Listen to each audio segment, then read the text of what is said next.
Yeah, we are unmuted. How you doing, Carl? So I completed Metroid Dread. I thought you were like very close to completing it. That final boss took me 3 hours. Yeah, you would have been up to 6 a.m. if you actually tried to beat it last night on stream. Let me tell you something. I wasn't alone having trouble with that boss. Like even speedrunners had issue with it. Like it took them about.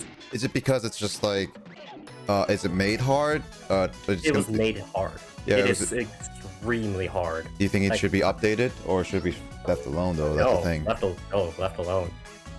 Leave that alone, please. Mm-hmm. it is frustratingly hard, but it's enough for me to not quit. Okay, so it's one of those. It's one of those kinds of games. My controller think of it. Neutral. Think of Ninja Gaiden, like NES Ninja Gaiden or Castlevania, stuff like that. Oh, hold on a second. Hey, Darunia. Audio borked again. Also, hey, James.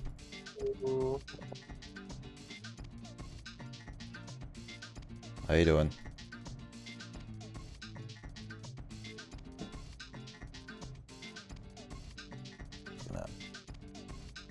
There we go.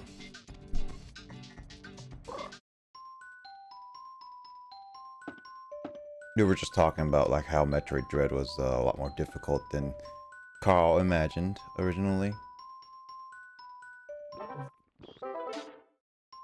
So how you doing, Darunia?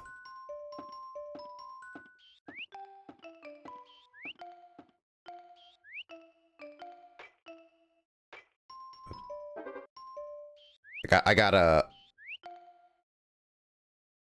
do this again. I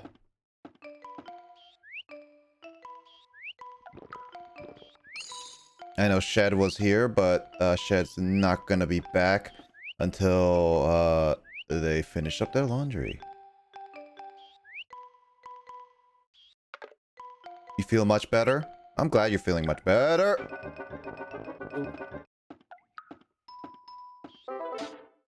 I need to get my health back.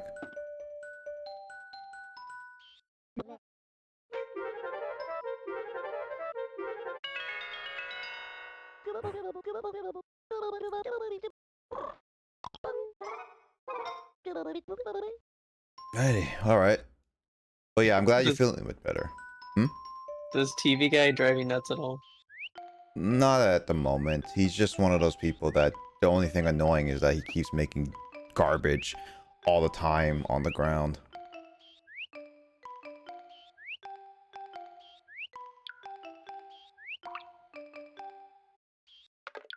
He's not as annoying as Paimon.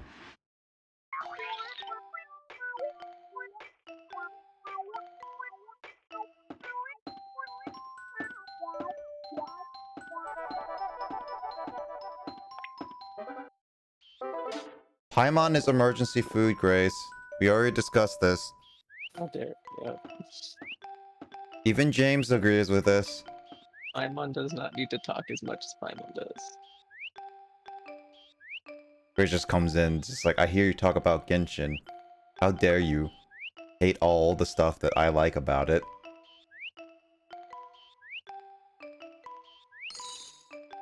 But you can't be annoyed at cute food. If the food talks back, then yes, I can be annoyed. Did you ever see that YouTube clip where it's like, no, I don't want to be a sandwich? Do what, Fitwitch? Someone made an edit where it's Paimon, like, on a piece of bread, and it's like, no, I don't want to be a sandwich. Oh, that's funny.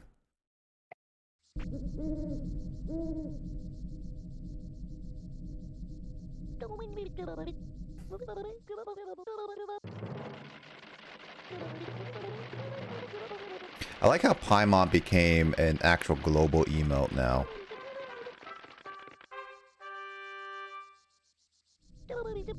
Wow, I'm in the top 4,000s of all Chibi-Robos in the world.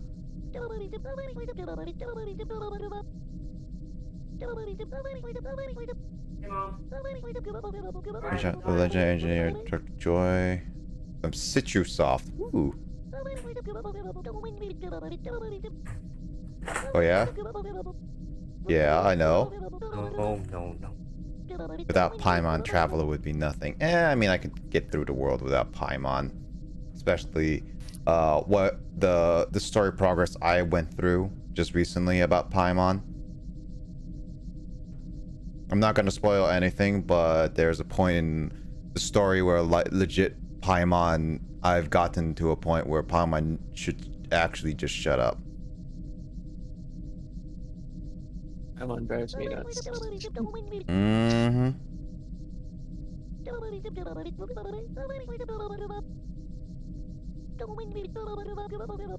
Oh, I am back. Hi, back. It was Carl. Carl's doing good. Just playing Metroid Dread again. So you're not playing Metroid Dread, but Carl is.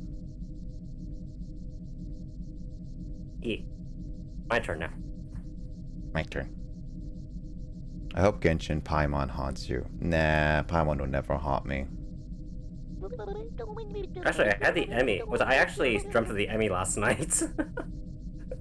That just shows you how much scared you of Emmy, or I guess like no scare. No, dreams is just like are influenced by what you've seen when you were awake, kind of thing.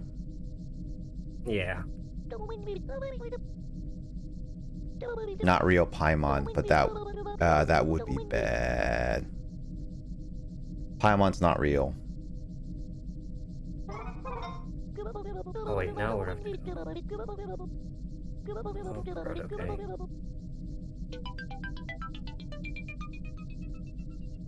Where'd it go?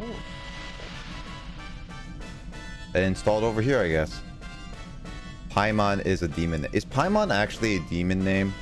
Or are you just making this up? That doesn't... No, it doesn't sound like it. I would assume so. Also, hey Shed, welcome back. And you're ready. Shed's back to see this cute little robot of this cute little game that was requested by Necrosphere.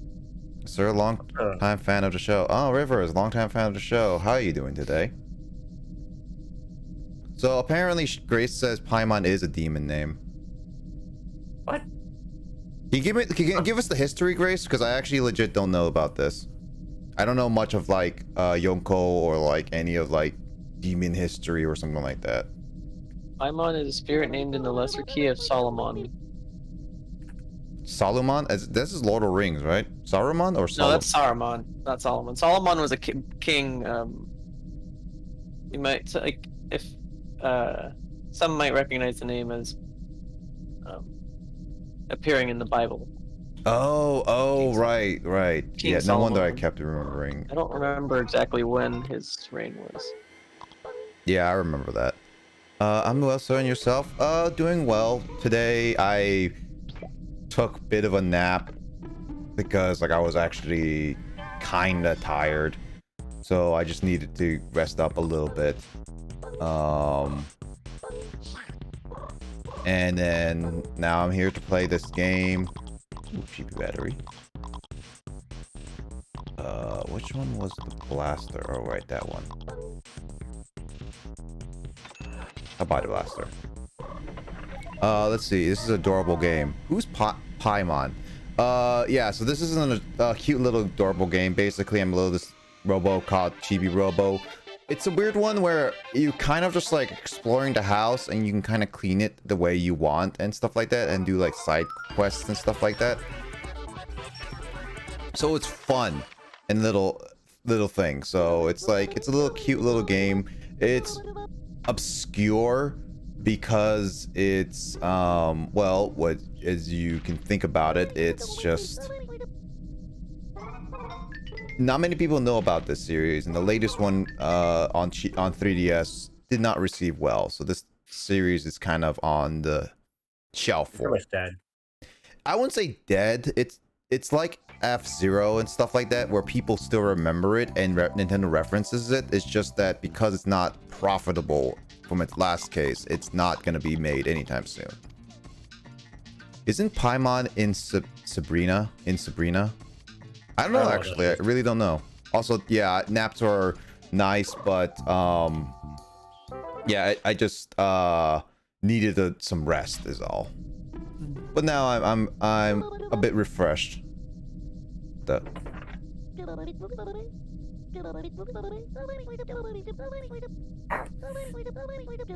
You okay, Carl? Yeah, I'm just doing twists for now. Oh, okay. They sound like an Animal Crossing. Paimon is one of the kings of heck and one of the most obedient to Lucifer. Paimon is mentioned in a lot of media that talks about points of heck and demons. Paimon is also the demon of Hereditary. Oh, Kyle would tell me about that. We don't know. So that's maybe Hereditary was meh. Kyle says that movie was good, but he would never watch it again. Honestly, I'm not big on scary movies, so I would never really watch it. But what's my controls again?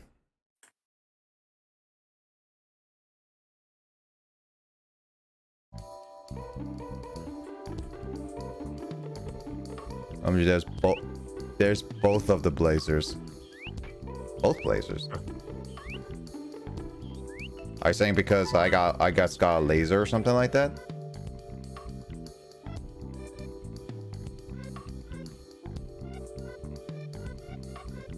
Or are you talking about Carl?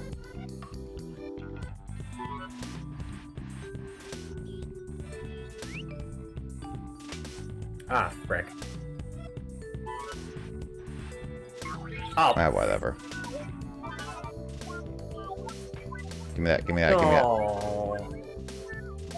Give me that. Okay, so now I know why countering the Emmy is tough. So the frame window to counter the Emmy is 8 frames. Oh, okay. Let's see. Safe to say, when I started Genshin, I was like, Paimon? Oh. See, I don't know about his demon history or stuff like that, so I would not know about the Paimon stuff at all. So that's like actual news to me. Let's see.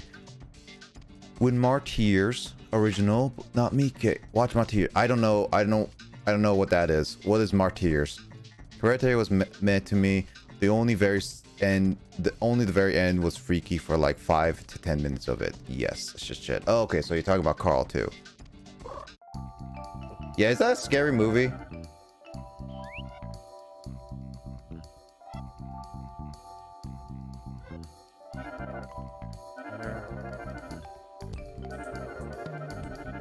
Dang it, I pressed the button at the wrong time.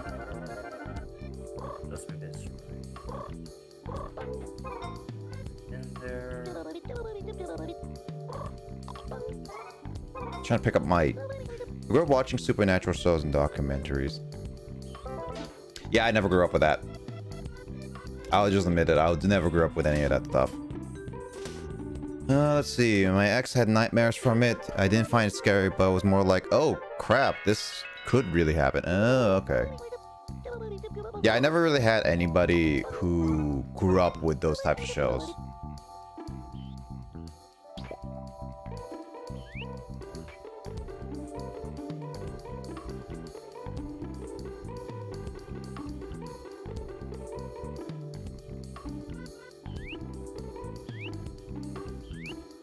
I like scary thing. Yeah, I'm not the biggest fan of like horror stuff, really. I'm really not. I mean, I play horror games from time to time, but that doesn't mean like I am always a biggest fan of just playing horror games on a regular basis. Yeah, I mean, I played it. My first Resident Evil game was was last year in October, and then there is this Resident Evil game I'm playing because Craig did it. But then again, Resident Evil is semi not very scary nowadays, and also like I have other people with me, so it makes it less scary. I have people in there.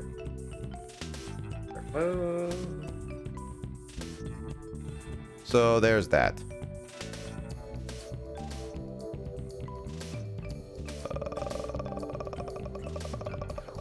I guess I'm just gonna. Oh, that hurt me. I grew up with the same stuff Grace did. The spooky, the better. Yeah, I never grew up with any spooky stuff. I really legit don't. Well, I had nightmares from watching the first It movie. Not the first It movie. No. The first It movie of the 2017 reboot. That one I got nightmares from. I legit don't like horror movies, but I would watch only the oldest horror movies because their effects are old, cheesy, and not realistic, so it's more akin to I can detach it from being realistic. Let's see. That's me with Nightmare on Elm Street. It's not scary, but what if the dream dude really happened? No sleep. Grace will never sleep. Also, hey Kasumi, what's up? How you been doing, Kasumi? Doing well. Honestly, I love everything to do with horror. Oh, really? What's your favorite horror stuff, Shed? Whether it be games or movies or TV shows. What's your like all-time favorite horror stuff? Like literally anything. I'm a scaredy cat, but I love scary things. Grace is like, I scare myself to death all the time because I like scary stuff. Nightmare on Elm Street is my favorite horror franchise. I own them all. Ooh, which one is your favorite Nightmare on Elm Street? No, actually, Rivers, how do you rank the Nightmare on Elm Street series? Like, from like worst to best of the horror franchise. Each movie, yeah. Let's see. They are great, but I can't finish because my mind gets freaked out about not sleeping. That makes sense. Hello. Kasumi. Fair enough, Grace. Do you like Texas Chainsaw? Oh, that was a good one, but not gore. Like the Texas Chainsaw is very gory, more so than anything. It's like I think like one of the goriest horror films or something like that. Like movies I prefer. Yeah. So like if you like, I'm assuming you watched all the Nightmare on Elm Street movies. So which movie, from like ranking each of the Nightmare on Elm Street movies, how would you rank them, kind of thing? Like what would be the worst to what would be the best in your opinion? Let's see. Chet says I prefer horror books or manga, but I adore horror games. Ooh, what's your favorite horror books or manga then? Are you like a Stephen King fan, or you prefer other horror novels? Best would be 3 or 4. Worst is the second. Really? Well, then again, I heard 3 was pretty good. You like 3 over the first one, Rivers? That's interesting. Freddy vs. Jason was funny though. I saw the final battle of Freddy vs. Jason. Of like between Freddy and Jason. It was like, that's an interesting concept. That was supposed to start a whole horror movie universe battle kind of thing.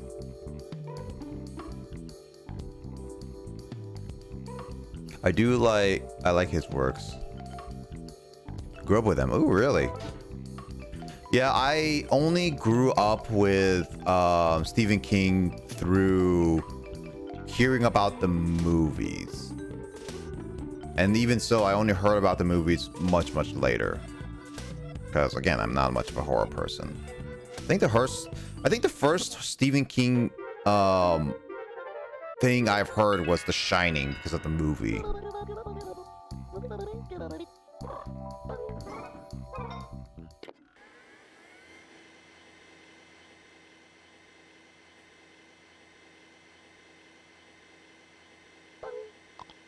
I was rolling. I heard that's not so much horror, more so aspect of kind of like more cheesy than anything, but whatever.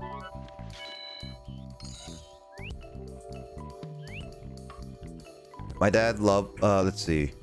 I won't say he's my fave. Okay, so you're definitely not a fave of, that's not your fave of Stephen King. By the way, Kasumi, we're talking about horror stuff, by the way, so just FYI on like, just FYI what we're talking about, like, if you like horror stuff and what's your favorite and all that stuff. Like, this whole room is very creepy. I don't know why. Must be the eyes. Let's see. One was kind of slow and cheesy. Okay, well, wasn't one kind like the first Elm Street? Wasn't that low? That probably was low on budget. So yeah, like most horror films at the time. So it was like more cheesy, but it hit an audience really well. My dad loved his books and passed them to me. I was actually reading Uzumaki by Junji Ito last night. I heard Junji Ito is like so far the most famous mangaka for horror. The Shining's so good. I saw The Shining. I can appreciate the whole thing, but it's not my favorite. Also, like, I've heard the behind the scenes of the making of the movie, and honestly, I'm not the biggest fan of the Steven Kubrick or Stanley Kubrick for a lot of reasons. And that's only more personal, like how he works, honestly. So, The Shining was great. Thinner is also really good by Stephen King. Don't know that one. I watched the original It as a child. Literally traumatized. Don't ever watch It as a child. The new one is just too scary. No, it's not very horror. Original It's better than remake. I can watch the original It because it was cheesy and it had a charm to it. But I think I like the original, the It movie, the first one, over the original for sure, just because it had a better story-wise kind of thing. But it was way too horrific. I'm never gonna watch that movie ever again. This is work spectacular. I read The Shining book. I haven't seen the movie yet. I heard that Stephen King absolutely hates The Shining because it changes a lot of what he's written in the book.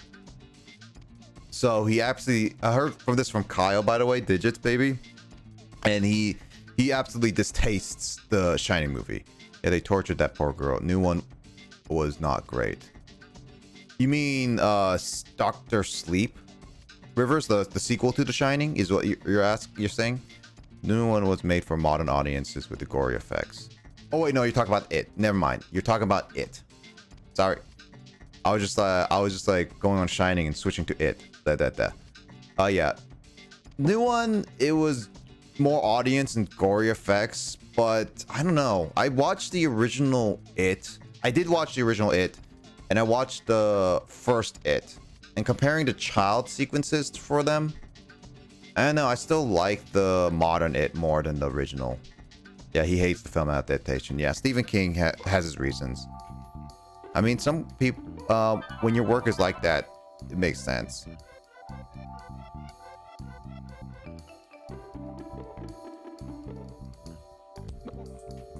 Sometimes your work is just changed to something completely different and you don't like it.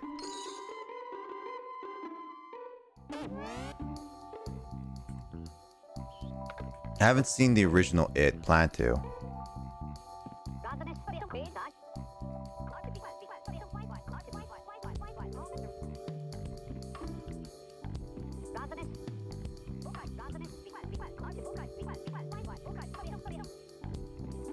I can't even see.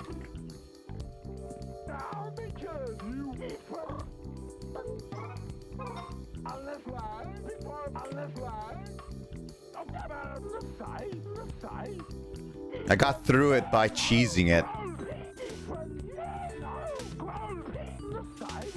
His voice is just bizarre. It is. Yeah. Alright, here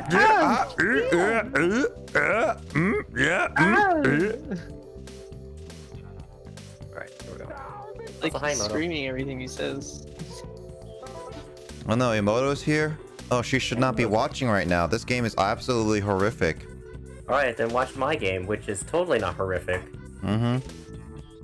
I'm playing a horror game. This little robot is cleaning up stuff, which is very horrible. So, oh, by the way, I was just gonna say earlier that the Emmy, so countering the Emmy takes 8 frames, but the thing is that Nintendo and so Nintendo essentially made the counter, or made the timing, the counter, with a vary for each encounter, so that you can't cheese the whole entire system. Okay. It's so because otherwise the horror is not there anymore. You accidentally close stream and now have an ad. Oof. I'm sorry, Shed. Maybe you should. I honestly wish I can disable ads for people. No, you're not subbed. You're VIP'd, Shed. You're not subbed, but you're VIP'd.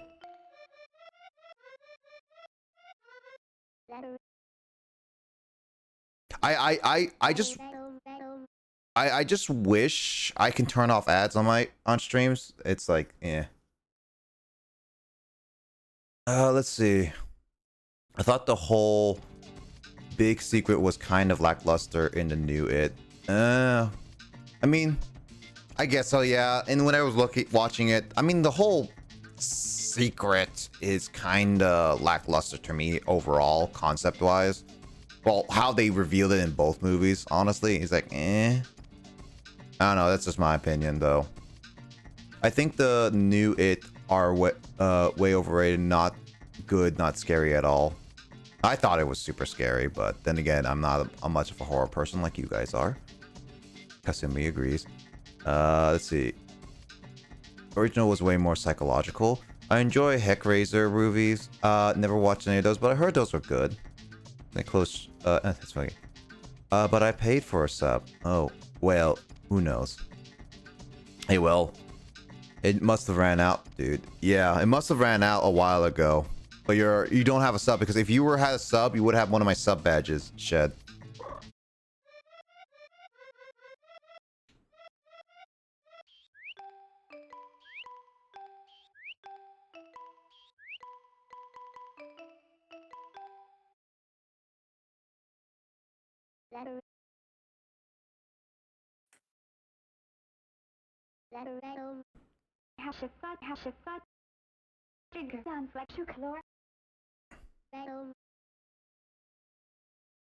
Hey, here, hello?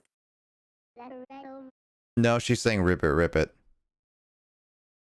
And she kissed me.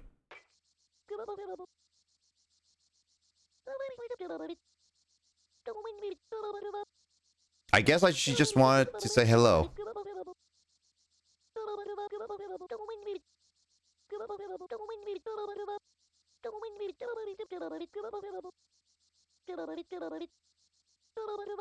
Oh, I need a ladder for this one.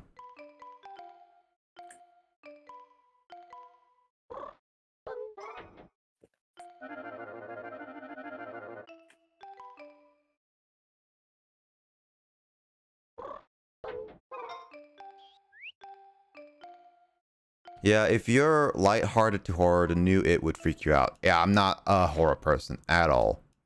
Oh, it's a start. I remember now. If anything like modern horror, even the slasher films are gonna get to me. Like even new Halloween could get to me. I'm very much not a horror person in any regard. I will admit that, and people can call me a chicken, but whatever. I am not a horror person. For me, demon stuff freaks me out the most. What she's saying is,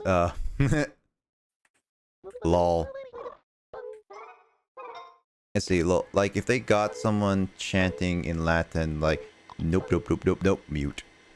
Uka chaka, uka chaka, uka chaka, uka chaka. That's Latin, right? Rivers. Okay, chief. Rivers is the chief of all of those people. Yes. Here's the sound of my people. There's Chibi-Robo walking around. Have you seen the new Conjuring, Grace? Oh. I don't think so. I can't remember. Grace has goldfish memories. She can't remember even the Conjuring. That's scary to think that she completely forgot what the Conjuring is.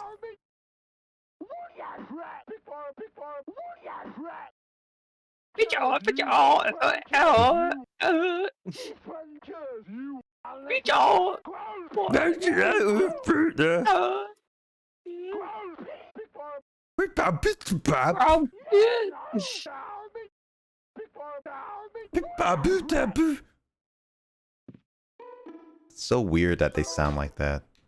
I want to know what they were like, what they were doing when they came up with these voices. Let's say, no, Kasumi, you can go with whatever you want. You don't have to behave like that. Only Rivers has to.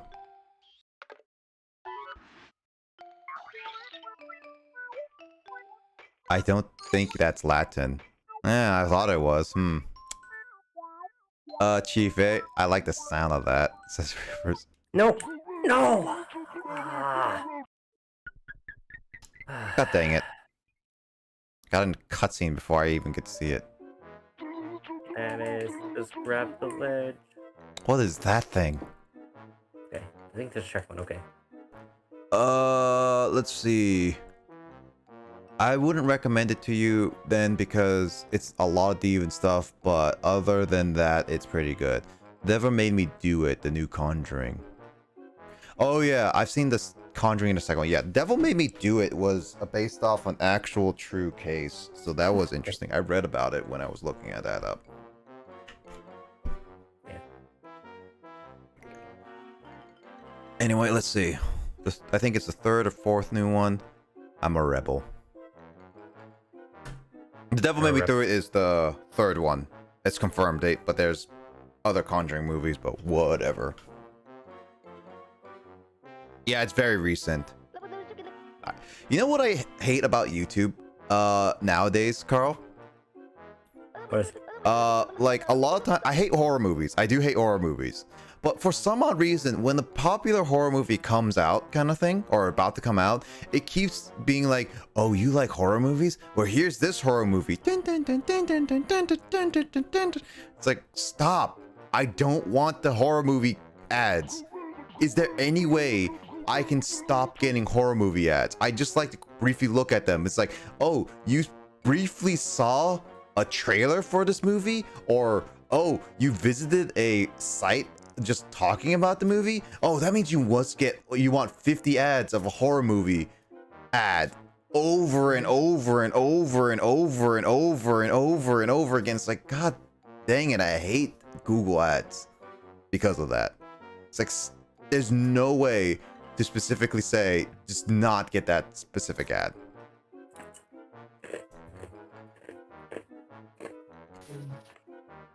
Amityville. Oh yeah, I heard that's based off a true story. I mean, I heard that Texas Chainsaw, Halloween, and maybe one or two other movies, slash-off movies, are based off a true serial killer. So there's that. I watch cinemas with my friends. Yes. Your friends. Yeah. Then nope. Then but I wanna get an Android box app, install Cinnamon HD on it. Ooh.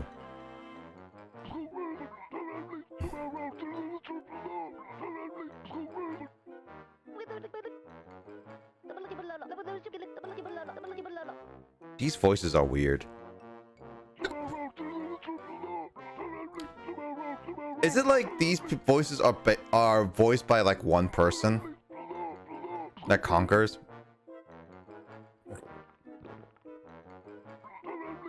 Also, how is he drinking from a wooded filled kettle?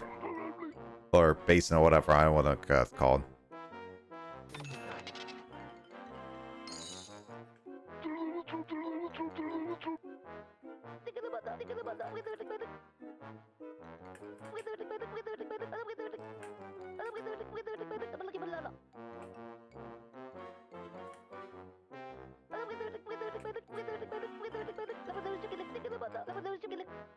What is this? I feel uncomfortable zooming into his face.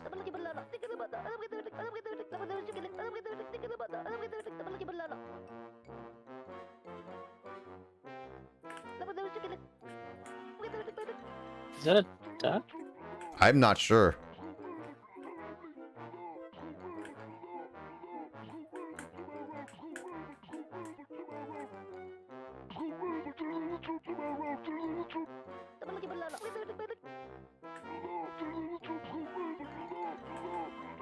Do ebb and flow.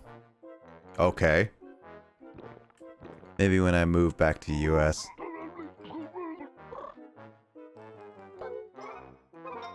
Ooh, piece of candy.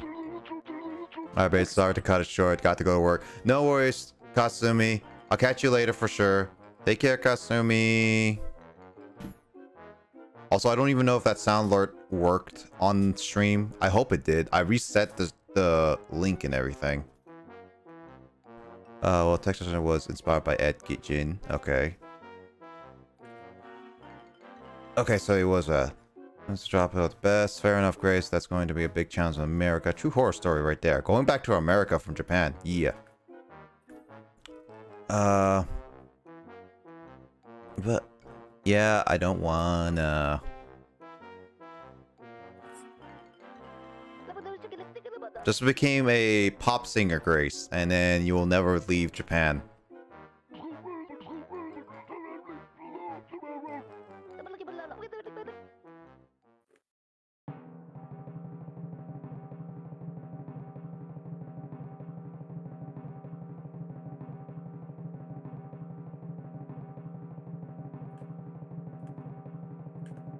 What is this?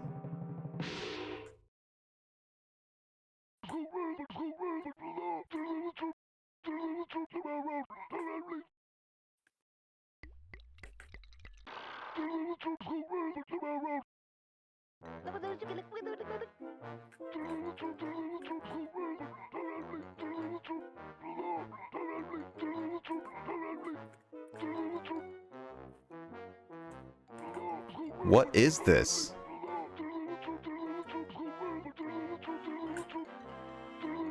The dude surrounded by the candles? Yeah. Is he some kind of, like, gambling thing? That was a Got, like, lot. 4 appendages. That was like a long, long cutscene.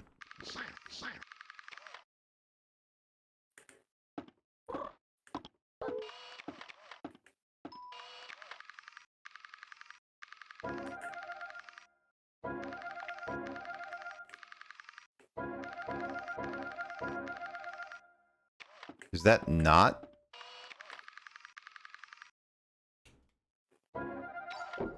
Okay, yeah, it was too short.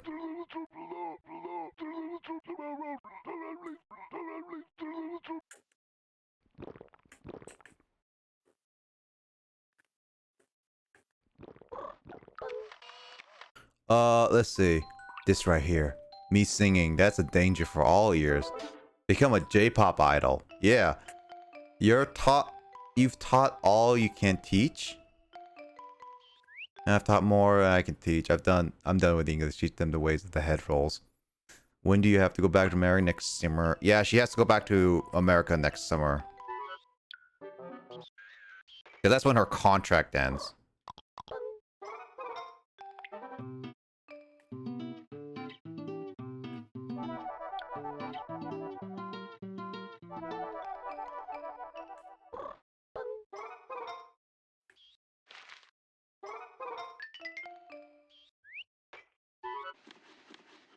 I could take out the bricks. Oh, bye, Moto. Hi.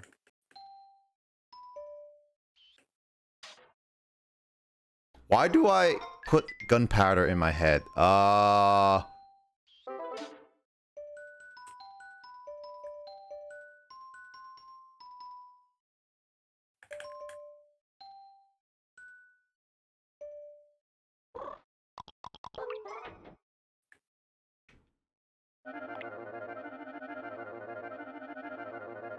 Grab it, grab it. Okay, well, apparently that's not how I grab it.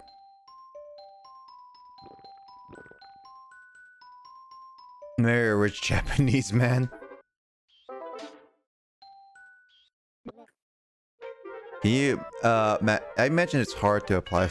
Yeah, I would assume, like, I think that citizenship applying in it, it's like the same with like any other country, like applying from to Canada or if you're Canadian to America and all that stuff.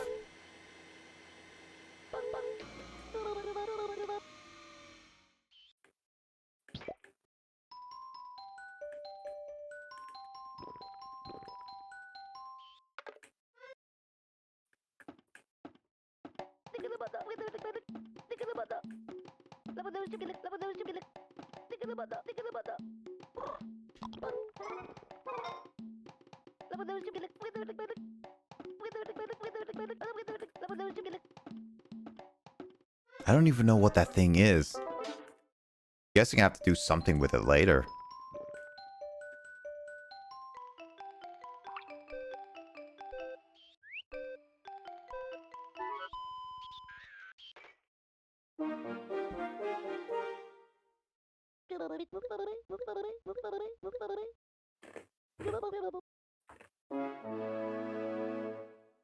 Oh, everyone gets it from Canada. That's true. But the cold. Grace is too much complaining about cold.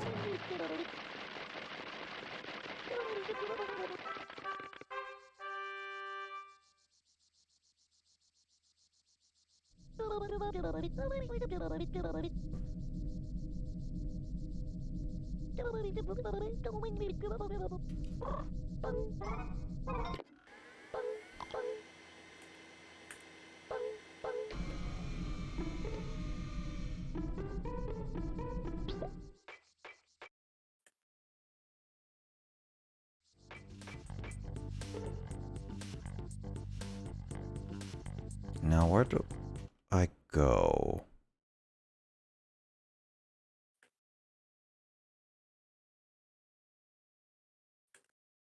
Not much I can do anywhere, so I gotta go to the kitchen, I guess.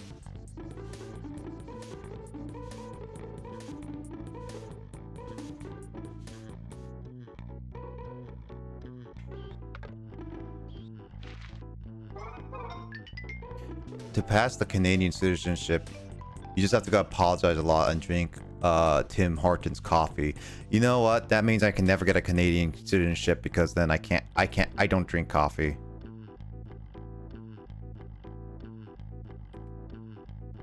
I hear my disc skipping. Aha! Good thing I saved because my game just crashed.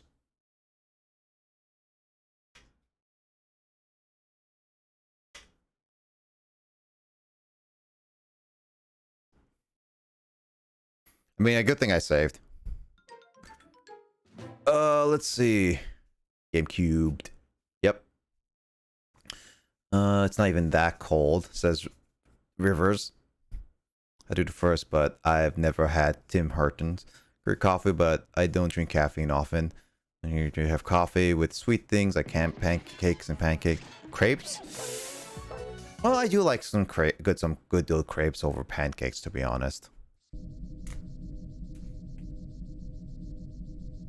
I like some good old-fashioned Nutella, banana, strawberry crepes. That's some like my favorite crepes. Really, really good crepes.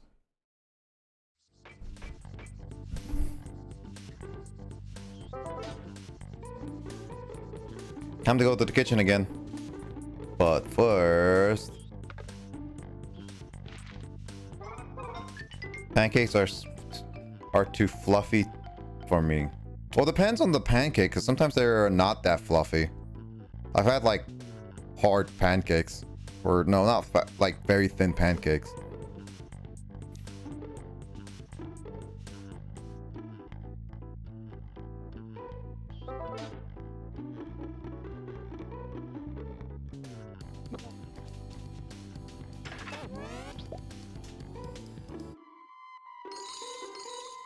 Still freaky.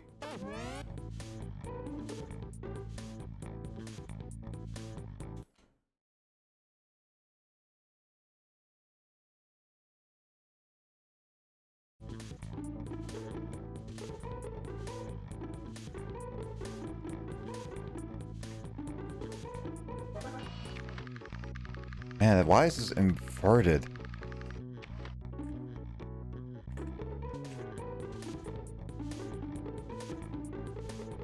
I like them fluffy, but when I want some light crepes, for sure. To each their own. I say this: we got bomb syrup here, like the maple syrup. Yeah, bomb syrup, not literal bomb, but bomb syrup. Oh, I needed my ladder for that one.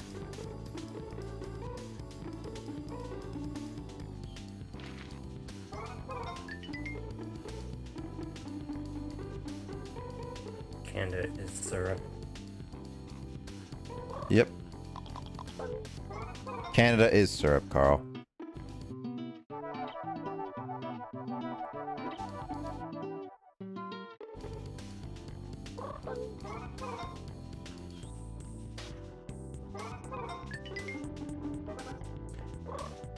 I mean, would you like Canada as syrup or not Canada as syrup? No, thank you. Oh, you just suck then. No, thanks. Do you like pancakes over syrups or syrups over pancakes? Wait, no, that's the wrong thing. Crepes over pancakes or pancakes over crepes, Carl? Yes. Which one? Can't say both yet. Yes, they're equal. Gotta pick one. Fine. Syrup over pancakes. I said crepes or pancakes, not that one. Oh, okay. Pancakes. Pancakes over crepes? Really? Yep. Simple. Rustic. Oh, Rustic? Hmm? Yeah, rustic. Oh.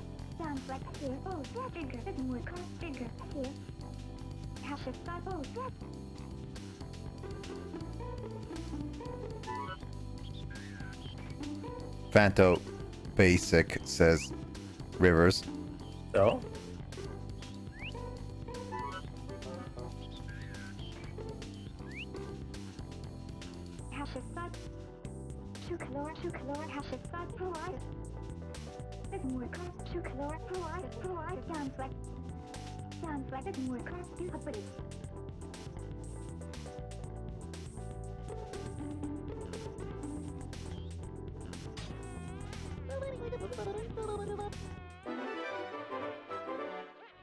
So I got the mug now. I hate baking berries. What do you mean? Maybe you had faith in me. You can add berries on top of pancakes. That doesn't mean it's right. That's what I love. I love that. I don't like the semi.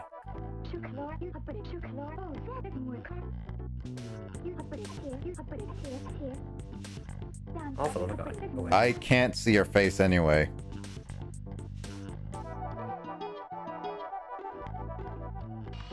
Let's see. We live in igloos here, and our rivers are, as Great described it, pancakes over syrup. I like to get a plate of and pour syrup before the pancakes. You can put them in crepes, says Rivers. Rivers is arguing. I haven't really eaten much crepes, to be perfectly honest. That's blasphemy. I mean, I've ate some at PAX, but that's about it. Blasphemy. That's you. Blasphemy. Berries and cream? Ooh, that sounds like a smoothie. That's like that does sound like a smoothie. Gosh darn, don't make me hungry. Order a pizza again? No. Actually, on late night Mario Kart, I'm probably gonna order a pizza. Just have chat vote on what toppings should be. Because that's totally a good idea. Yeah, unfortunately, I like my pizza a specific way, unfortunately. Okay, now that's boring. At least it's more unique than having pancakes. Well, you offered 2 boring options. What was else supposed to do? Wow, you calling crepes boring? I mean, you're calling pancakes boring? Depends on who makes pancakes. Wait, what? You pour syrup on a plate, then add pancakes, says Rivers? That was Grace. Grace says, I like to get a plate and pour syrup before the pancakes. Also, Yeah, Rivers like WTF Fanto. Also, Shed, yes, Moo Moo Meadows is planned.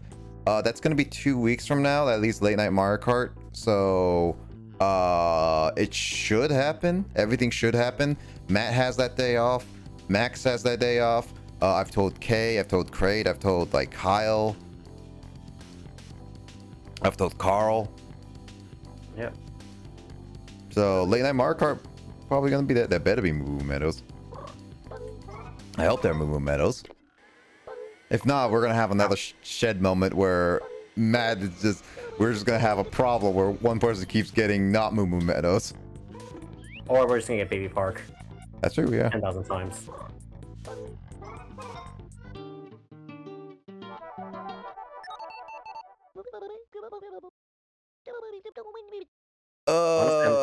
They're better. It's like weird grades. I was joking because you said pancakes over syrup. Grace, no, Grace, you're being super serious there, super surreal.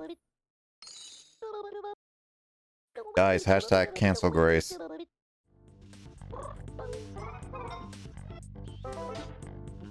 She puts syrup before pancakes.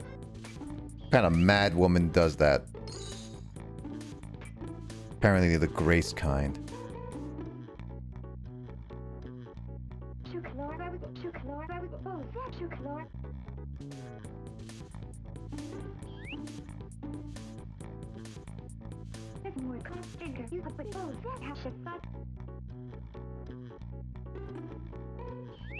Okay, so they're pretty in debt. Jesus. That's sad, actually.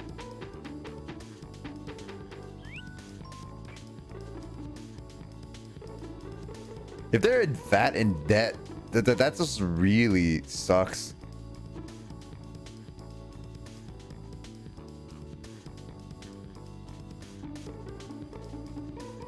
Oh, there's something.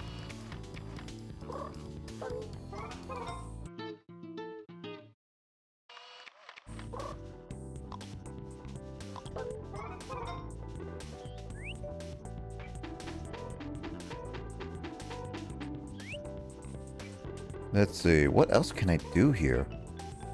I could drop it down there. Oh, I missed it. No. Well, oh, there's tree branches here. I didn't notice this. Grace was born in King's Landing but grew up in Alakazam. What? Azkaban, not Alakazam. Shut up. I'm playing right now. He said Alakazam. Escobar Land. Grace did her time. What's the card this time? Wait,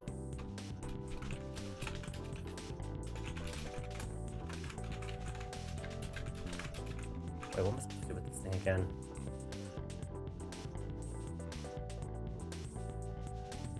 Wait. Say hello.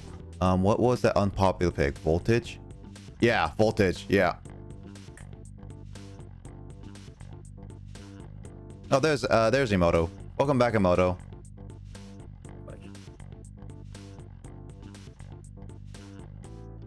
That's true. I could have just timed it out, but I was a little, eh.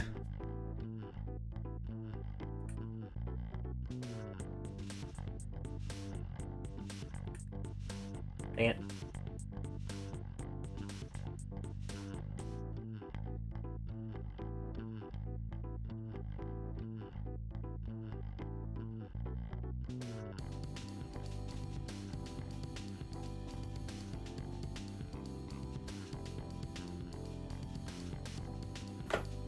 Yeah, I only can time out. I'm learning. Oh.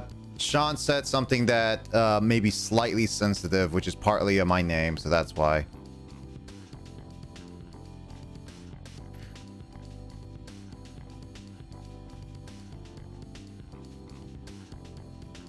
Yep.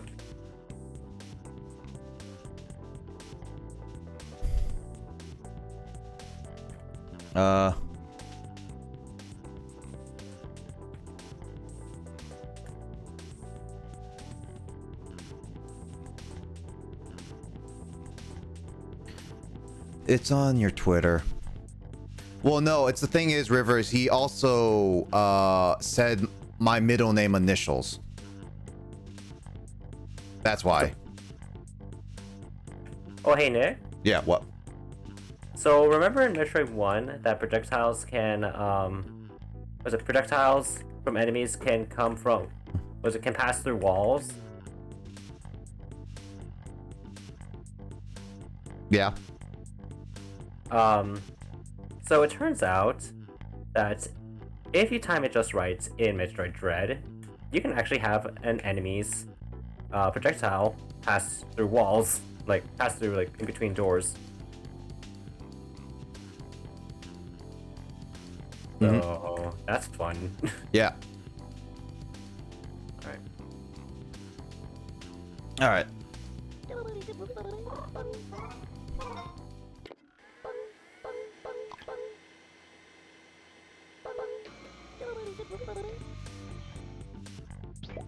Alright, what am I supposed to do again? Alright, I was looking at stuff while I was talking about all the chats.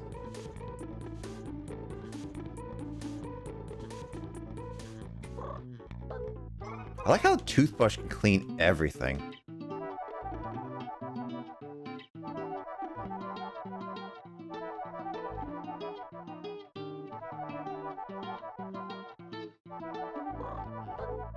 I'll do the card packs at like game switching, Rivers. Oh man, that's a nice looking I did not know you got a tattoo like that, Rivers. Awesome. Card packs. Yeah, I'll open up during bit one. Anyway, let's see. Really quickly, I'm just gonna catch up. No. I thought it was a black sleeve too. So it is an actual black sleeve. Anyway, let's do the British and femalism of Grace's voice. Got it. That's what I said. Newborn officially out. Hey everyone, is this wait, no, that's a... Is Grace your newborn?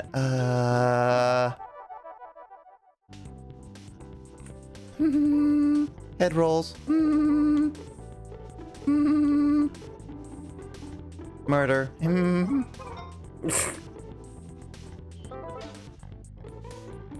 Boy, I'm not good at British, okay?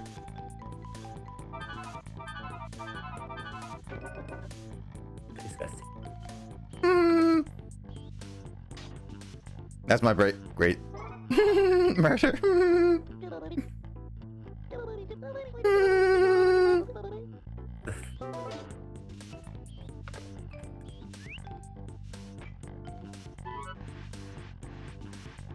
Hello, puppet.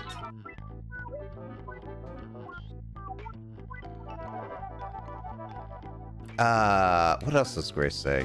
Shoot. I don't even know much of Grace quotes. Because Tetris is dumb. That's what she said? That's what she said, yeah. Say it right. I don't know what you say. Where's Kyle when I need him?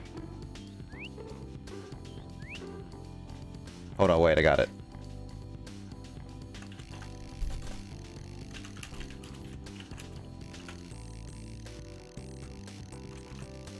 quick save. Quick. Holy mug! Thank you guys for so much head rolls. Yes, that's it.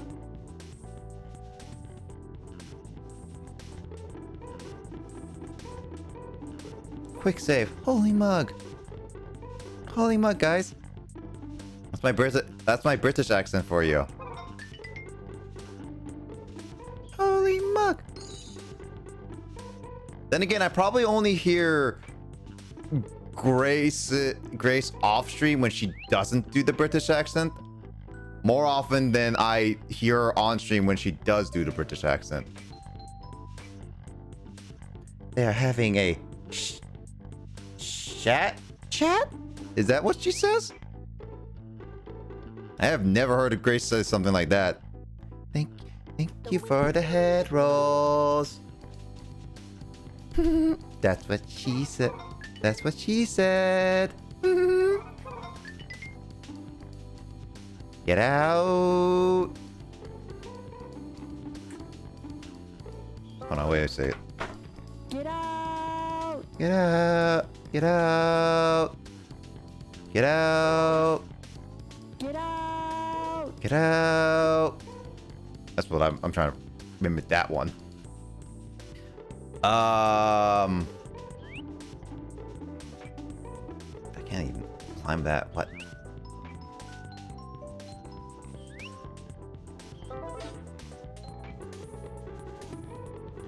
Matching the pitch. Like you about to sing.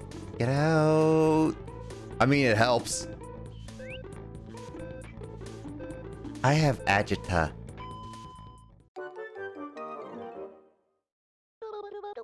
I'm so conscious of my voice. Food is life. This is what Kyle is providing me. Lol, did Kyle say that? That was from when we went to the airport a year ago.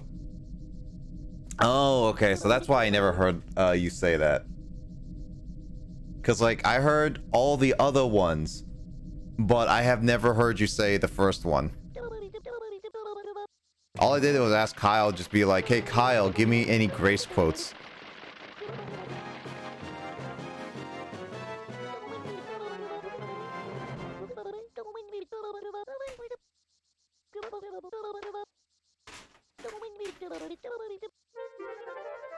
Cool.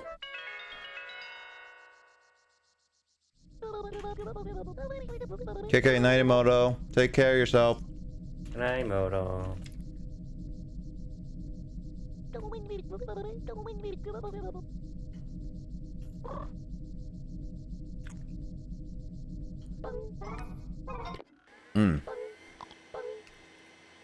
Having some good old Sour Patch Kids.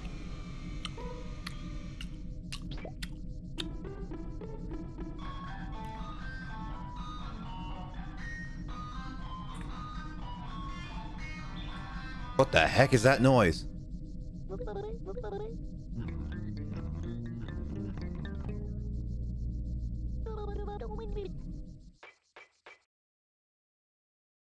Didn't hear the lick of British. You what, mate? That's more Australian than anything.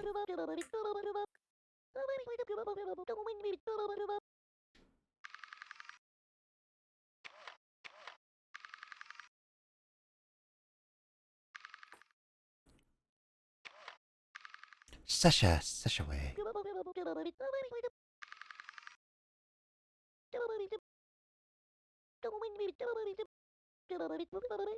And purse first. Sasha away.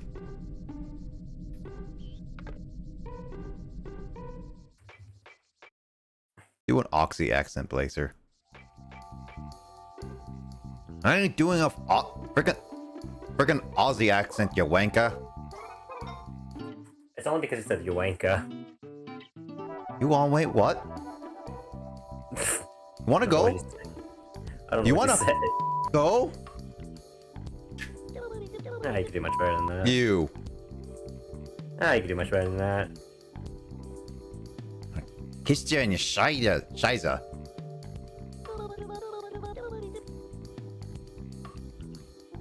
I always walk in purse first.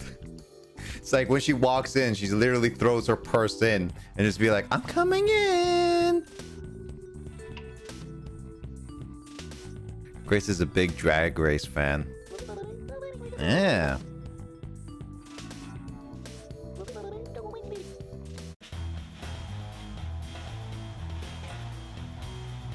Oh, that's just freaky right there.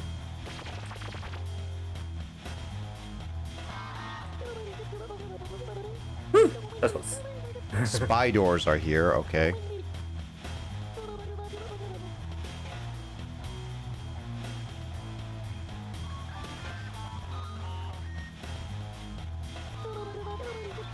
Spy door roulette. Okay, what is it we do?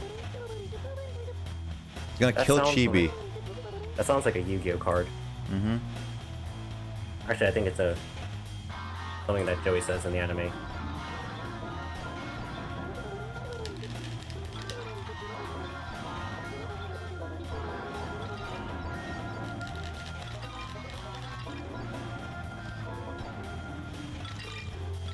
Oh, there's one on me.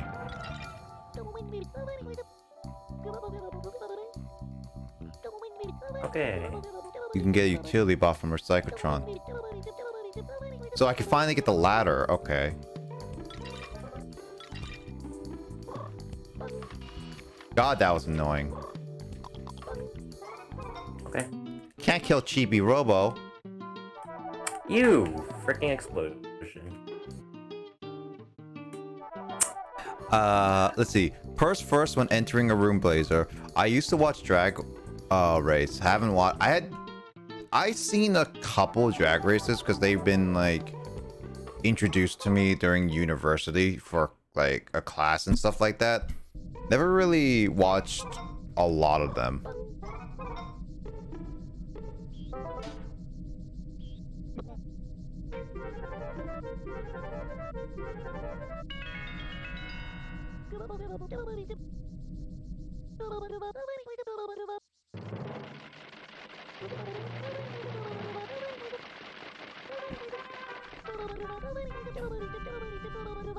Oh, 343. Halo? Guess so. I'm still debating if I should stream Halo Infinite, and if I do, I really do think I should probably stream it like every day until I beat it. Because I just don't I don't want to get spoiled by it.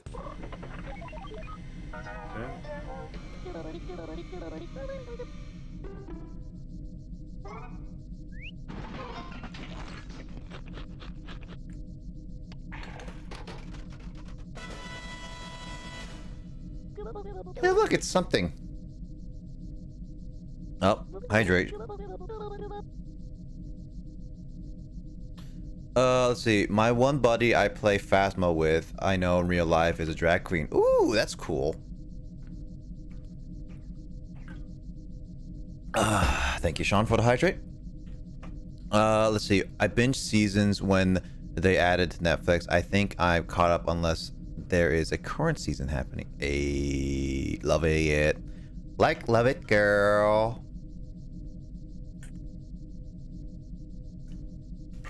Or Grace's Valley, Kelly from the Valley. Like, oh my god. Hey, come on.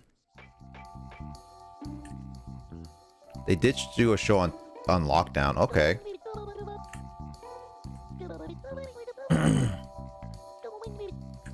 Okay.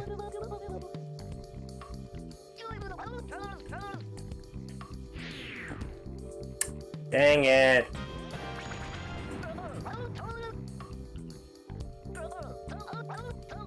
Alert, alert, alert.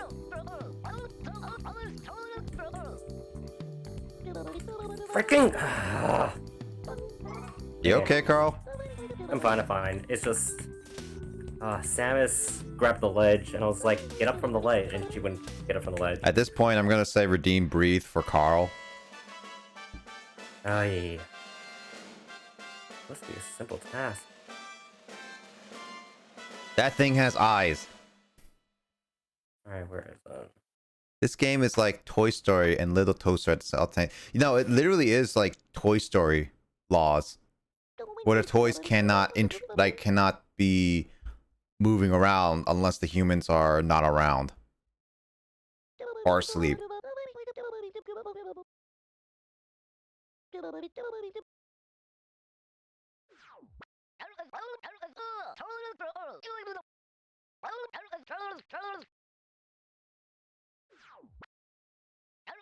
It's cute, is what I would say. This game is not too long as well, Grace, so it's like... It's a pretty short-ish game. I did do a sequence break, in a sense, so... Well, I went back to the other room, kitchen, to get some other stuff, but... Honestly... Yeah.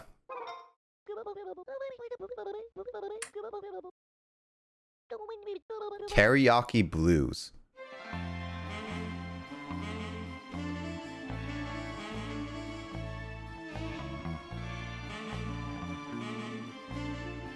My Little Toaster? I haven't seen that in a long time.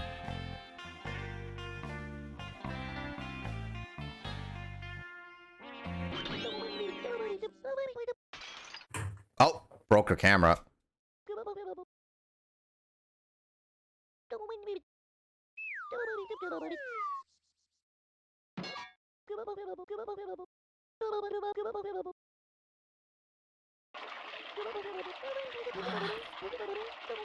But yeah, My Little Toaster I have not seen in a long time. Honestly, I kind of want to rewatch it again on like a movie night at some point.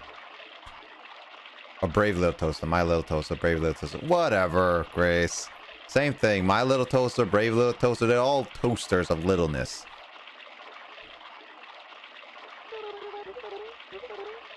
I was not thinking of My Little Pony, I was thinking of Brave Little Toaster, just I call it My Little Toaster. My little toaster. My little toaster. Whatever a toaster does. You just combined two different songs there. Can it toast? No, Your bread. Can it be the best that it can? I don't know. Look out, here comes the spider toast. Hey, frick.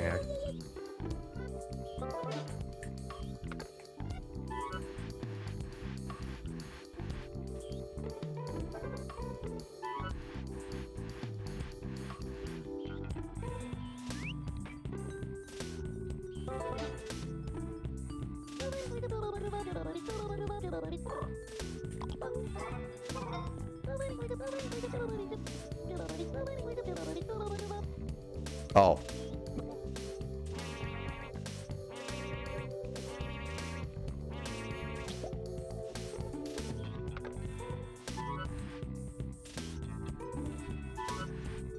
Well, I'll figure it out anyway.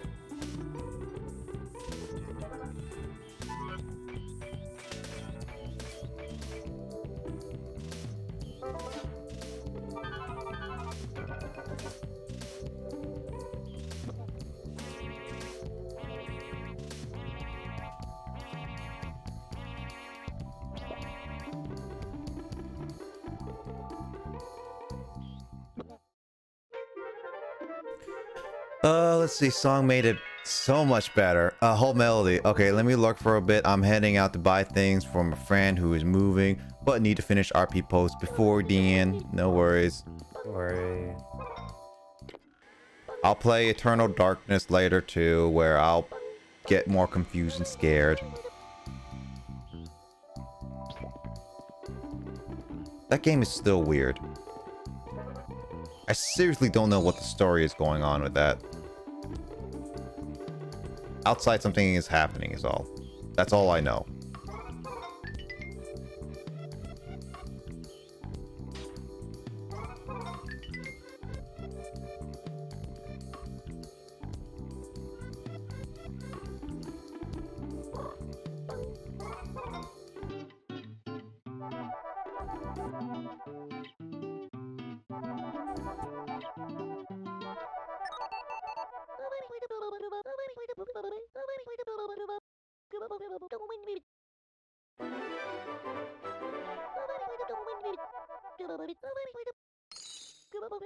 We're getting a lot of moolah though.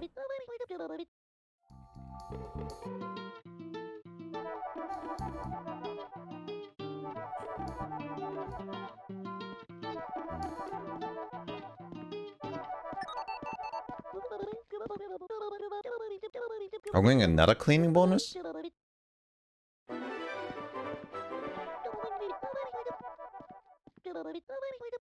I wish you could skip this much easier. This takes a long time. Like, I can see why this is like not ideal for speed running. See, Rivers, you are a whole trip. Rivers is a trip? That doesn't make any sense to me. Rivers can't be a whole trip. Unless he's like the whole Canadian country. No, don't say that. No one says you're a trip anymore nowadays, Grace.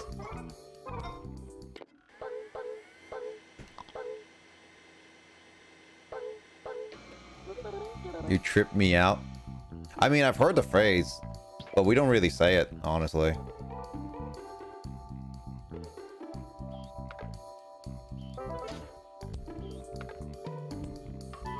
What is that? Huh? I was wondering what exactly that thing is. Oh, it's the ladder kun.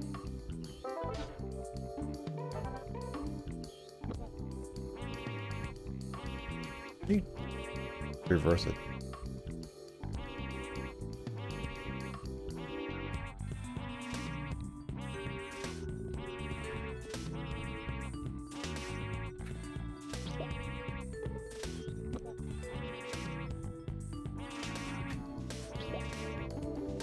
It's Latterkun. Must be a southern thing. I am Canadian. Canada. The land I call my home. Genova. Genova! Or Genovia. Or Genovia. I don't know what she's saying. Forever my banner wave. Yeah, I trip a lot of people out. I knew Rivers was Canadian. Just because of his accent.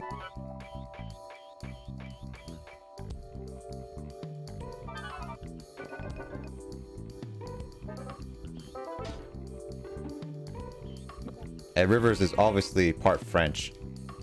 Because of how many French people are there. That's like the joke, right? On that note, a newborn out.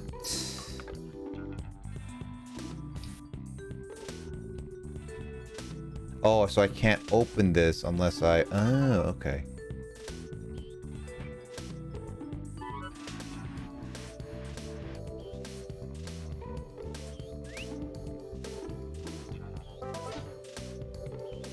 This is awkward as heck.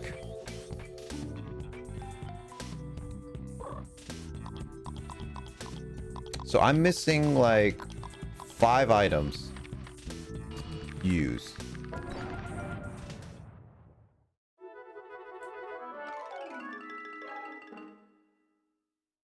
Oh, It's breaking open their furniture.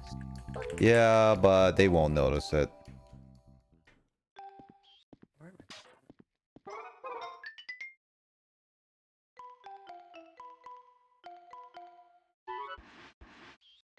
A joke, sir. Have you ever heard? I have never heard before. I'm pretty like I've always like whenever people talk about Canada, they just like joke around how many French languages and like you would need to know the like some of the jokes, not all the jokes, but some of the jokes would be like it's just there's so many French people up there. Or like there's so many French different languages that's like it's almost required to learn French.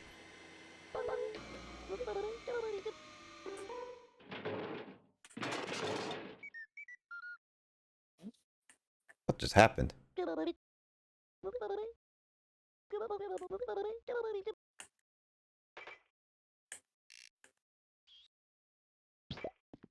I have no idea what just happened.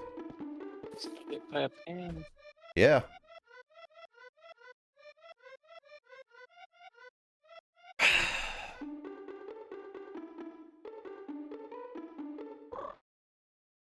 Going the wrong way.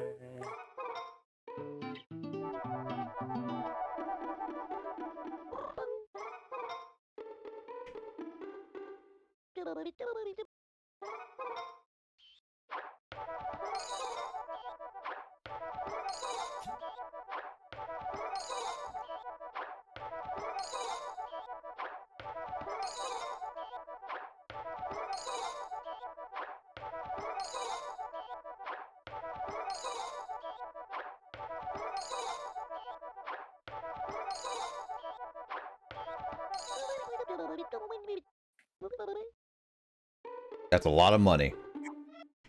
Alright, so where do I want to go next?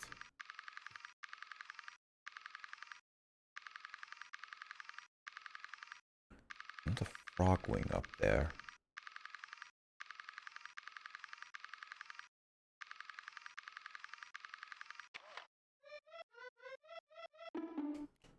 I hydrating without me, eh?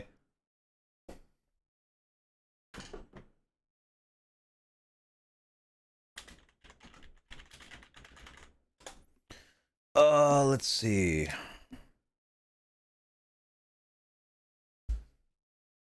There's a frog wing up there.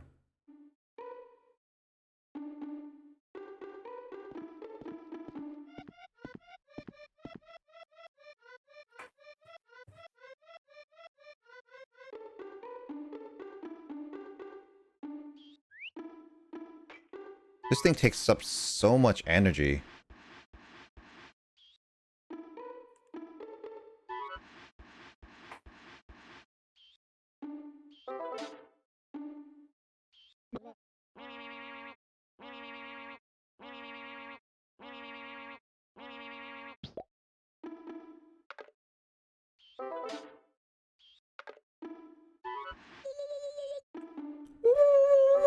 I like how it's just like dancing here, curly curls.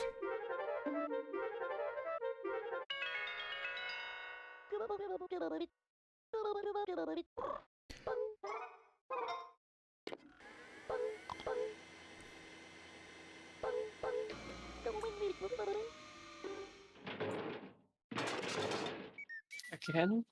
Something's hitting me from up there.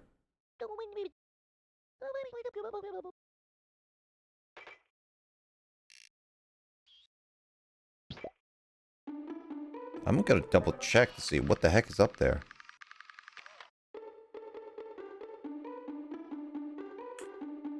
I got hit by like a pan twice now.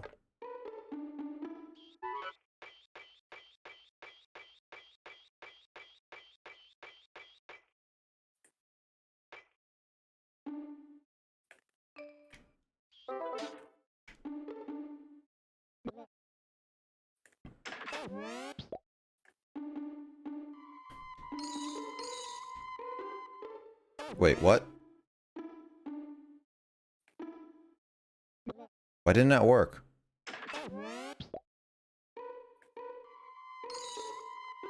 I thought I collected that. Huh.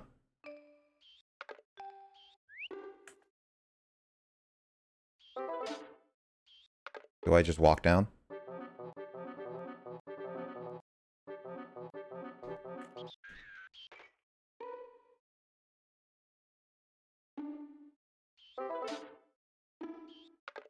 Trying to walk down. Walking down a ladder of this ladder magnitude. My plug is going through the ladder. Okay. Going down a ladder is actually of this magnitude is really annoying.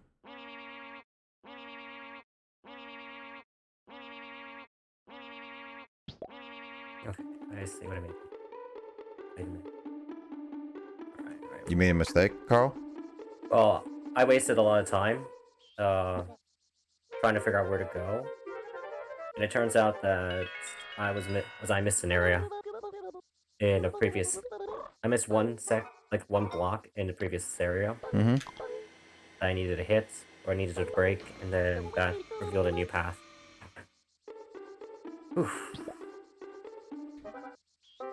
Trying to beat this game as fast as I can. I thought you already beat the game. I did. I'm playing it again.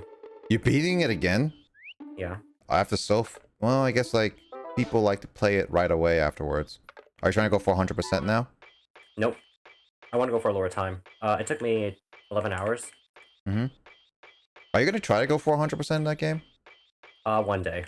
Not right now though. Yeah, I'm not high enough.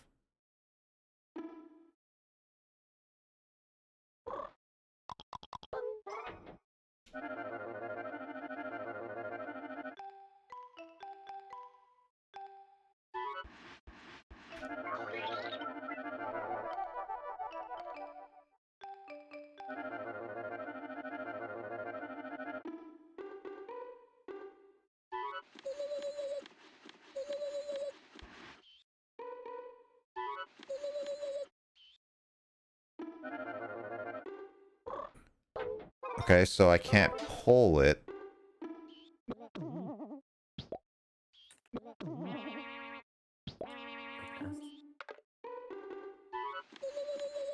Why can't I pull it? Is it does it have to be?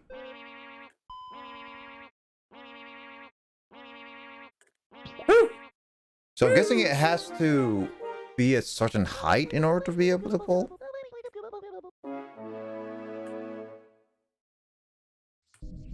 How did I find it?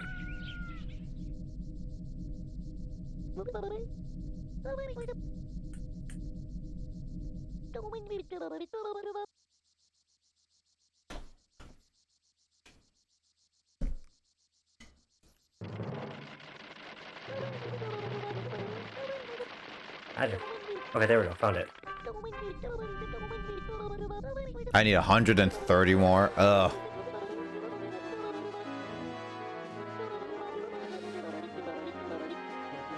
Ow. Such A to grab them. Oh, that's so helpful. Sarcasm at its finest.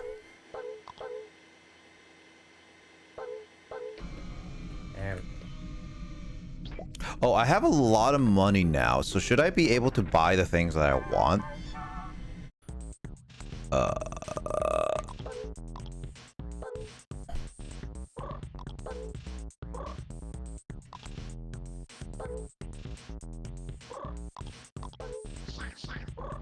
So I need more for different areas. Got it.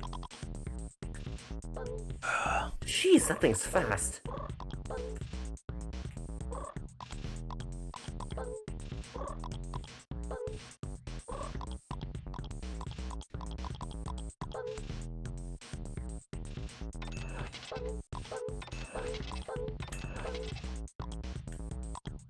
Dang it. Dang it, dang it, dang it, dang it. Okay.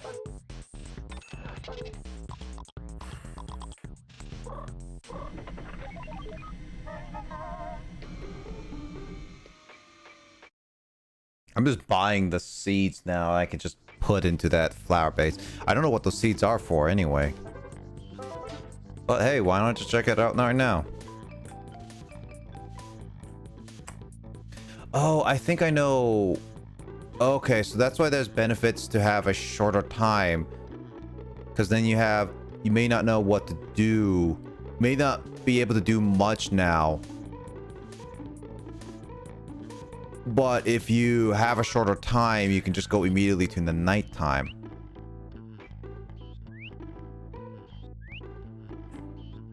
Okay, so I think that's what it meant. He meant for that. Okay.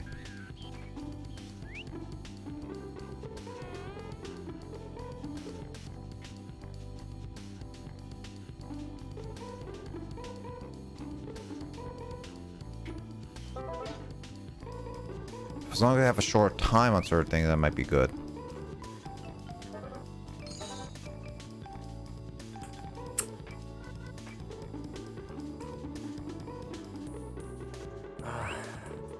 Also, having plants inside a house, like a whole dirt farm, is interesting. I have to say.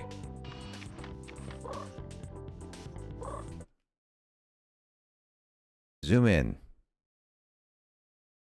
You can zoom in on this stuff, but you can't really move left and right. Got it. Okay, I'm doing something wrong. What was it?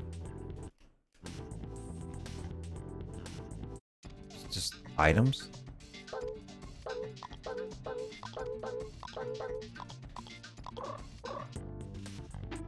Is it not? You don't place it in here? Wow. Do you not place it in here? I thought you do.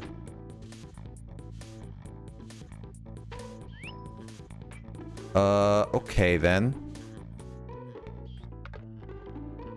I seriously thought you can place it in there. That's why I bought them.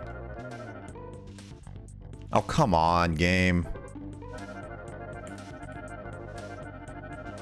Telling me that is not what you need to do. It's supposed to be outside and just like,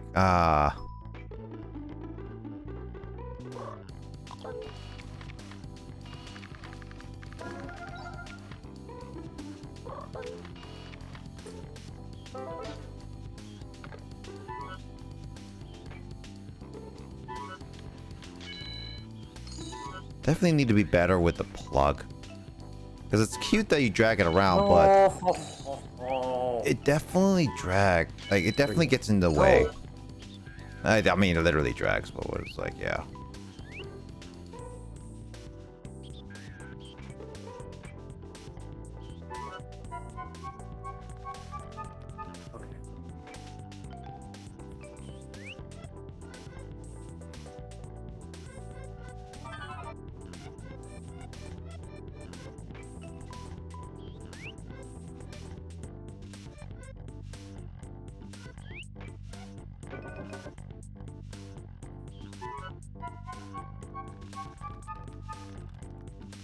Okay, so that's why I need to go. Alright, alright.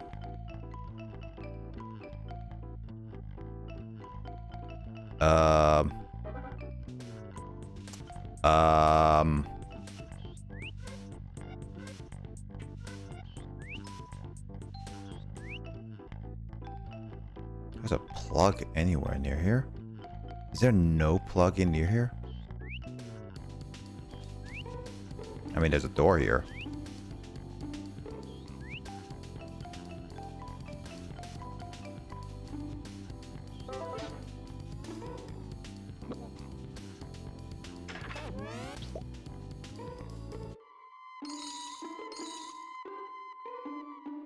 It's so freaky.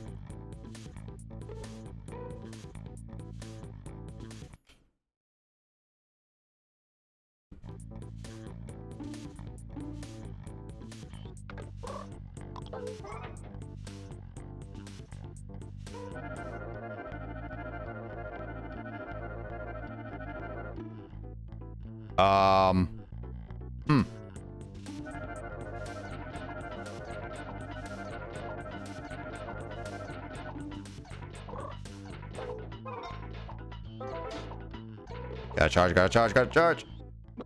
Plug.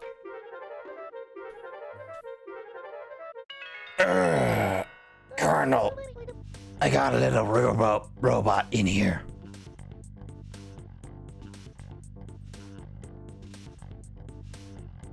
Colonel, what is Samus doing right now? He called my girlfriend. I need to figure out how the frick to get out of here. Oh. Liquid.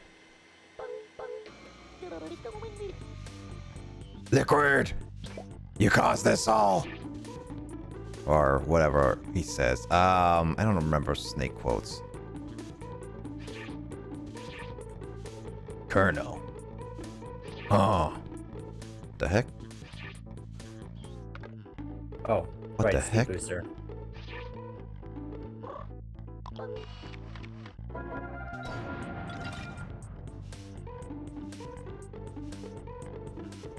I was just like, what the heck? Colonel. Metal Gear. Dog. So tiny. Why am I so tiny? Stupid plug. You make me look back.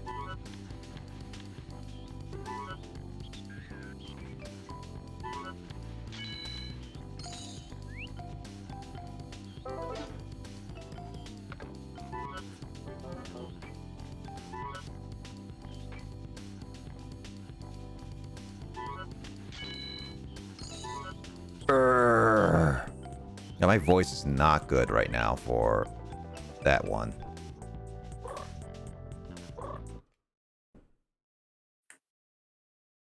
Ugh.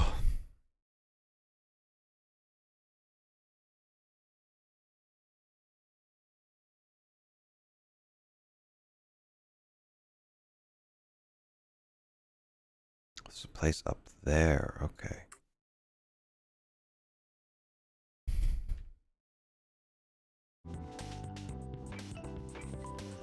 No.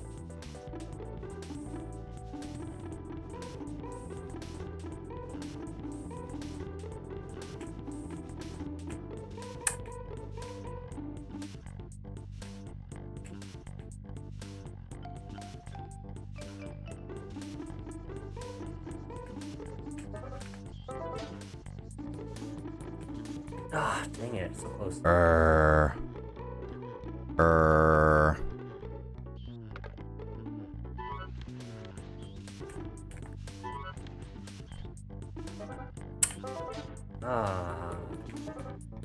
so hard. That's good.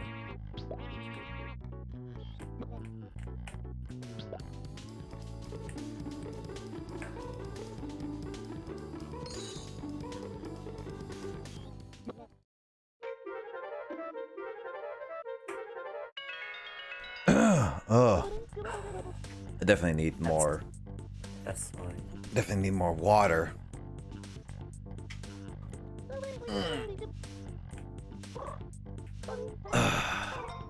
Oh. Definitely trying to figure out what to do next in this game. It's a little bit, well, it's not too hard to figure out what to do next in this game. It's just, ooh, my 3DS. There we go. Good thing I didn't drop Rob.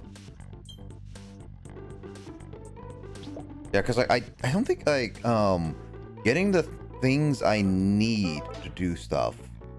I think that's the struggle I'm working with right now.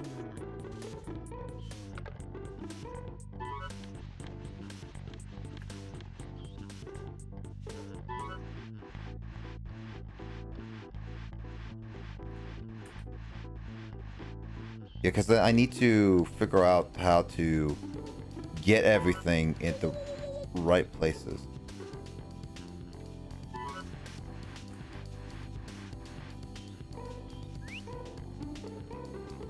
Oh. Yeah, and then I'll give the frog ring to her.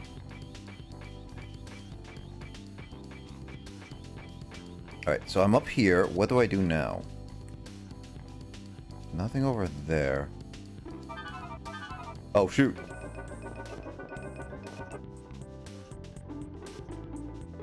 That gave a lot of power out. Yeah. Talk to me.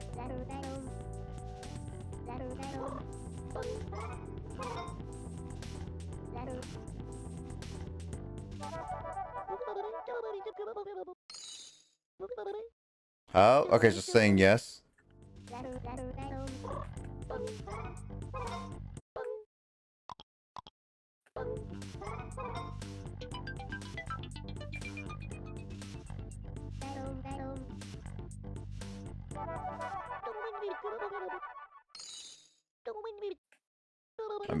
No worries, Rivers. I'm thinking of just like ordering food at some point too when late night Mario Kart happens. Not tonight, but maybe at some point. Like maybe during like late night, I will. Question is, it's like, should it be a pizza or should it be McDonald's? Or a pizza McDonald's? Or a Krabby Patty pizza? Oh. Krusty Krab, yeah, pizza.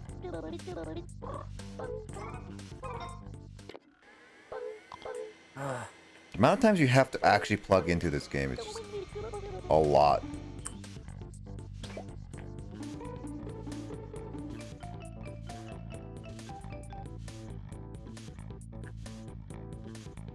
I wonder if I have to tell the mom to plant the stuff.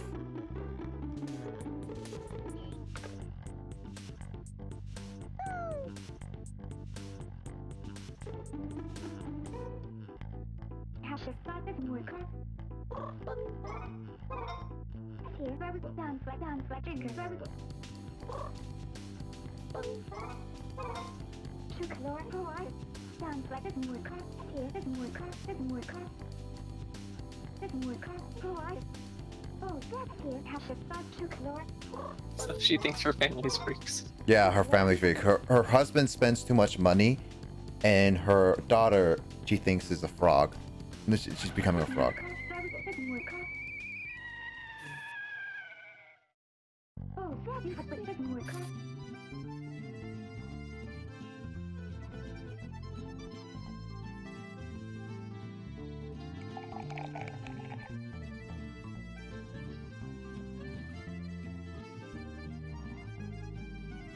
So she spends her time in the kitchen all the time. And the dog is still there.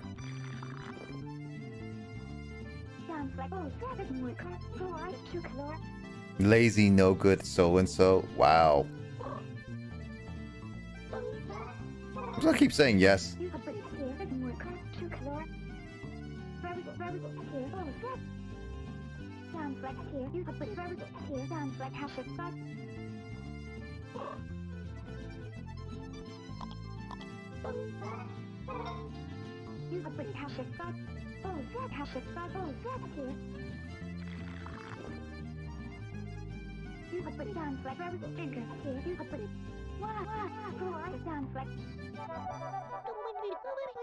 Oh, that's so nice.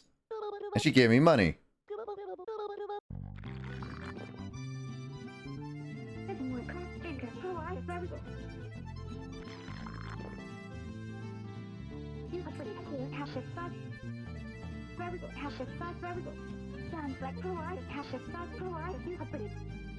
No, I always keep picking up garbage.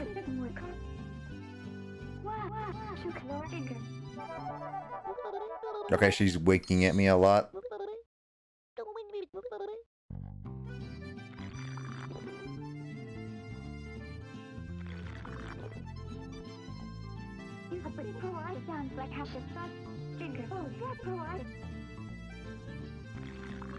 Why do you keep drinking it then?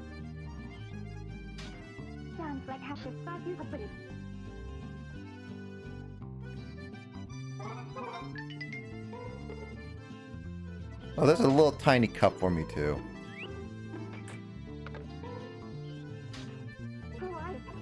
I like a grapple theme. Okay, so breadcrumbs for the fish.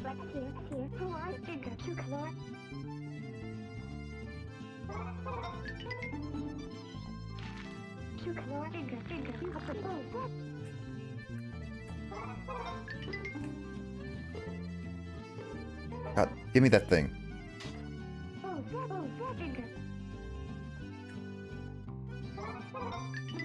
No, I will never play that.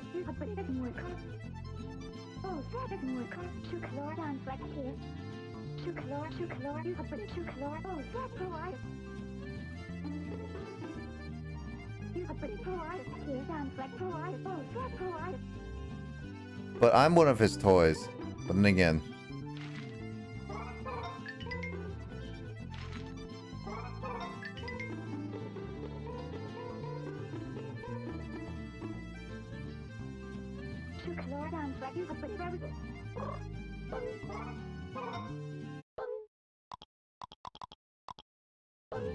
Makes that sound. Alright, cool. Sounded like you got a Knuckles for a sec there. With the tongue clicks. Yeah. I need to... I want to plant the seeds.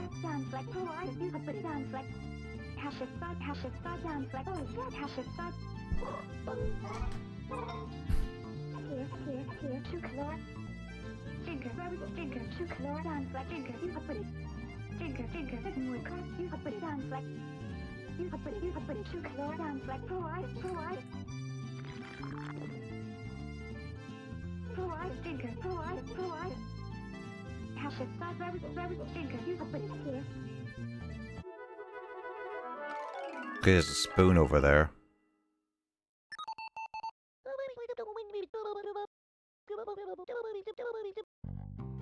Oh, I need that. Oh. Oh, it's still in chat. Eh? Oh, it's still in chat. Yeah, he is. What the heck is that spoon? What the heck is that spoon? Wait, do they not see you? Oh no, they see me. It's just like I'm looking for a spoon now. And that can act as a shovel and I can plant the seeds. And I need that. Where the heck is that spoon? Spoon. My spoon's too big. My spoon is too big.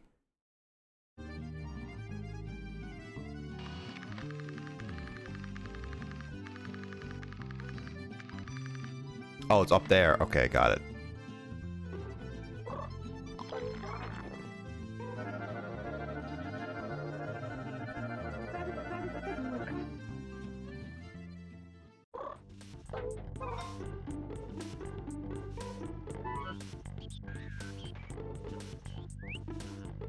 The time is running out, but I can get that spoon. Good.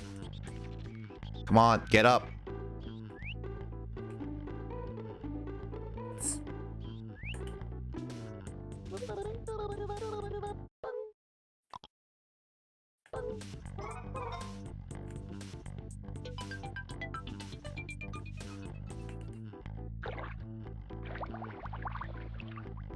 Fish eat cookie crumbs, apparently.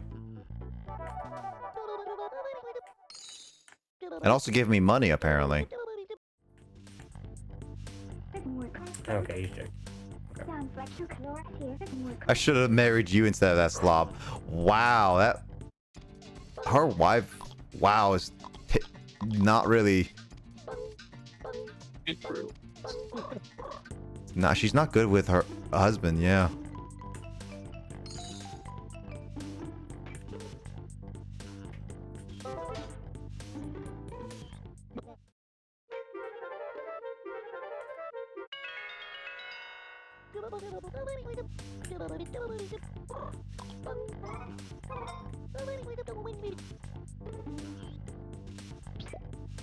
Got a little bit of time left.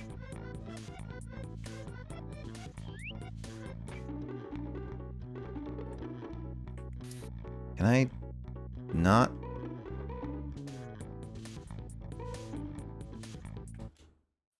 Alright, the spoon is over there. How am I supposed to get it then?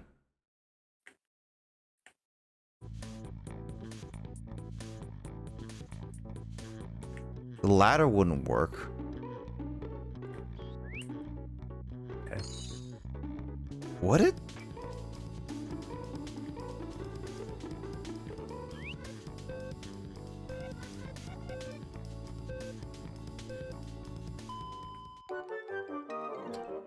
Man, I would not know. Hey, Mick.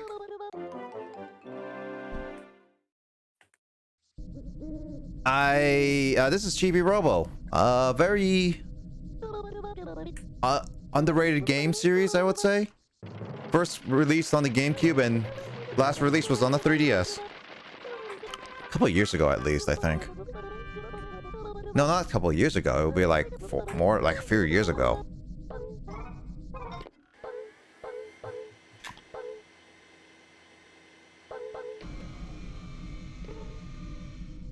Well, that's it for playing Chibi-Robo for now.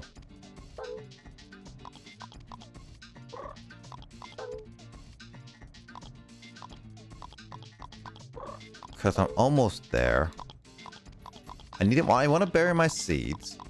And I gotta throw away some of these items. I gotta get that spoon too somehow. That spoon is pretty important.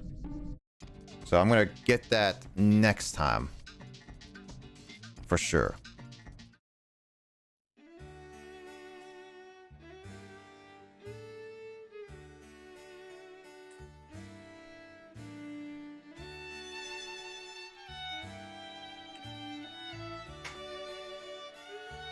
Alright, so we're switching over to Great Ace Attorney for a little bit. Eating the Pokemon Oreo. Yeah, I would think about Pokemon Oreo, but I don't really care about it too much to eat get the Oreo. Plus, I heard like there's a lot of controversy with that.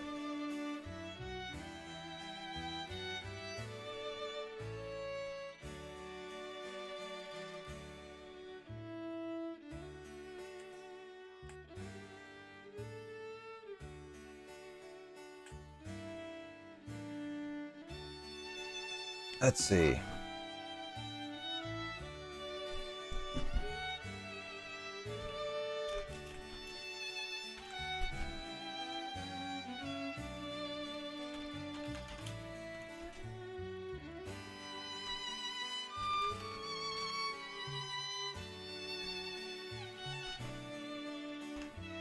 Keep the packaging, of course. The only packaging I kept is the Mario cereal, the Mario Odyssey cereal, because it has an amiibo on it.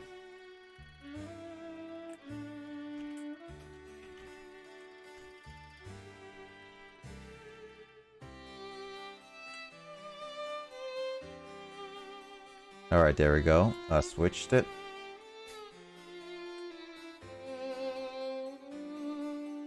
All right, gotta do my pack opening for Rivers. Oh, heck yeah. Alright. Got a really tough missile pack. Usually for Oreos, I usually eat a lot of it as well. Either way.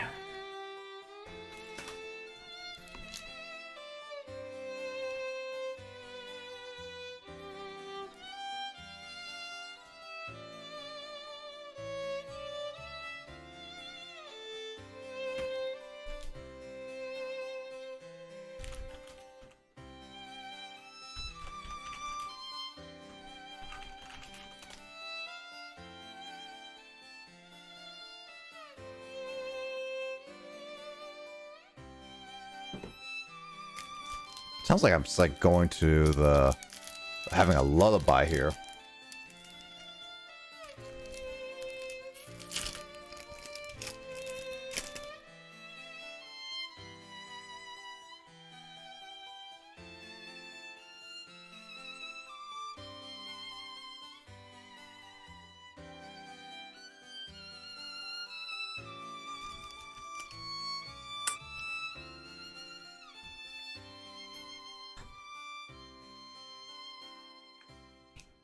Girl with chocolate, cause TMI.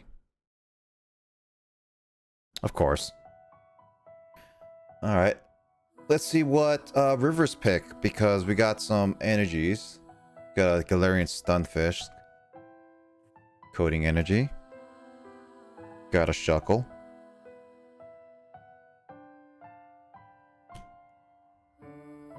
Nincada. Voltorb. Rockruff. Whismer. And Trubbish. Another Shuckle, but it's reverse hollow. And the rare card is a Orbeetle V. Not bad. I don't have an Orbeetle V, so it's not bad. It's alright, in my opinion. It's another rare card. Never got any of the unique pulls, is what I would say. Like the... what was it? The...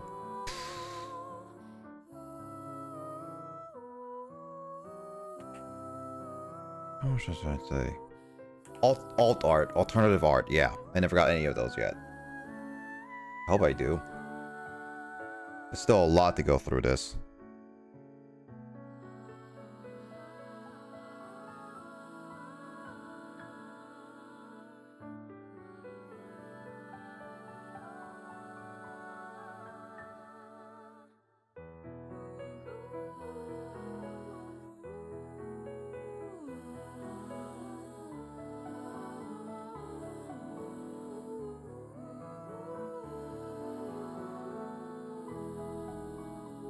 Give me a second. I'm just gonna do something really quickly while I do this. I do my dailies, or not dailies, just more mobile stuff. Wouldn't that be dailies? No, it's not dailies. It's just like trying to do something before before it's too late, kind of thing. It's not dailies per se.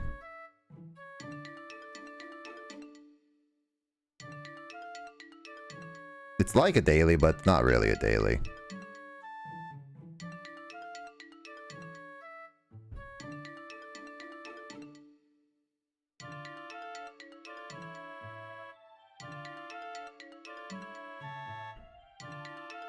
So how are you doing in Metroid Dread right now? I think I'm already halfway. I'm halfway there. I mean, this is me not really exploring as much. Let's be clear. Mm-hmm.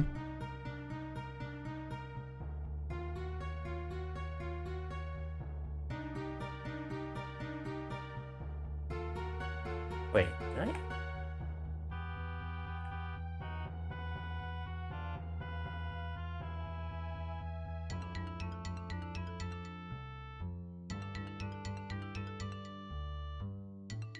Wait, this is funny. Okay, yeah. Okay, I've already been here. You have already been here. Oh. I keep forgetting that I don't have the space jump. Ah.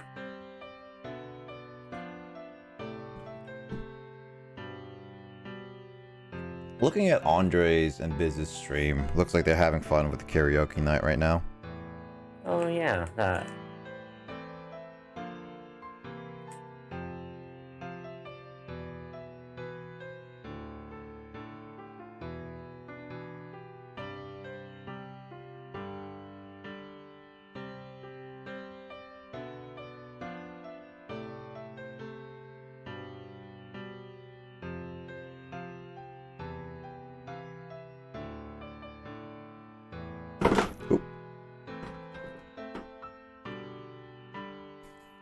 Alright.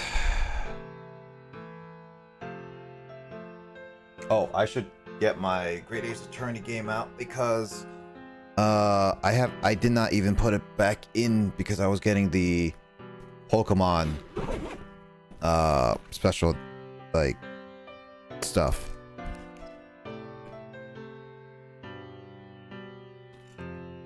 Oh? You know, the shiny Celebi and stuff like that I posted earlier? Oh yeah, yeah.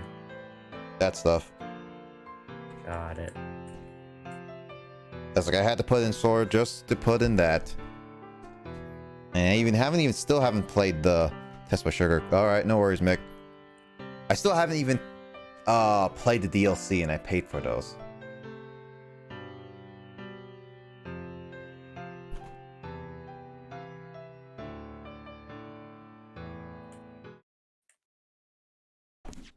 Ow. Back here.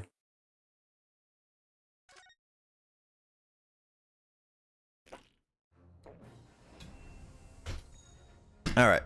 Press any button. Let's continue our adventure from the last time.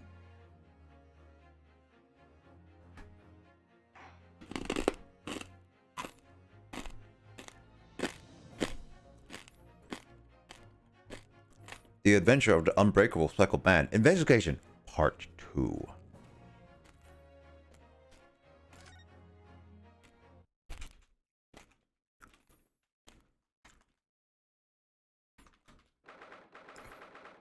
So the last time, how we ended, our friend died, and we're trying to figure out why.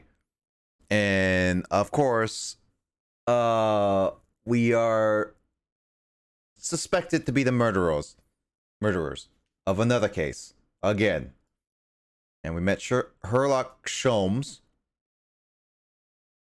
And then after that, we then gone through a little bit of investigation. And in the first investigation, we found that the next door person was indeed a female for some reason. So we're trying to figure out why she was there.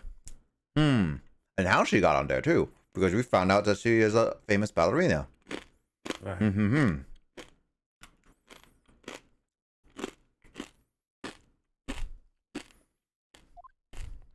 That's like a quick in-depth summary, and obviously there's a lot of details missing, but whatever. Also, Susato. Here we go again. I wish we hadn't been thrown out like that. Like you thrown me multiple times. I wish we'd managed to find some clue as to what that speckled band might be. I didn't manage to investigate at all. And I imagine that we won't be able to for a while longer. We'll never get past that soul sailor guarding the door. He's clearly glaring at us as if to say, don't even think about it. Oh, wait a minute. What is it? Well, what happened to the great detective friend? Where did he go? Oh, yes. He completely disappeared. When did he do that? He slipped away as quietly as the wind, but not even before ensuring these were securely back on my wrists. Well, can't really do much here. So we gotta go back to the thingy of the cabin.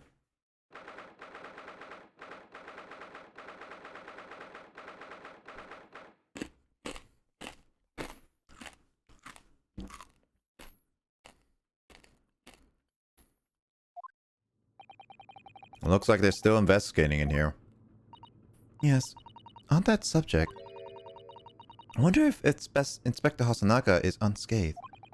What do you mean, unscathed? Surely you haven't forgotten, have you, Naruto-san? Don't you remember that he said that allowing you out of this cabin to investigate?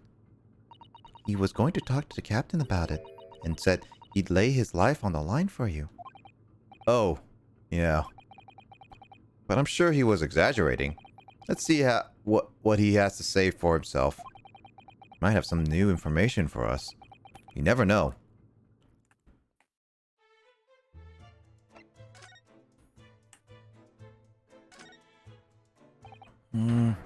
Yo, where did you go? Oh, sorry, I just went to the next door cabin. Why? Who gave you permission for this? Well, Seaman Hosonaga did. That new Japanese, was it? Later, I will roll him into a ball and throw him in the cold room. Whew, he's gone back to guarding the door. Yo, Max with the Prime 5-month sub. What's up, man? How was your Kingdom Hearts 3 critical run, dude?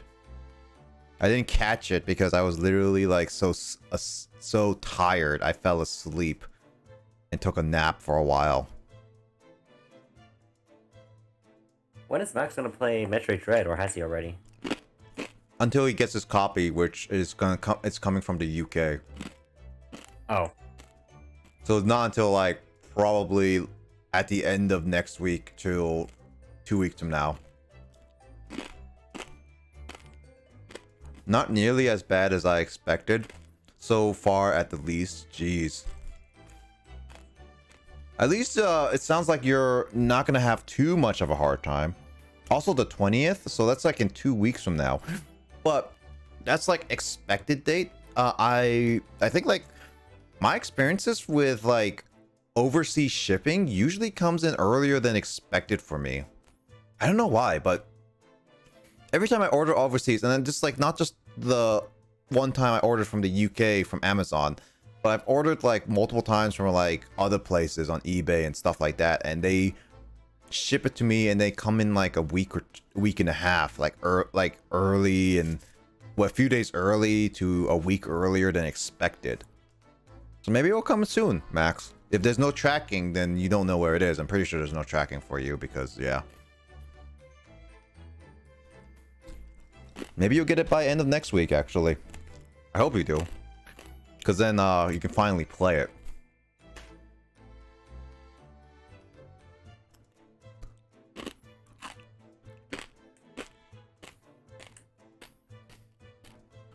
But yeah. Are you looking forward to playing Dread? Because Carl already beat the boss, and he's been doing his second playthrough. Yep, and let me just tell you, Max, if you do you like hard games? You're gonna, because if so, you're gonna love I mean, this. he's doing a critical run in Kingdom Hearts 3, Carl. That probably says that he's doing a hard game. Hard games on motorcycles. Hard games on motorcycles. You check media share. I posted something. Oh. Actually, Max, if you take a look at the game spoilers section in my public Discord, I actually did slightly rant against the final boss. I didn't. It doesn't go into spoilers though, so don't worry. I just said F this final boss. Is that an authentic first generation Charizard card, Mick? It looks like it. It's not the absolute beginning one, but it's definitely looks like in the first edition one. It's copyright 1995. I don't see any other one. This looks like the first edition one. Doesn't look fake as well to me, based on the picture. I'm all about hard games, says Max. Oh, I'm glad. Max should do, like, when he gets to Metroid Dread, he should do a regular playthrough of it, and then Max should do either the hardest difficulty or like hardest difficulty with the least amount of items possible, kind of thing. It's like a small run.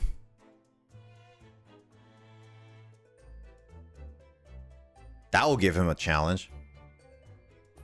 I hope Inspector Hosonaga doesn't find himself in too much trouble on our account. Also, Mick, that is like a good card. Wow. Bit jealous that you have a Charizard card at least. But I'm not a person to spend a lot of money on a card. I would rather spend a lot of money on a game specifically. He's really gone out of his way to help us, hasn't he? When we get back to Japan, we'll have to take him for a steak at Le Carnival. That could be a very long time for Naruto-san.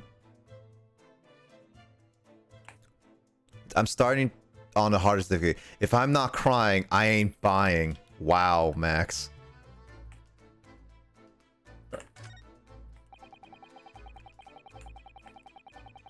Max is going in all hard. It's like the game has to be hard. Like the easiest game. Oh, that just reminds me. It's like Kirby's Yarn. You know, like Kirby's Yarn, Epic Yarn, Carl. Yep. Yeah, it's like that's considered one of the easiest games on the Nintendo has ever made. It's like that's so easy. Max is like, nah, man, I'm never gonna play it because it's too easy for me. I gotta go hard. Well, here's the thing, though. Like, trying to keep all of your beads is pretty tough. Nah, man, that's too easy for Max. He can do it with his eyes closed.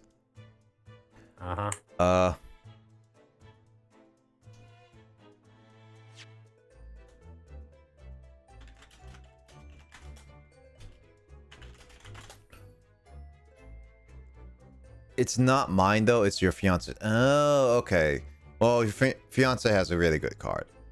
Too easy for me, Carl, says Max. Alright.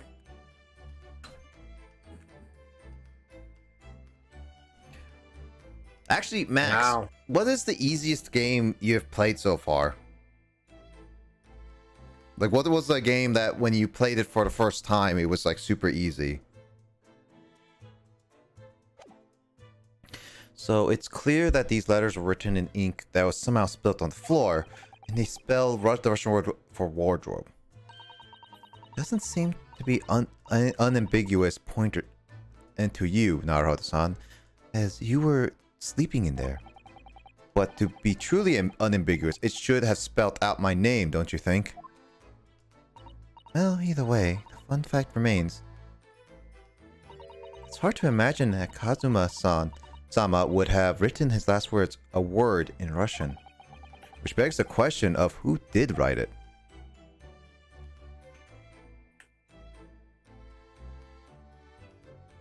Gotta check everywhere.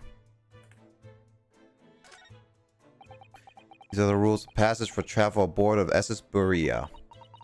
IDK. Honestly, I don't know for sure. Well, how about this, Max?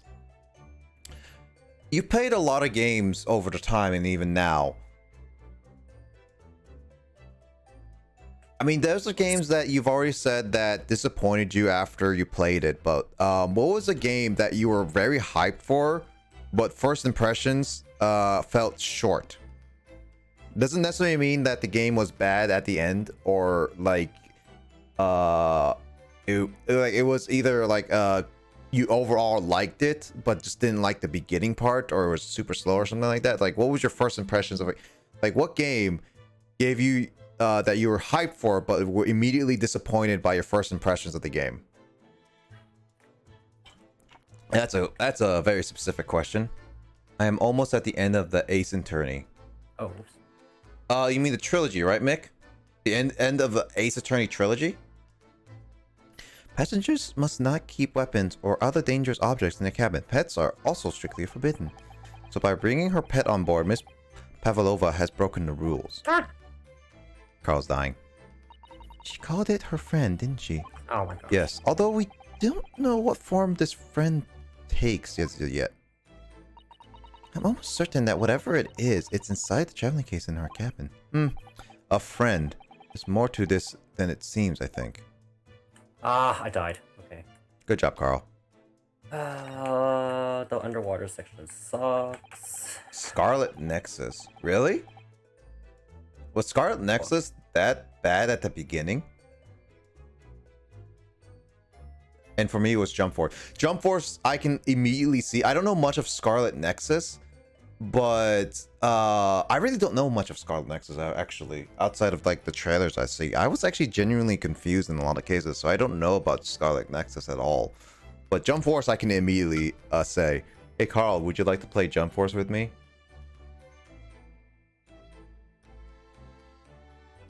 Carl? Oh, Carl's deafened. Dang it. I was going to get his reaction.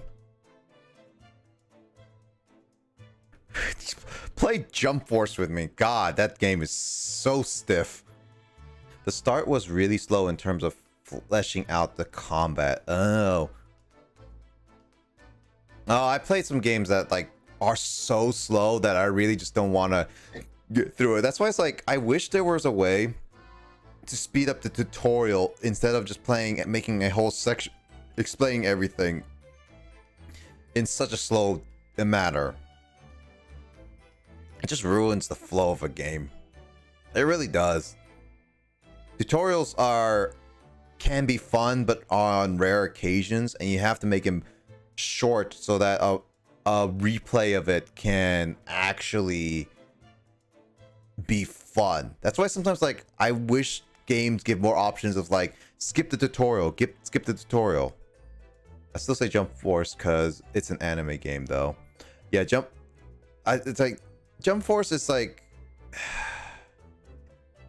ever since I saw the graphics, it was already akin to me that I did not fully like it. I like the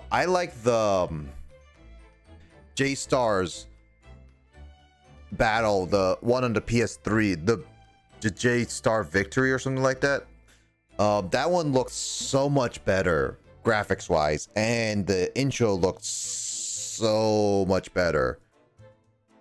Heck, the combat, I felt like, I think in that one was, and the presentation was a lot better in that one because they were not static. They literally had their own intros, they had their own movesets and everything. It's Jump Force. Like, the intro and interactions are so much better in my opinion in that one. The game is solid, but it really starts out slow. Hey, that sounds like Kingdom Hearts 2, Max. How the game just starts out super, super slow. All the books provided for passengers occupying this cabin neatly arranged on the shelf.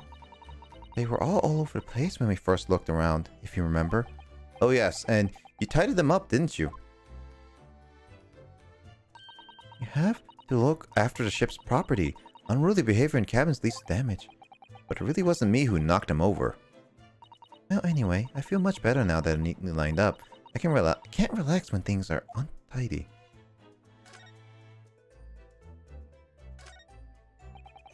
So Cosmo spends his final moments writing in his diary. 1:23 a.m. I can hear a faint whistling sound. 1:35 a.m. What looks like to be some sort of speckled band is dangling from the ventilator grill. Looked at his writing on the page. It's almost as impossible to believe that he's gone. Cosmo somehow left us a valuable clue in his words. I'm sure of it. We should solve the mystery now, Haruto-san. We will. Well, found him. Plus, they have more anime characters, and their ultimate was good too.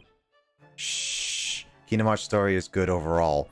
Kingdom Hearts 2 story is super slow. Well, super slow at the beginning. I mean, I like Kingdom Hearts, but then once you get to what was it? Once you get to 2, it starts getting convoluted. Because then after 2, it just adds so much more story that it really is just bloated, and 3 had to clean up a lot of the mess. I like Kingdom Hearts franchise overall, but man, Kingdom Hearts 2 is like, there's some things about Kingdom Hearts like overall just I don't like. You're back. Inspector, what happened to you? Your face is... Please, don't worry about it. They're just scratches. Made by a bear, maybe? This is a flesh wound. This is a flesh wound. Kingdom Hearts 2 is my fave, and no, it's God tier. Shh. Kingdom Hearts 2's beginning is pretty slow, though. Then again, I should probably play Kingdom Hearts 2 at some point, because I did play Kingdom Hearts 1, and Kingdom Hearts 2 would be interesting, but I mean, Kingdom Hearts 2 I would probably still say is better than Kingdom Hearts 1, but yeah, it's a really slow intro. When I told the captain that I've given you permission to investigate, he told me he'd pummel me with his fist and toss me overboard. What? But the pummeling was over in a flash, and he must have decided against throwing me overboard. So it was nothing really. Looks like he wasn't joking when he said he'd lay his life on the line if he had to. Well, thanks for your efforts. We know a little about the neighboring cabin. Yes, so I understand. Oh? I bumped into a man claiming to be a great detective a little while ago. I think his name was something like Herlock Sholmes. I don't think he's German, though. Oh, that explains it. Have we compare notes then? We tell you what we found out. Yes, let's do it. Cabin next door. Lies. It's not slow. It is slow. Well, I'm already doing a snake voice mix, so we're gonna do this. Darkness. Darkness. What? Nikolina Pavlova. She's in the next cabin next door? Oh, do you know who she is? Please, it's self-respecting ballet fan. What self-respecting ballet fan wouldn't know of that graceful angel? Oops, I think I upset him there. Oh, that tells us the neighboring cabin is unrelated to the case at least. Oh, how? Because angels don't go around committing crimes, do they? Oops, now I've definitely upset him. Spectre, has your investigation in here proved fruitful? If I'm honest, there's very little more I can do. Our duty is to make Oh, sure the shoot. scene isn't disturbed, ready to hand over to the Hong Kong police. So I'm just keeping watch here, trying not to take my eyes off the job. Oh, I see. Take a shot every time Ansem says darkness. People will die from that. There is one thing. I do have a piece of new information for you. No? What? Yes, do tell us, Perspective, please. Yawning. What is this new information you have, Inspector? It's this. The Buria's medical officer just finished the examination of the body and managed to obtain the report. Oh, Kazuma's post-mortem report. Kazuma-sama. So, what was the cause of death? Oh, hey, CJ, what's up? How you doing, CJ? Hope you're doing well. Head pats. Damage to the cervical vertebrae is what's written in the report. His neck was broken?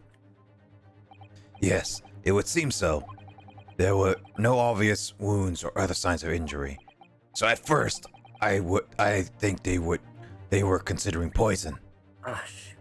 But it turns out they found no trace of poison in the system at all. Well, what weapon was used then? Nothing has been found yet. The fact there is no signs of a wound. Just think it may have been a blunt object, something that wouldn't leave a mark. Oh, I see. All body nerves run through the spine to the brain. Strong impact to the neck could induce death. It is a possibility, and no obvious wound would be left. For Kazuma. I have a second copy of the report. If it might be useful, you're welcome to have it. Really? Are you sure? Yes, it's fine. I trust you. After all, if I didn't trust you, I'd never have agreed to you leaving this cabin in the first place, would I? Hoi! Gotta pack when I wake up. I'm finally moving out Monday. Ooh, nice, CJ. You get your own place, right? Congrats, CJ. I'm glad everything worked out in the end. Hope everything works out and everything, but yeah, packing up everything. Ugh, that's a lot of work. No matter what. I don't look forward to packing up all my games and stuff like that, but that's gotta be a thing where I gotta pack up everything. The post-mortem report has been entered to the court record. Gotta trust people, Susato. Oh, Mr. Sholmes was there, was he? Yes, he seemed to be enjoying himself a little too much as he crept out on the floor investigating. Technically, yes, it's on my own place because my mom is almost never home. Lol. I mean, at least it's something at least, CJ. It's something at least.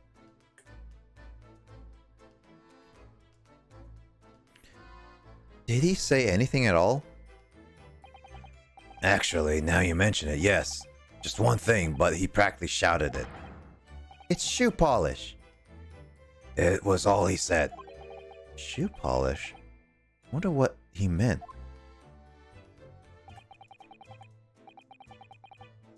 It was when he was over there by the piece of broken glass, do you see?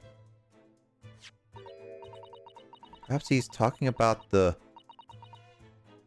brick-colored mark? Do you think? Yes. Yes. That must be it. But how could Mr. Sholmes know it was shoe polish? That leaves me cold. I'm afraid I have no idea.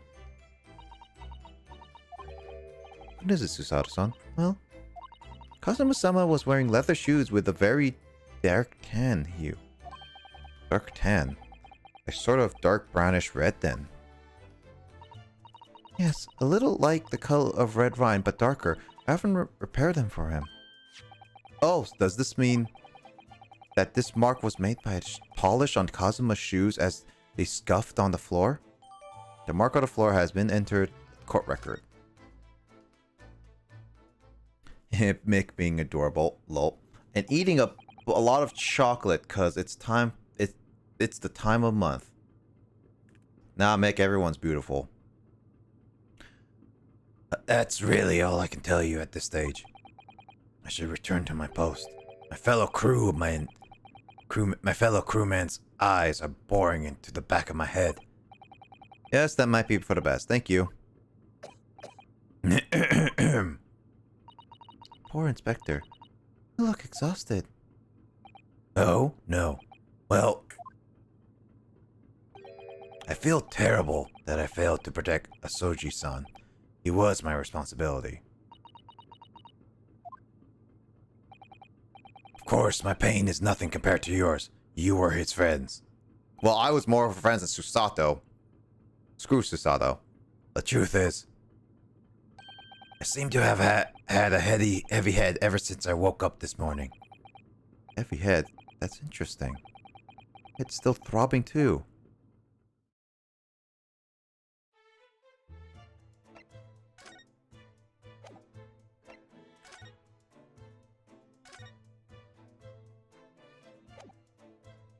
I can move out, right?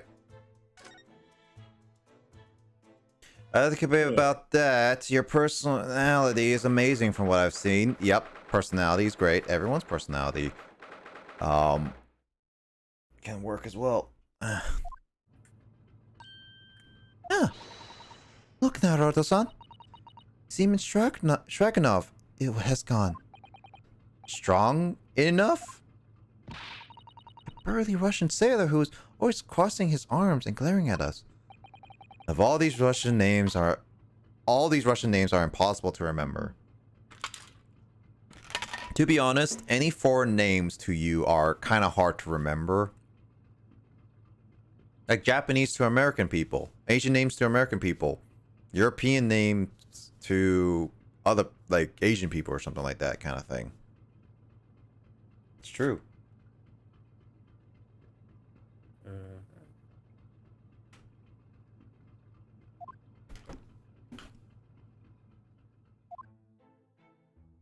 Tra-la-la. Captain Underpants? Did you hear that? Sounded like someone singing. Tra-la-la-li-ra-la-lay. I did it the great detective way. I mean, you can DM me a Discord, lol, you know. If you wish me to, I will. Ooh, they are gonna be DMing. And that's fine. This caroling. I know that lark-like voice. Well, never mind now. Never mind that now. This is a golden opportunity for us. Yes, you're right. We must seize it. Must seize the day. Let's get to Lava's cabin. We can and investigate. Definitely. Before that stringy knot crewman comes back. JK. I mean, it's in chat. I'll read it anyway. It's Straganov, not stringy knot. Somebody can't. Oh, it's Sholmes, look. Well, you never know where he's going to turn up next, do you? It seems to be stealing a look at something as he sings to himself.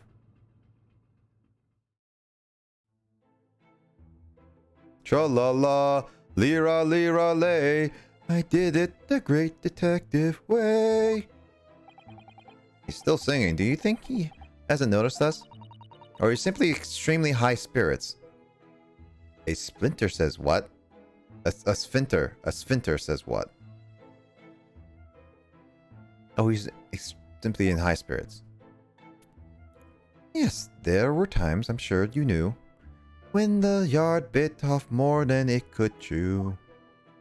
And through it all, when there was doubt, He's lucky Herlock was about. It's lucky Herlock was about. Excuse me?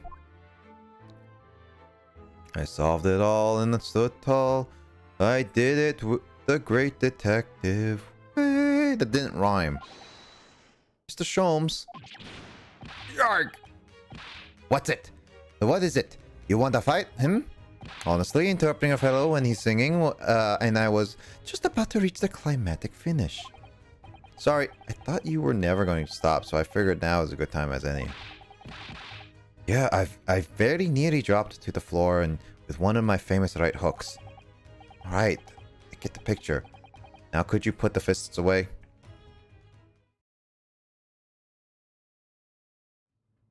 I don't know what you... I don't know whole that thing is, CJ. I really don't. The problem is that with those jokes is that I don't understand what those jokes really are about, honestly. I just say them because, like, whatever. I knew it was a joke from the beginning. I just did not understand what that whole meaning was with the sphincter. What the heck is a sphincter anyway? Those jokes that when people say what is like literally like so old that I really don't care about it. People can just joke about it and whatever, but nah.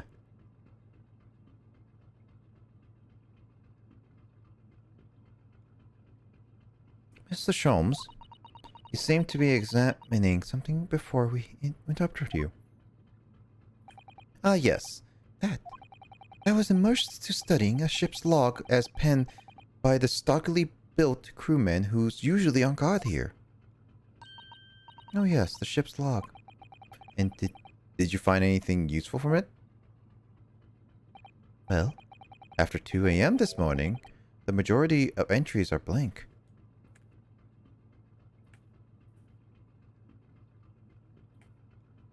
I never heard of that way, honestly, CJ.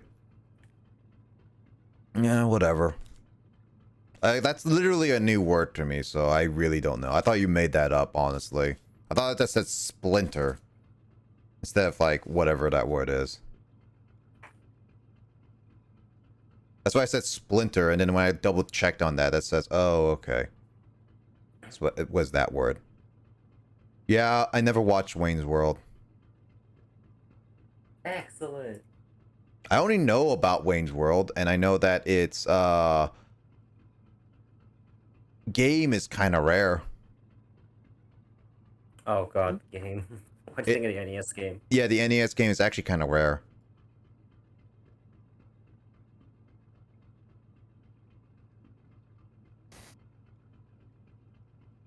Wayne's...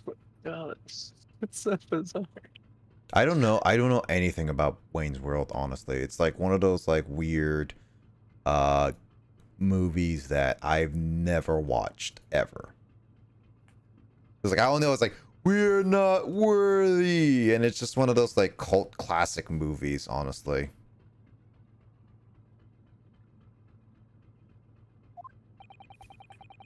Which means that there was nothing to report, nothing of note happened, so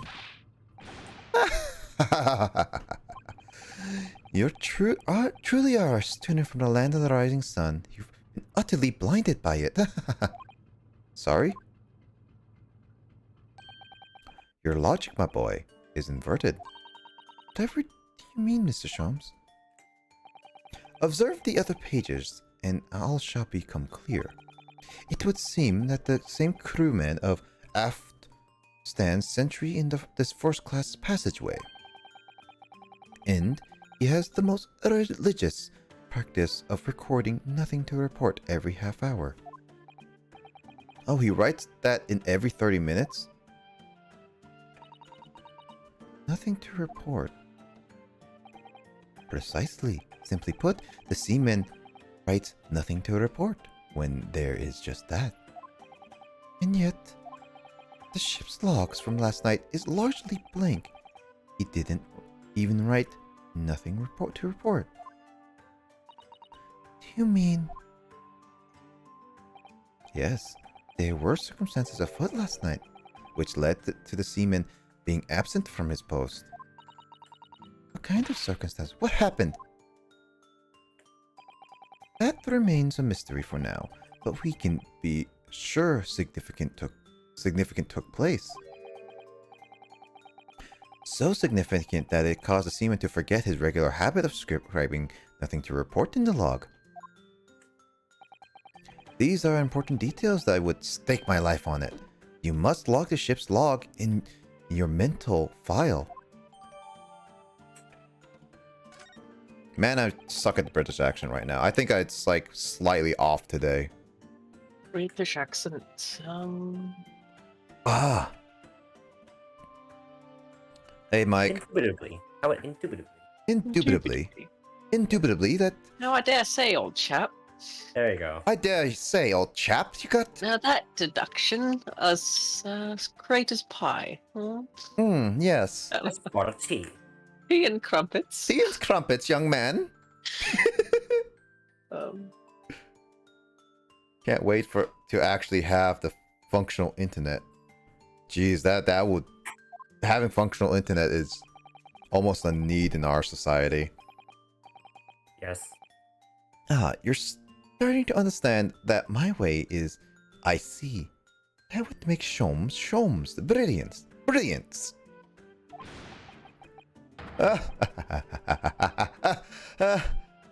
Oh, ouch. He laughed so hard he hurt himself. What is it? Are you hurt?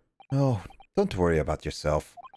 I seem to be afflicted with throbbing head this morning. For some reason, nothing more.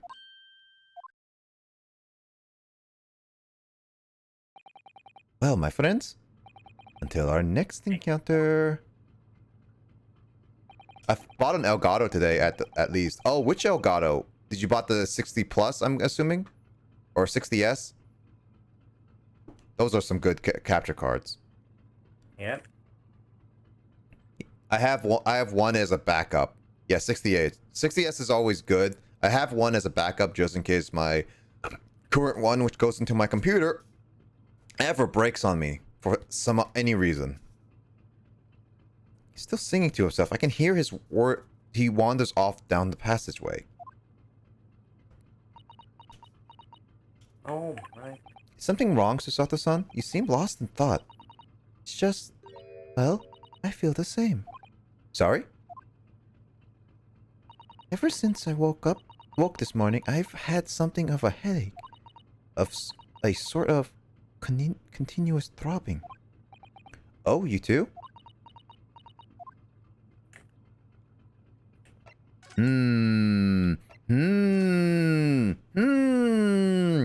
I got it just for Smash for the most part, so I can actually stream it outside of tournaments, which is probably a good thing. Like, you can actually have something good to try.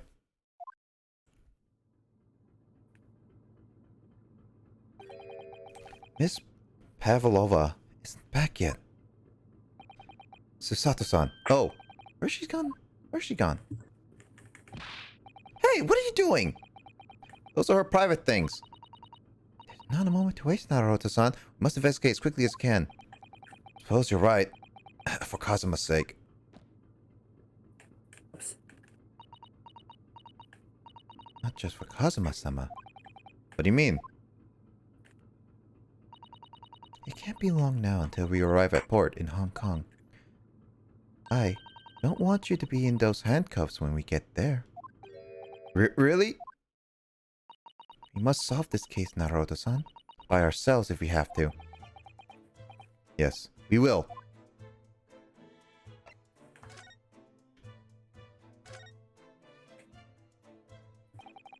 All the books are toppled over together. Look, every single one.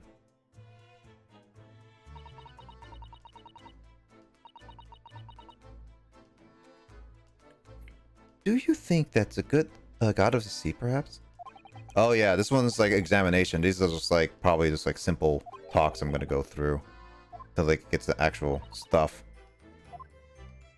Perhaps Miss Pavlova is practicing difficult ballet again.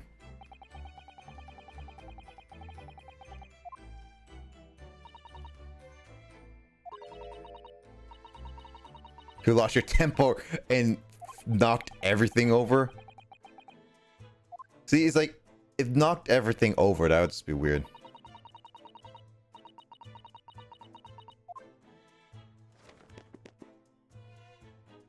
Why does she have to leave a gap in between? It bothers me. Oh my. Miss Pavlova's case is open.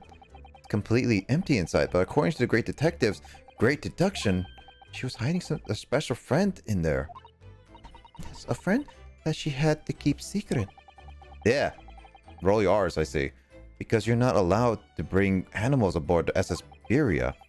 Wonder what kind of animal she had in there. And the more to the point, where is it now? In the vents. In the vents? I don't know. Okay, no idea. There are a few books on the desk, nothing else by the looks of it. Well, Miss Pavlova only ran from ballet last night. She hardly occupied this cabin any at all. That's true. I wonder what kind of books she likes to read. Let me see. Yes, I see. It would seem Miss Pavlova enjoys reading. Books written in Russian. Thanks. I think I probably already knew that. It's rude to ask too much of people, Naruto-san. Kindly remember that.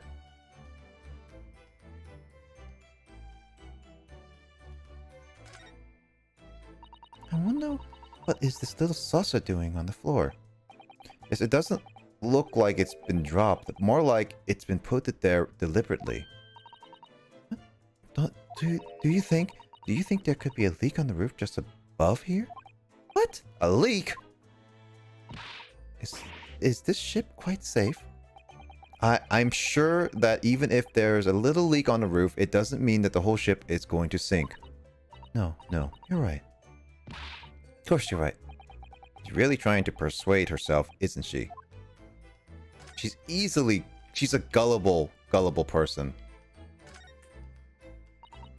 Naruto-san, are you there? Sorry, I'm right here. Yes. Why? Oh, good. I thought you might climb into the wardrobe when I wasn't looking. There's no place like home. Believe me, I don't have extreme compulsion to jump inside every wardrobe I see, you know. Well, anyway, I'm not sure any could fit inside that one. It's full of beautiful outfits. I suppose they're all stage costumes. I was rather hoping we might find Mrs. Pavlova's friends hiding there, but no such luck.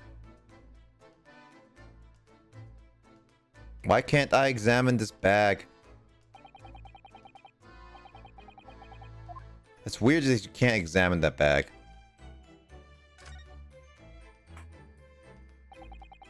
This is the ventilator that connects to Kazuma's cabin next door. Yes, although what a fool a shipbuilder must be to open a ventilator and into another room. Ah, maybe.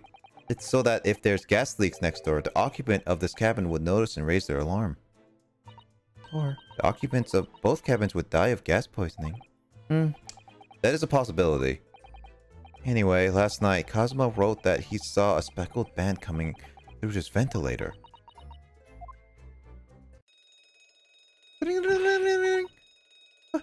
Look, what's that?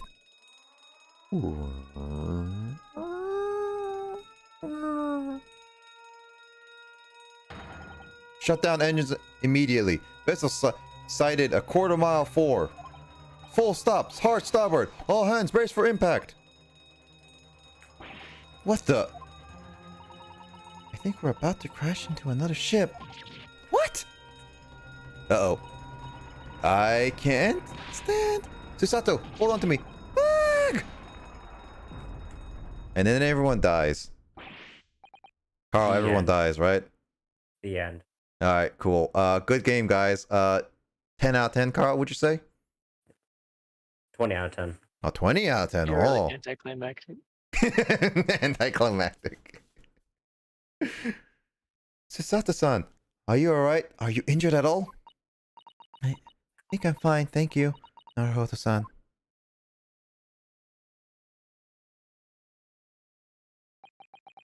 Looks like we avoided a collision.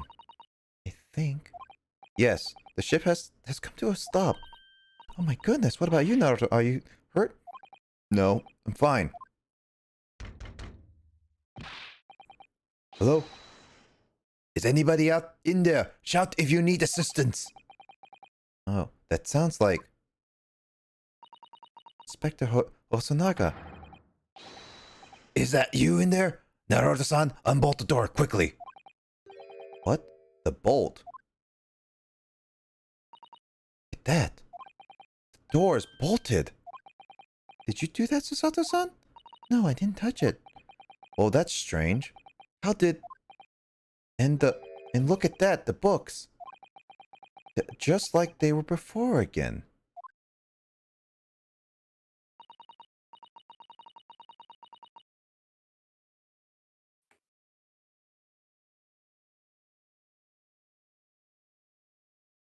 Naruto-san, aren't you going to open the door and let Inspector in?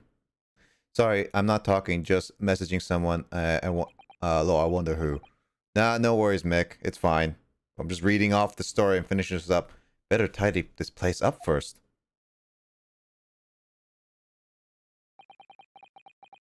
Our violent emergency stop had solved one mystery at least in a very vivid way. But I knew that what awaited us on the other side of the cabin door would not be pleasant. I hurried around, tidying up the cabin with a new sense of foreboding in my heart. And that's another to be continued. See, this is one thing about the to be continued. It's so sporadic when it goes through it. This to be continued only took an hour. Yeah. And I still got time to finish up the second part of the course. Where's the dessert? Huh? Where's the dessert? Carl, would you like a giant ice cream cake? All to yourself? Well, absolutely, yeah. Okay, cool. Cool. It's gonna be a 6-pound cake.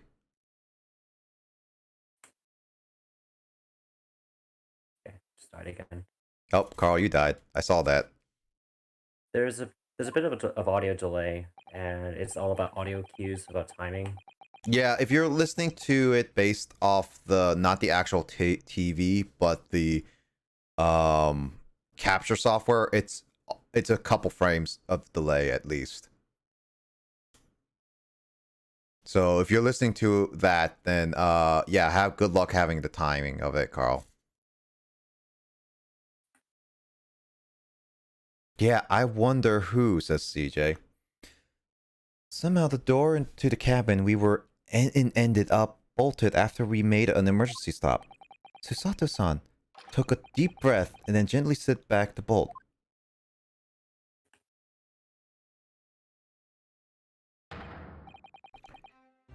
You, what are you doing in Miss Pavlova's quarters?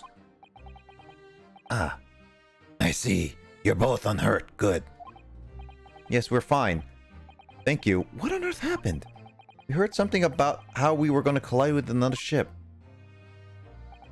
Yes, it appears to have been a false report, though. Oh? How did that happen? There's a dense fog outside, so it's extremely difficult to see. Someone must have thought she saw a ship ahead. This person obviously triggered the alarm, and that's why we made an emergency stop.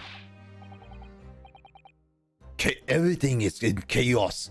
Passengers are screaming. Crew are running everywhere. This is the first class area. It's the quiet part of the ship at the moment. I mean, there's only very few people here. Oh, I see. Someone triggered the alarm?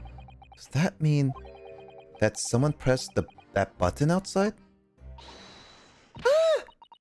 You wicked intruder, dressed in all in black. You are the devil. Sorry, me. Sorry, me. I've been caught a lot of things before, but devil is the first. You opened my traveling case. How could you? What? No, we didn't touch it. That's right, Miss Pavlova. It was already open when we came into your cabin. Spectre. Yes? Arrest this man. I know he did it. He is a criminal. Is it not enough that he has killed a man? Ah, he is a stowaway as well. If Vixen promises not to steal chicken, do you believe? Take him away. He is a trespasser as well as everything else. Stowing away, trespassing, killing. Is it? She is right. You are devil. Does not look good, does it? There is a cell below deck. Throw him in. Tomorrow we talk in Hong Kong. When we give you and then give you straight to police. Wait, a cell? Please, Inspector Hosonaga, is there ain't nothing you can do? This is a Russian vessel. I really don't have no jurisdiction here. After my last effort to appeal the captain's good nature, I think I'm out of options. This is terrible. This is a real crisis. Got to find a solution. Immediately. Dun, dun, dun, dun, dun, dun, dun.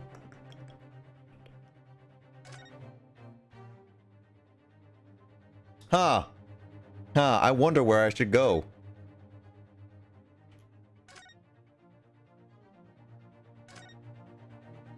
What the?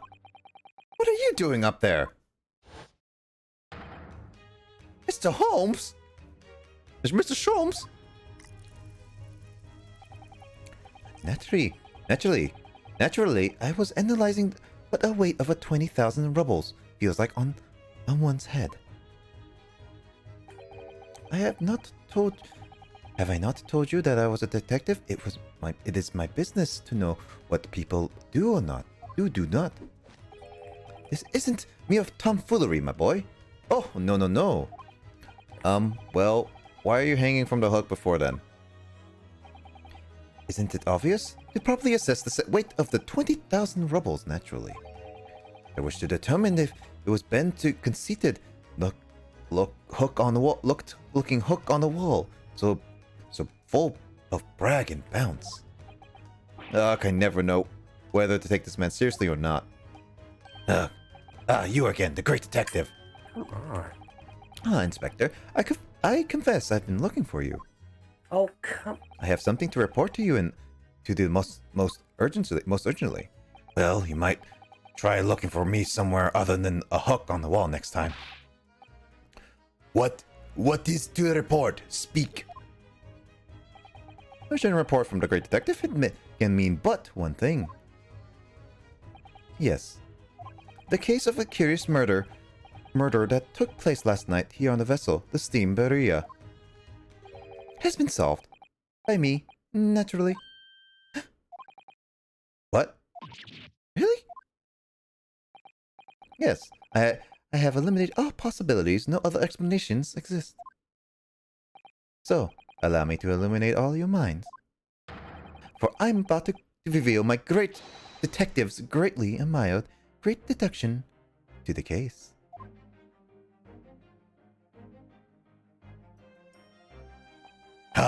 You have solved it? Even the Hedgehog understands this case. We all knew who was responsible for killing school student boy this morning when we found criminal in wardrobe. It is this doorway, and he is handcuffed to prove it. He didn't do it.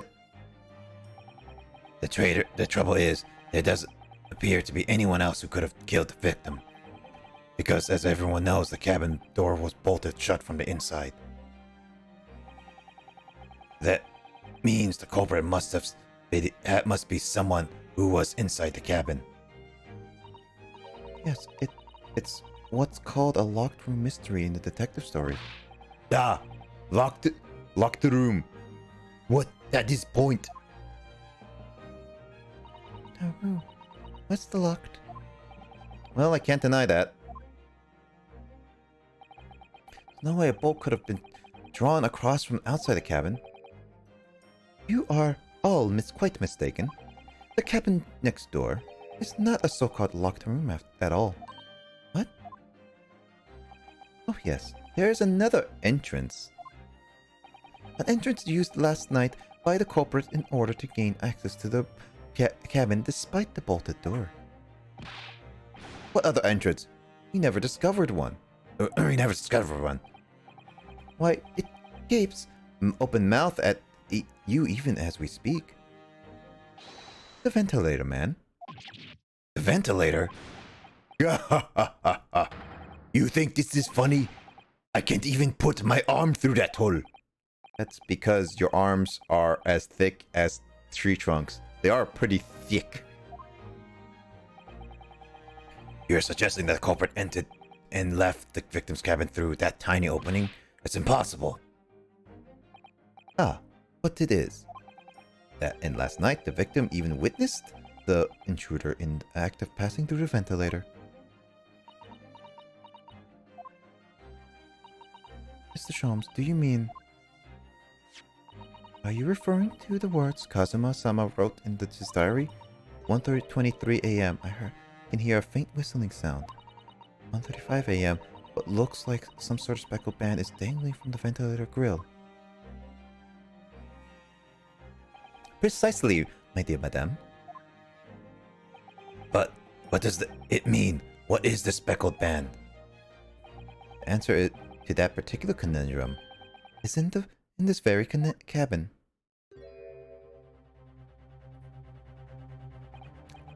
Mr. Sholmes, what are you doing? There is distinct element of danger. But fear not. I am ready. What I'm about to expose you to all to see will shock you to your cores. Behold. Yuck! Ugh! What the?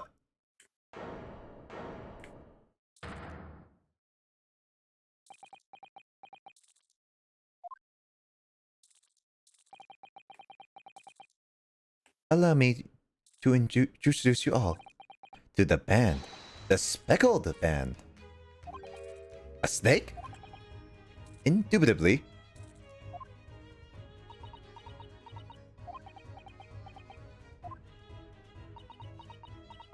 I like how Stragonov is just standing there with a snake wrapped around his head. Mr. Sholmes, just one thing. Pray, troubles you? Well, that snake isn't really speckled, is it? It looks more stripy than, wouldn't you say?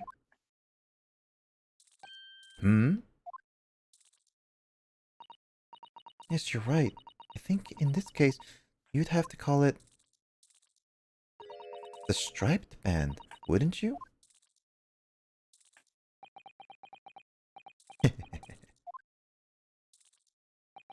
You both see and observe with distinction. However, do you not think that that is precisely the trap into which the culprit wishes you to fall? Oh my goodness, really? It's a trap? How exactly? I think perhaps it is time I explain the intricacies of my train of thought. Are you ready, Miss Pavlova? I am sorry for the young man who died, but that is all. His death is nothing to do with me. The whole thing is nothing to do with me. There are two conclusions I have drawn from the facts. Number one, last night your friend infiltrated the victim's cabin. And number two, the same friend is responsible for the victim's losing his life. No. She's turned as white as a bowl of rice again.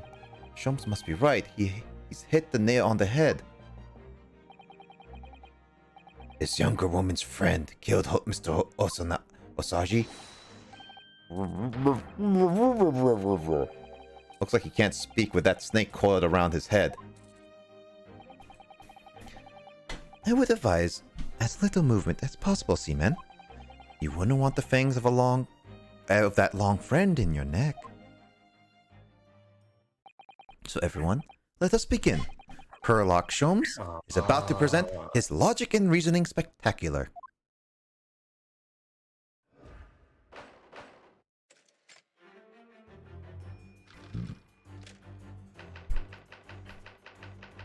Here we go again. Miss Pavlova, moments ago you claimed the following. His death is nothing to do with me. This whole thing is nothing to do with me. And yet you cannot deceive yourself. Yes, when you recall those horror events, your aching heart smarts with pain. And it is that very pain that evidences your inextricable link to the victim's death. So we ask, what is the nature of this intruder that stole into the victim's cabin on the portentous night? Man, big words. Why, naturally, it was the friend with which you boarded this vessel, was it not? Ah, as I suspected, another telltale glance. Without a doubt, your friend is the wreathing serpent we see before us. And yet, the fact leaves us in a quandary. God dang it, big word. Quandary. You figured it out, James? What? You figured out what this case is gonna lead to in the end? No, I was just staring at the fact that that sailor is really calm. Yeah. Despite that there's a snake living on his head. I mean, considering the fact he's a sailor and anything. The victim's written observations on the night in question tell of a speckled band, whereas regrettably, this specimen's markings do not fit the description in any way. What explanation can we give, pray? What is this sight that fell upon the victim's eyes last night?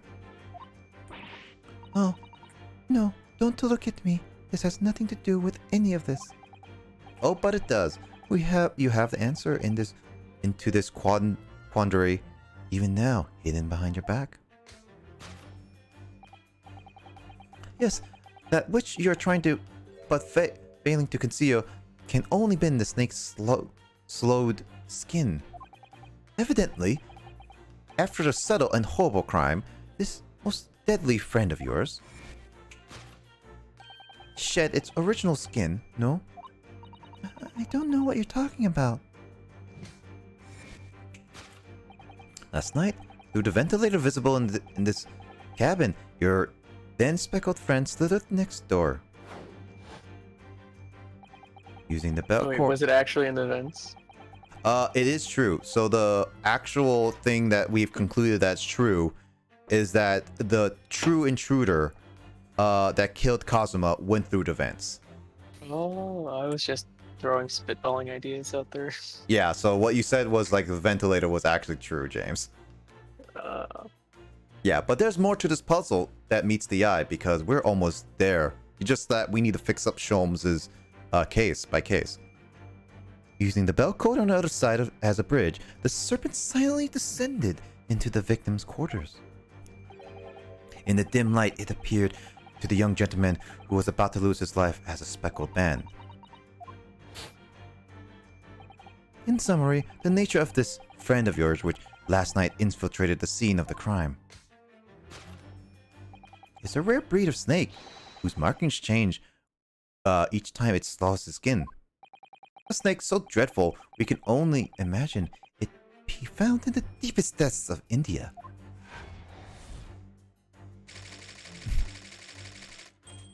Huh.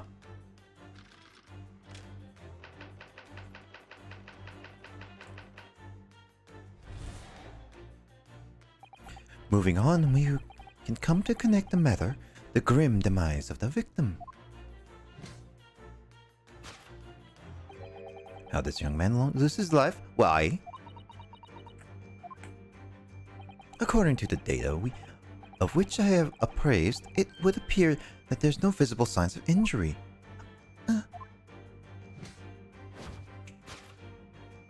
In fact, the circumstances of the victim's death can only be explained by a terrible venom. Now, if we take that as a fact, we can reasonably imagine that there remains evidence to affirm it at the scene of the crime. No, could there be? Yes, on the examination of the disease, we'll prove the cause of death conclusively. Conclusively. Yes. The almost, but not quite imperceptible puncture wounds left by the venomous fangs will seal the truth.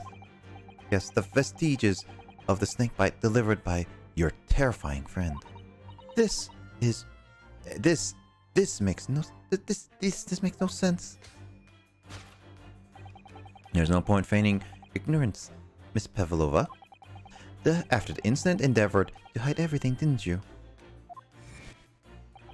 But now your involuntary glances betrays the hiding place you chose. That's right. You hid the you hid the evidence that links to the victim's death in the traveling case.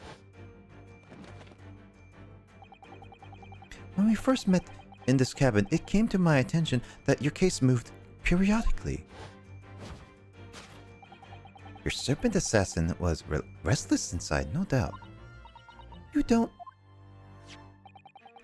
It is the telling that the victim made a note of how a low whistling sound that he heard minutes before his end. That was your signal, was it not? The sound that you had used to train your serpent friend. To train? Indeed, you put the serpent through the ventilator and wait. After a period, you summoned it back with a whistle. You couldn't know if the animal had done its duty, so you would whistle for signs of life next door. If the victim appeared not to have been dispatched, you'd release the snake once more. Do you deny the snake has undergone such training? It is not true. Having slithered through the ventilator and down the bell cord, the creature needed only to sink its veins in once. And its venom would course through the victim's veins, ending his existence forever. That is the true nature of the speckled band that took place the poor young man's life. There can be no doubt my logic is infallible. Infallible.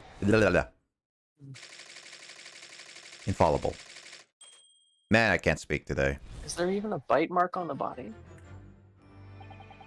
Well, that's the problem with this great deduction. There are errors in this case because if we remember in our court record, we just got recently that the post-mortem report said that there were no external traces, injuries, or poisons.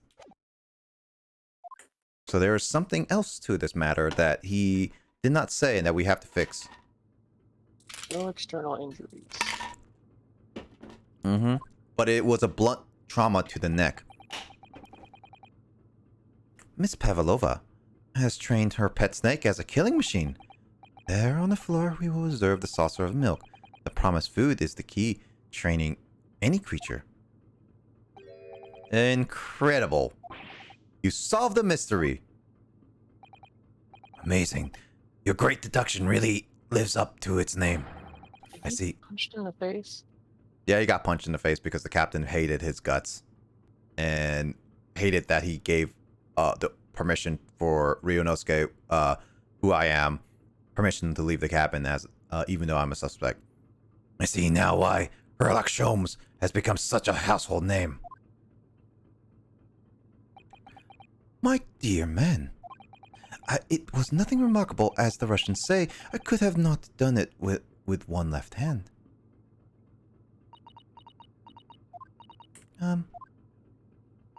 Could I venture an opinion, Mr. Holmes? But of course, what's on your mind? It's just about your deductions before. Some things don't quite make sense to me. I welcome questions as to my methods, and will answer both loud and proudly. Oh, well, good. First of all, snakes are egg-laying creatures, part of the reptile family. You are well informed, madame. And reptiles, don't drink milk. Ah. It's really only mammals that like to drink milk, you see. So, I'm not sure it would be possible to train a snake using milk as a reward. No matter. No doubt Miss Pavlova used some other treat to encourage her pet to do her bidding. Look, it was merely an example. The logic holds. Well, there is something else. Snakes have no ears. Ah. Yes, so I'm not sure it would really be possible to signal the snake by whistling.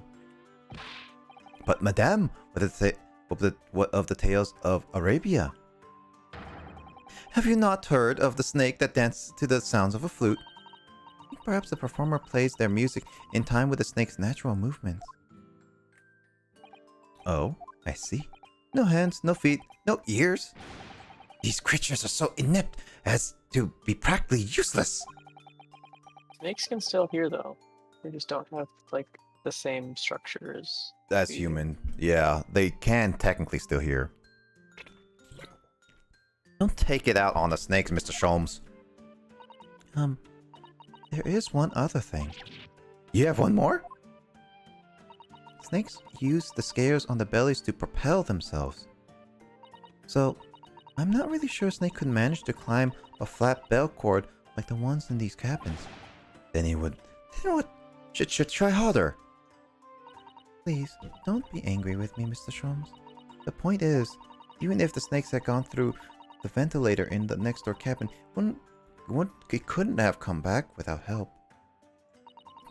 What I'm trying to say is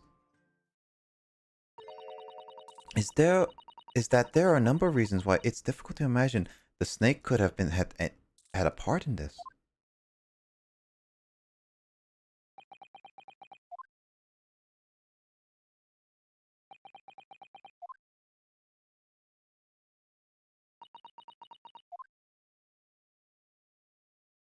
Great deduction. Destroy it. I think we need to step in and help again, Naruhodo. Oh no, you don't mean... Yes, we need to modify Mr. Sholmes' latest deductions and turn them into great ones they ought to be. I had a feeling that was coming. Alright, let's give it a try. Just what I was waiting for, Mr. Naruhodo. Yes, right. So, cast your eyes down to your wrists again. What? Oh, again, they're gone. You've done it again. Your handcuffs are gone. Where'd they go? Did they go? Fear not. I shall see they're restored after our work is done. I really wish you'd just leave them off. Now, everyone, let's begin. Sherlock Sholmes is proud to present his logic and reasoning spectacular. Course correction. Hold it, Sholmes. Alright, let's go with this. What we got? Miss Pavlova, moments ago you claimed the following. The death has nothing to do with me. This whole thing has nothing to do with me. Yet you cannot deceive yourself. Yes, when you recall those horror events, your aching heart smarts with pain. She does have an expression on her face. Yes, that's true. She looks as though Kazuma-sama's death is weighing heavily on her hand. But you're not sure Mr. Sholmes has read her quite correctly, is that it? Could there be other way to interpret her expressions then? Let's take a moment and really look very closely at Miss Pavlova.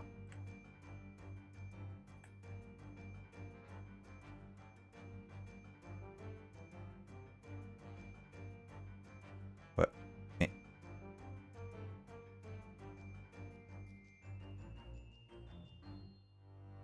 Oh, there it is.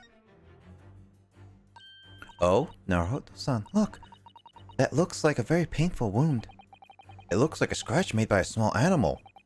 And fairly recently, too. Whatever scratched her doesn't appear to be around here. Yes.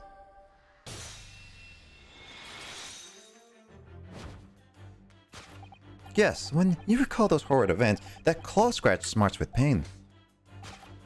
Indeed, the simple observation reveals that the wound is fresh. Miss Pavlova, did you, in fact, receive that scratch sometime last night? Huh?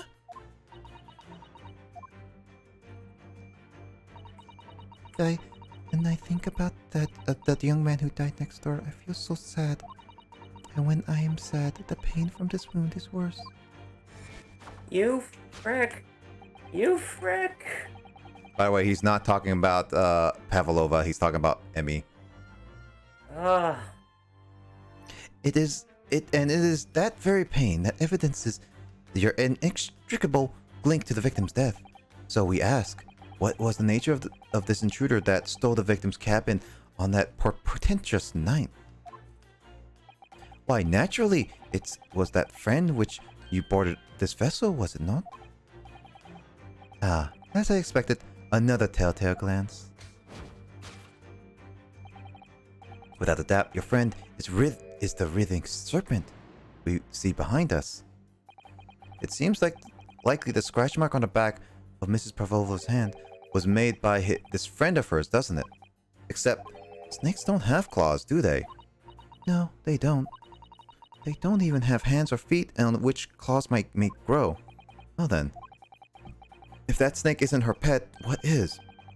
What's the true identity of this friend of hers? We should follow her gaze. Follow her gaze, Naruto-san. That's where we will find the answer.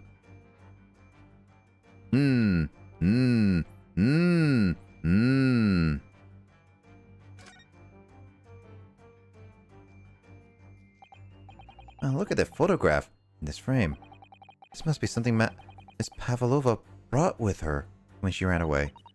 She is exceptionally beautiful, isn't she? That is true, but personally, it's the little black creature she's holding caught my eye. Maybe we'd better take a closer look at this. Look at the little cat Miss Pavlova is cuddling here. Oh, what a cutie little kitten. It could vie with you, couldn't it, Naruto-san? For the blackest outfit. A black kitten. And from the look of this picture, at least, Miss Pavlova seems very attached to it. Oh, you frick.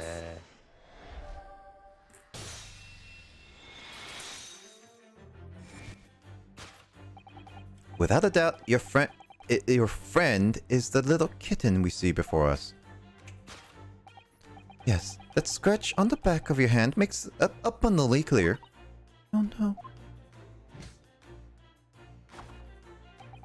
The whereabouts of this black kitten isn't clear, but what is clear is that you brought the animal with you when you ran away, didn't you?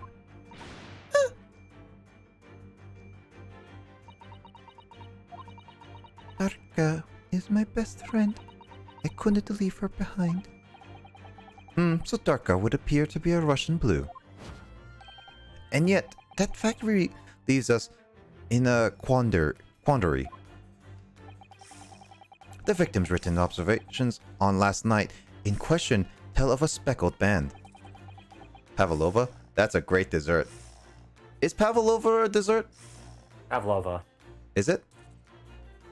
Pavlova? I've heard of it? I'm not quite sure. I'm not sure. I don't know what that is, actually, on the dessert-wise. What is it, Matt? Also, how are you doing, Matt? I hope you're doing well. Well, at the very tail end of this case, by the way, so we're finishing this up. Aussie dessert, actually. Let me look at this. Oh, it is? It is a dessert. Oh, here's a funny thing, Carl. Yeah. Pavlova is a meringue-based dessert named after the Russian ballerina Anna Pavlova. Oh wait, actually? It is actually. Wow, that's a throwback. This is a huge reference. I didn't really realize that.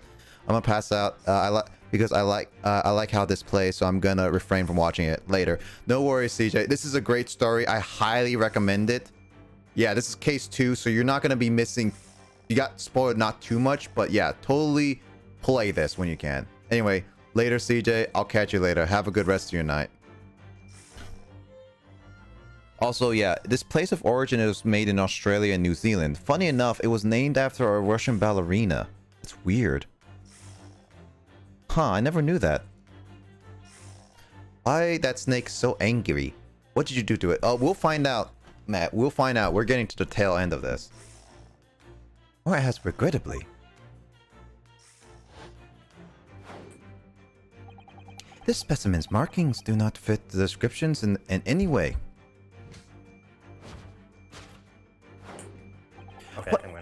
What explanation can we give? We then give prey.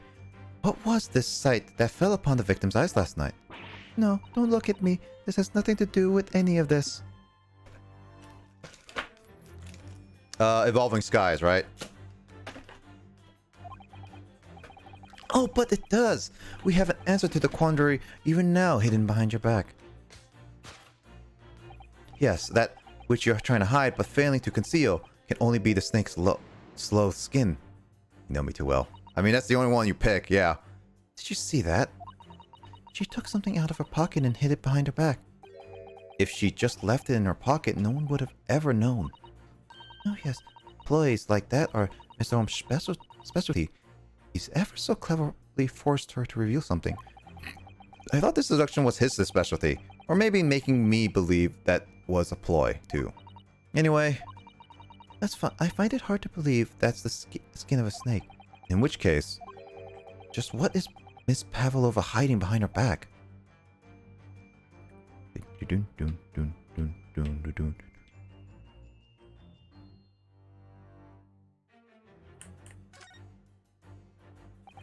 Well, it's speckled and it's a band, but what is it? It seems too soft and fluffy. A long piece of cloth of some sort?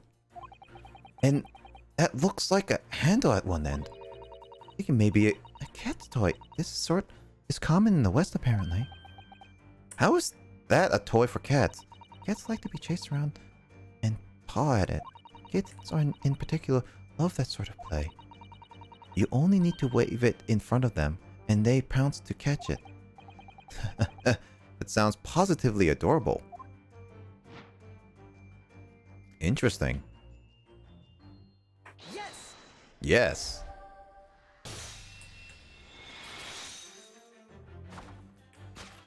Yes, the thing you're trying to hide but failing to conceal is a cat's toy. Precisely, the true nature of the now infamous speckled band. And that this toy was dangling through the ventilator. You waved it around, I presume. Naturally, the victim could not fail to notice it. But why? Why for what reason? My dear boy, there can only be one answer to that. After her feline friend disappeared through the ventilator into the neighboring cabin, Miss Pavlova attempted to use the speckled cat's toy to incite the creature to return. In summary, the nature of this friend of Miss Pavlova's, which was last night infiltrated the scene of the crime,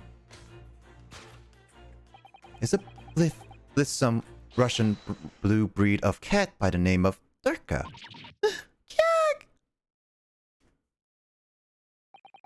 A truly troublesome feline. Young Durka is proving to be she must be caged once found.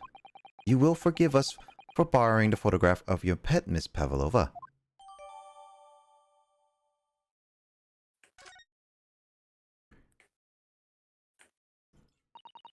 It was after I gave her food last night. That's when it happened. She scratched the back of my hand and then ran up the bell cord. Before I could do anything, she had disappeared through the ventilator. Tarka, she is so naughty. Well, we solved one conclusion.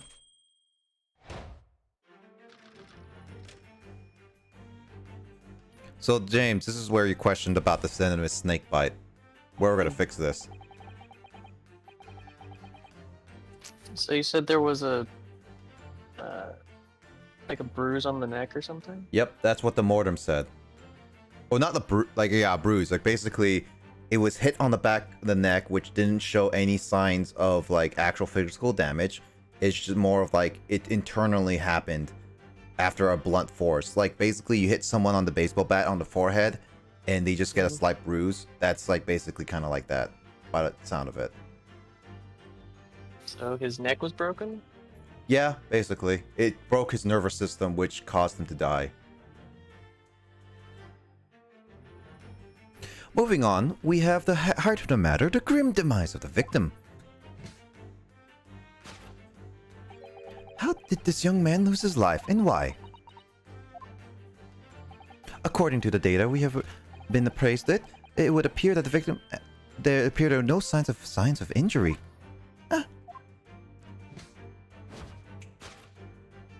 In fact, the circumstances of the victim's death can only be explained by a terrible venom. Mr. Shom said... What Mr. Sam says is true. There were no signs of wound anywhere on the Kazuma's body. That's right. But Mr. Shom seems to be unaware of one very important detail. Kazuma wasn't poisoned. Yes, it would seem so. Let's give him the information he's missing now. Yeah.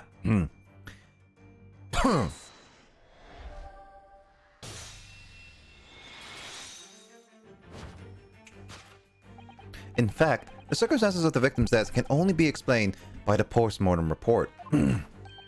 Ah, yes. I knew it was one or the other. Yeah, I think my throat is a little bit sore for some reason. I must have maybe caught something.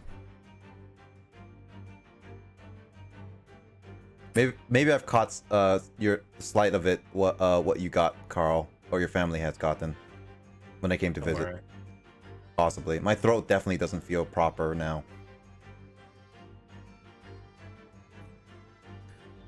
His neck was?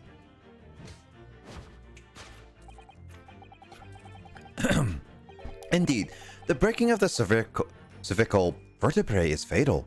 Only that Goliath would be strong enough to survive that. Seaman Strakanov isn't some immortal freak, you know. The jury is out anyway, and we have a good authority that the victim's neck was broken. Now... Oh, don't you know, lad? Yeah, you know, lad. Laddie. Laddie. Now, if we can take that as a fact, we can reasonably imagine that there remains evidence to affirm it at the scene of the crime. Oh no, could there be? Yes. An examination of the deceased's body would prove the cause of death conclusively. Kazuma died because his neck broke. In other words, he probably struck by something or someone. That's a distinct possibility.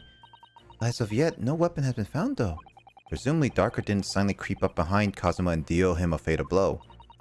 Suppose it's possible that he had to fall and hit the ground awkwardly. It could have been a terrible act of misfortune that he broke his neck completely by accident. Oh yes, a bad fall could explain it. It's rather hard to believe Kazuma-sama though. He wasn't a clumsy man. Well, we need to fix this deduction somehow. Is there anything from the scene that could explain what happened? There is one thing we just learned. Yes!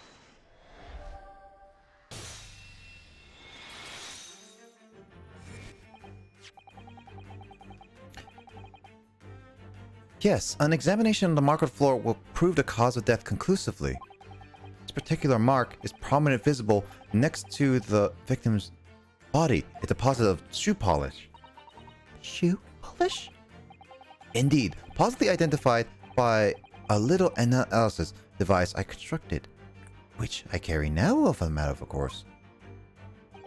Beeswax, tallow, and dye were my results, the undeniable ingredients of shoe polish. And the color of the shoe polish is a perfect match. The color relates to Mr. Osagi's laced leather shoes.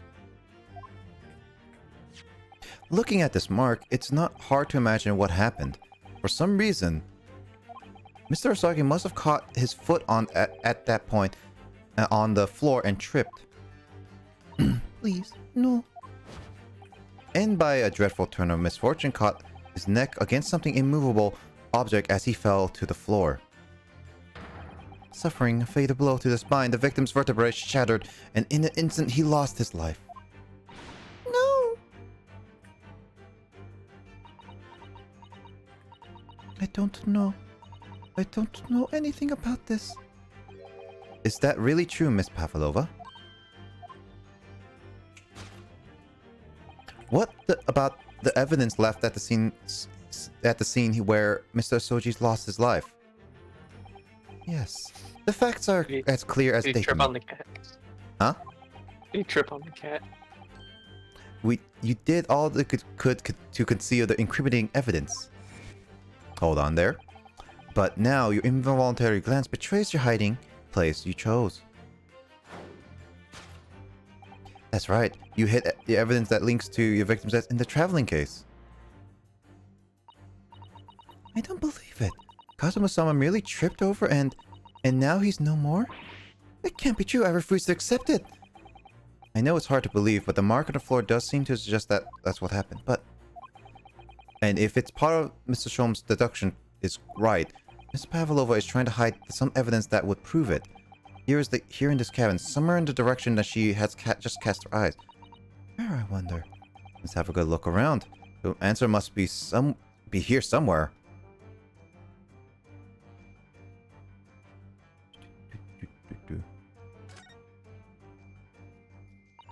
This is a waste paper basket. Perhaps all the first class cabins have it. But Miss Pavlova only started occupying this cabin late that night. Presumably there's not much rubbish in there yet. Oh? What's that? It's a broken piece of glass, isn't it? Yes, it is. And I feel like I've seen this somewhere before. If it looks familiar, perhaps it's more than your mind simply playing tricks on you. Yes. So when you said tripped on the cat, James, you're not too far off on the case. That's right, you hid the evidence that links to you in the victim's death in that waste paper basket. Here, we have the fragment of some integrated glass object. It would seem that one that has a familiar air, in fact. Precisely. You found another piece of broken glass on the floor in Mr. Soji's cabin. And as you can see, the two pieces fit together perfectly. Oh no. So, Miss Pavlova, shall we consider what this tells us? Why, it would be that the part of the glass object which was evidently broken at the scene of the victim's death should be found in the waste paper basket in your cabin. Thank you. You're well acquainted with this glass bell, are you not? I don't know. It's the hushed Russian accent of yours won't save you this time, dear girl. Why? Because we have conclusive evidence linking you to that bell in question. What? Take it away, Mr. Naruhodo. Yes. The evidence linking to Miss Pavlova and this little glass bell, that would be... Yes! The picture that we just got. If you look at this photograph, you can clearly see, hanging from the darkest collar, the very glass bell in question. The truth has caught up to you, Miss Pavlova. A young man who lost his life last night did so after a truly inauspicious fall. And the cause of that fateful stumble.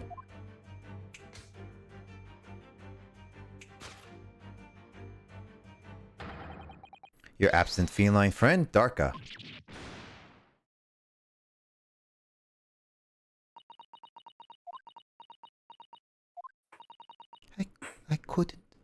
I couldn't tell anyone.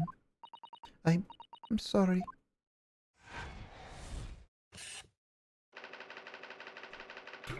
Chipping over cat. So basically, this shows that she literally was so trying to cover herself that she was willing to blame it all on Ryunosuke to take the fall. When she says she has her own guilt with her. Yeah, there's like part of me of that there are people who can do that, but it doesn't mean I really like that aspect of people, to be honest. It's one of those things that don't really like. Why don't you tell us now, Miss Pavlova? Tell us exactly what happened last night. was a little after 1 in the morning. It was so late, I hadn't had time to feed Darka, so I gave her some food. How do I say the thing? Oh.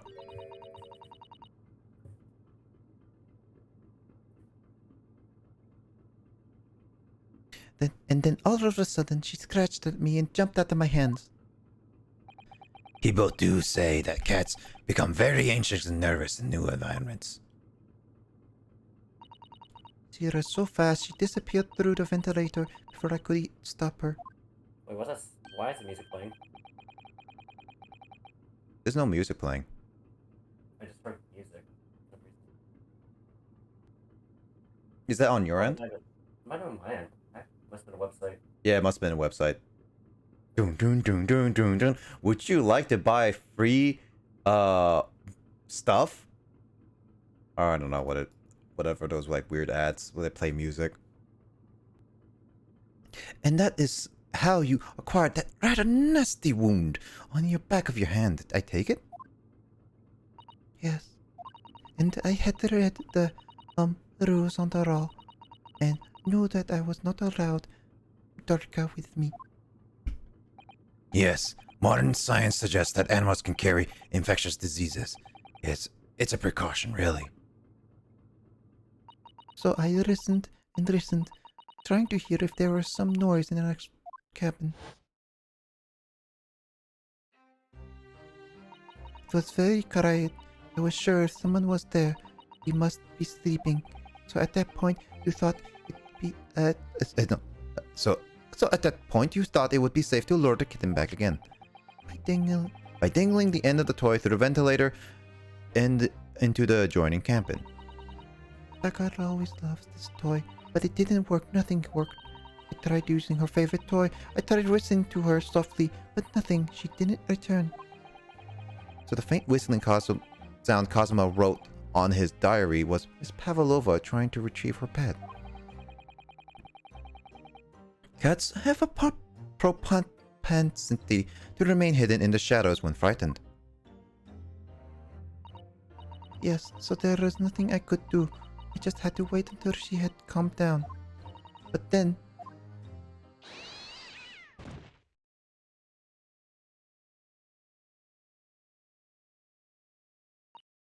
I nearly passed out in shock. I heard her cry out and then, oh, there was a dreadful bang. And then afterwards, nothing. It was totally silent. Kazuma-sama was.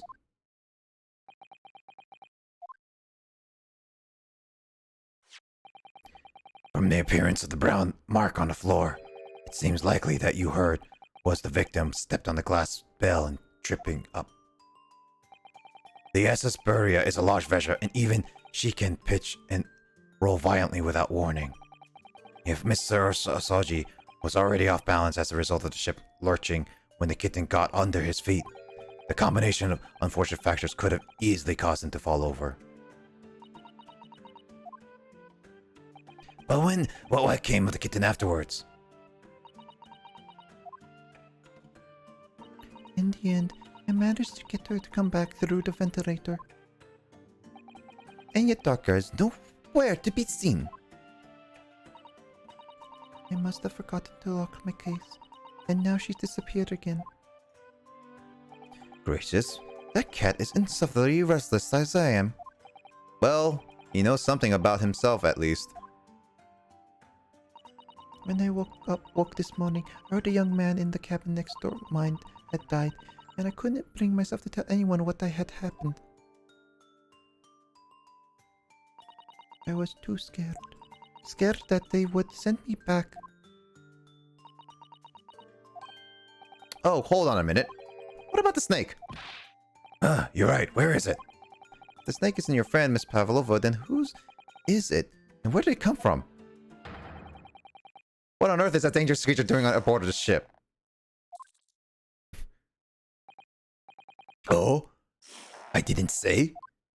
The snake is my friend. His name is Pyrosko. Pyrosko. Huh? What? But that snake belongs to you? He escaped from cage when alarm sounded, I was looking for him. I did not expect him to find him in here. Yes, how did the snake get into this cabin? But animals are not permitted on board. We are at sea for 1 year. You want to be so long with a close friend, with someone who understands?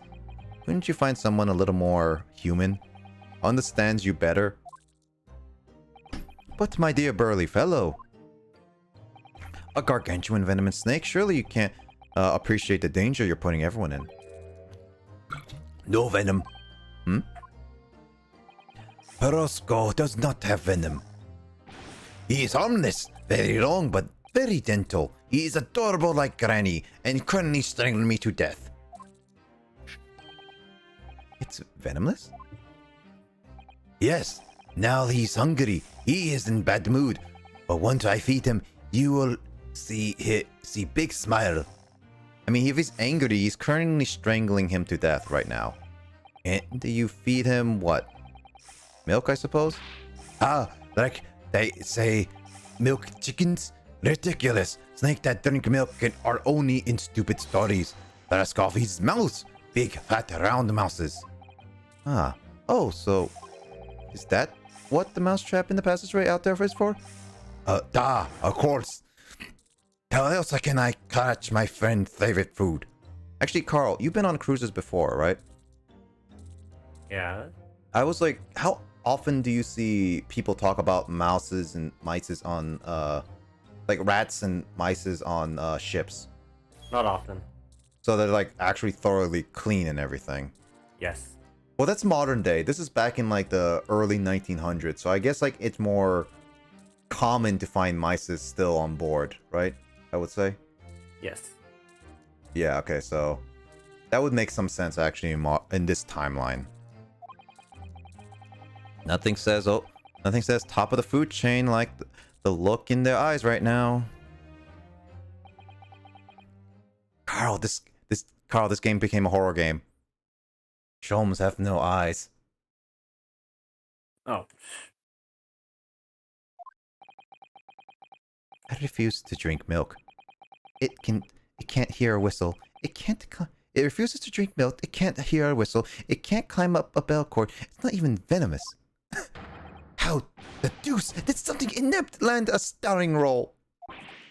It is not my fault. I do not make up stories. My Parasco has nothing to do with this incident.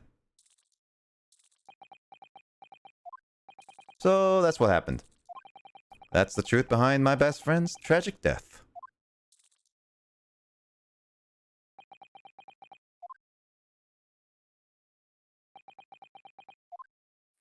So we found out why Kazuma's death happened, and now I proved my innocence. But one question remains. Miss Pavlova,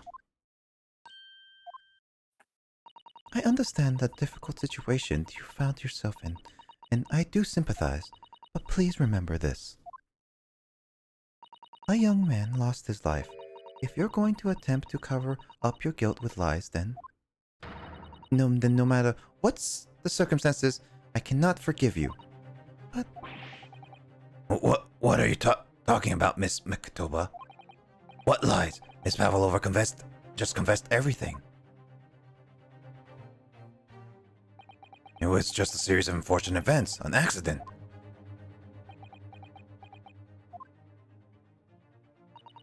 I'm no great detective like Mr. Sholmes, but I don't have a gift for knowing the truth. But even I can see that was not the truth. Don't you agree, Mr. Naruto? To be perfectly honest, yes. There's a discrepancy in Miss Pavlova's story. I'm sure of it. I can't quite put my finger on it.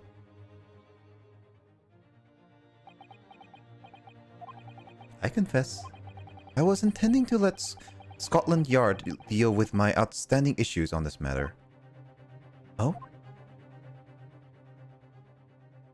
I am only present here for a very specific reason. The truth is, you, Mr. Naruhodo, are simply a distraction. A distraction? I do hope you're not finding your shackles too uncomfortable. God dang it. Ah, not again. When did he do that? Especially as you're there on your wrists as a result of my intervention. I was rather hoping I could resolve matters before we made our next port call. You were, Mr. Sholmes? Yes, but I overlooked one important detail. The deceased young man was a very close companion of yours. Was he not? Yes, Kazuma was my closest friend. I owed him my freedom even. So, Sherlock accidentally put all the blame on a friend that he didn't even intend to do, but now he feels a little guilty for that.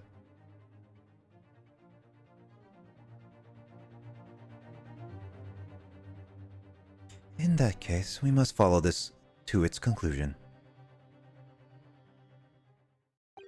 No further distractions. You must uncover the real truth here, Naruhodo. Yes, whatever that may be. The key to this is the discrepancy in Miss Pavlova's story, I'm sure. If I can chase that down, maybe the truth will become clear.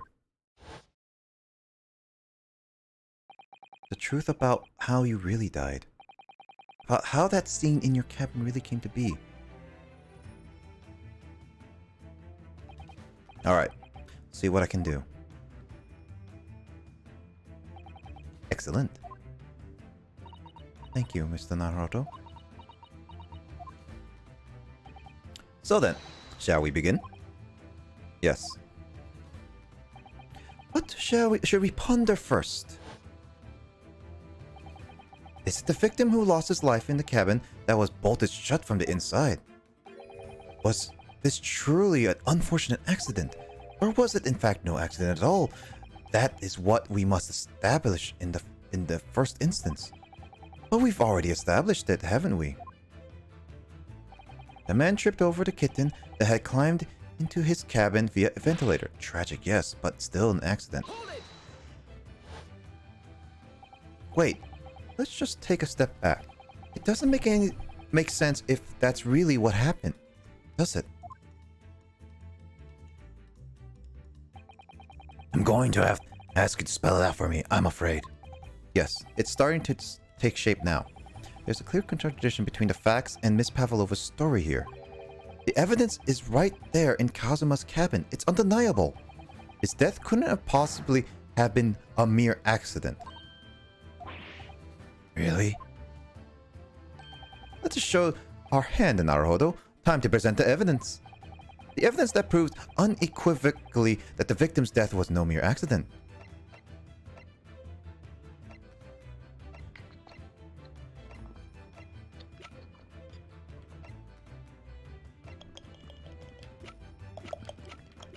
Carl. Yes. Do you remember this part? No. Do you think it's the ship's log where it has no entries from 2 a.m. onward? Maybe. Or was it the... I don't think it's the paper seal.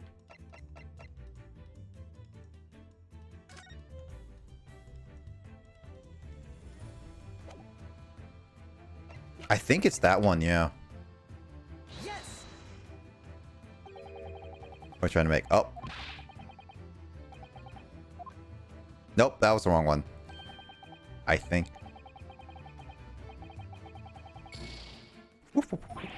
Okay, so it was the Russian writing.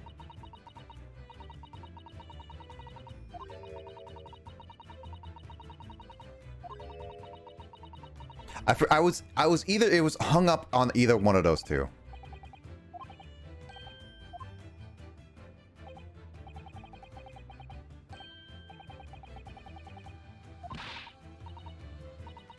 Well, more than Mr. Sholmes does anyway. Back for a bit. No worries, Grace. We're at the end of this case right now. We're finishing up this Miss Pavlova's story. It's a sad story, unfortunately.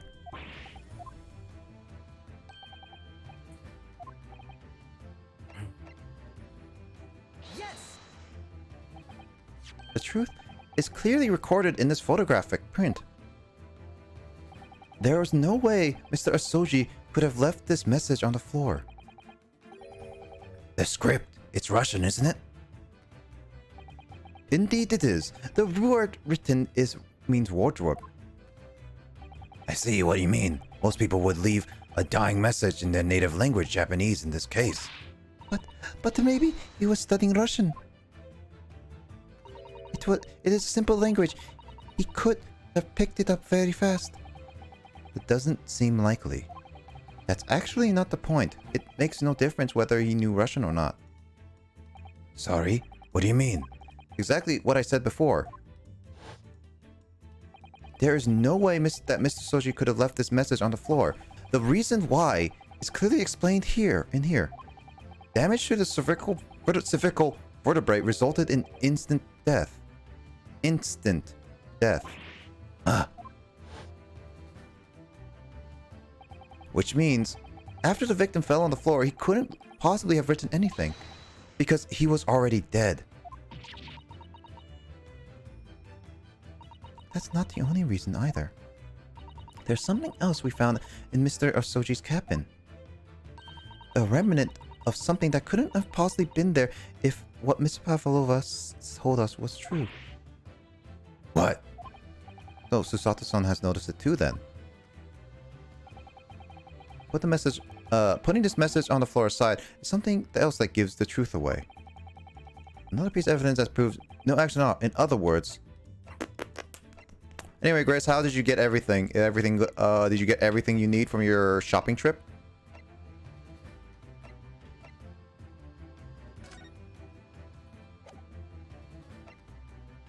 No, that makes sense. I'm gonna go quickly to the bathroom. Give me like a minute. Carl, entertain people, or James, entertain people.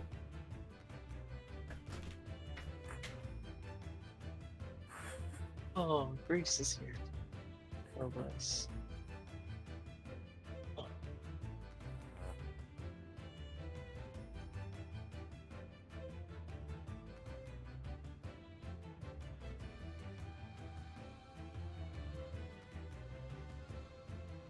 Not shopping, but I got some stuff from a friend. We'll get rest later. Just okay.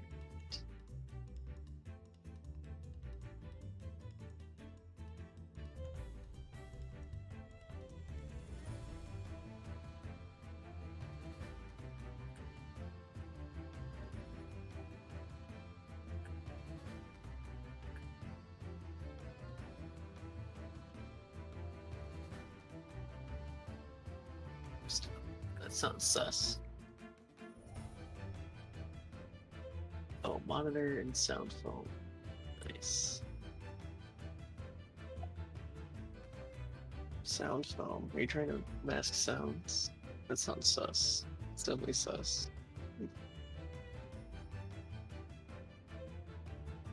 What are you trying to hide?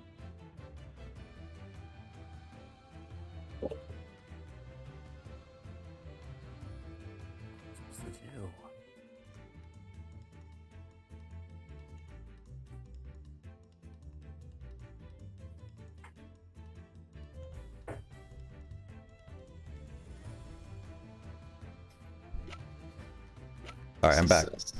Let's see. Not shopping, but I got some stuff from a friend. Get the race later. Shh, James. Getting the goods. Grace got the goods. Got a monitor and the sound foam. Ooh, nice. Grace, congrats on getting the sound foam finally. Also, probably gonna hook up your monitor, I'm guessing, next week, right? It's like a third monitor now, because you got your TV and everything. Alright, so... Putting evidence proves that this was no accident. In other words...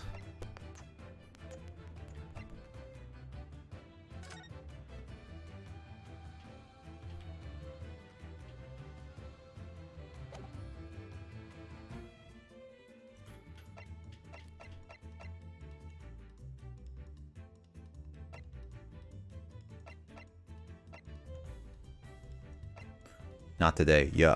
Yeah, I figured like you're gonna be planning streaming soon, so I figured you're not doing it.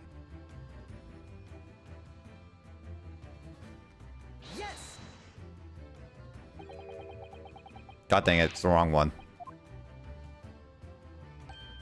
Ooh, sound foam is a 99% sus. Jesus. Grace, I think your friend ripped you off, by the way. You should totally get your money back.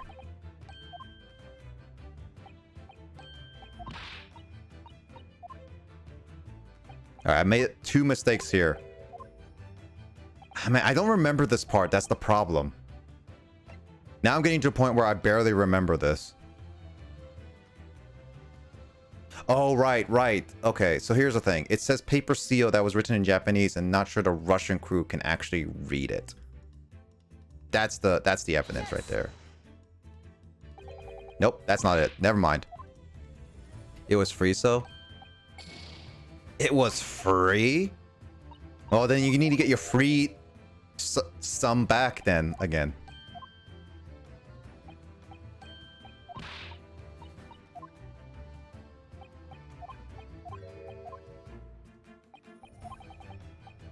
What was it?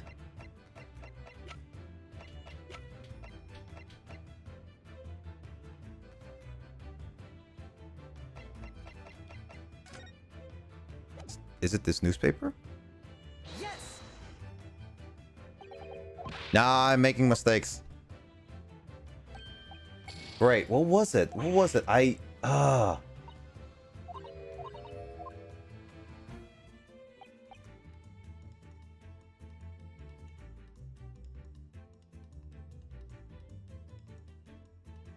Oh, right.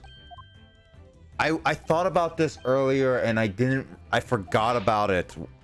And I completely blanked on it. It might have just been one of those moments where I was just trying to think of, I thought too far ahead. That's why. Right. It's actually this.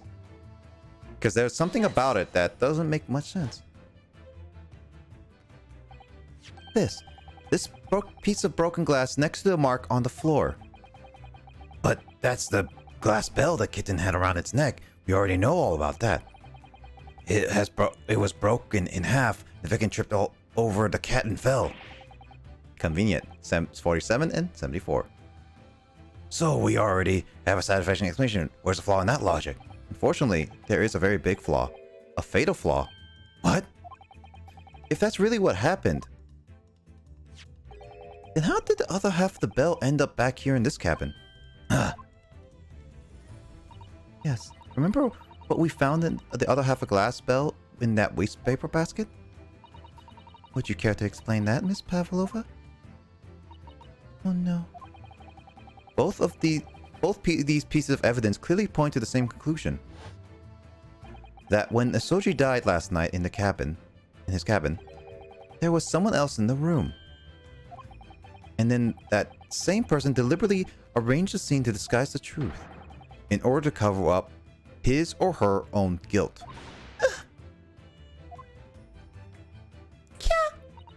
Yes, and there was someone else present in Asoji's. You're wasting time. Someone else was there? Yeah, of course, we know this. What are you talking about? Bulkhead was bolted shut from inside. There's no way in or out. Oh, yes. And only other person in cabin when young student died was you. Yes. It's true. I was in the cabin when that happened. You were shut inside the wardrobe, to be precise about the details. But I don't know Russian, and there's no way I could have left that message. Not would have. There's no way you could have left that message. To be precise about the details. Would you mind? Forgive me, my dear fellow. As I was saying, the person in question wrote the word wardrobe in Russian on the floor. In an attempt to incriminate me for the crime, even though I was asleep in there the entire time.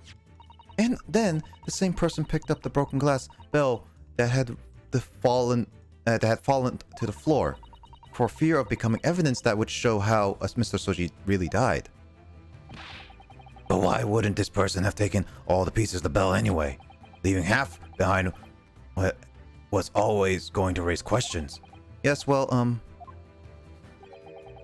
it was past 1 o'clock in the early hours of the morning. The cabin could have been quite dark. The single lamp, small lamp, suspended in the ceiling would have been barely have casted any light on around to the floor around there, indubitably. Little wonder then that the culprit failed to notice a fragment of the tiny item. Ah, my hydrate is sus. All suspect me, don't you?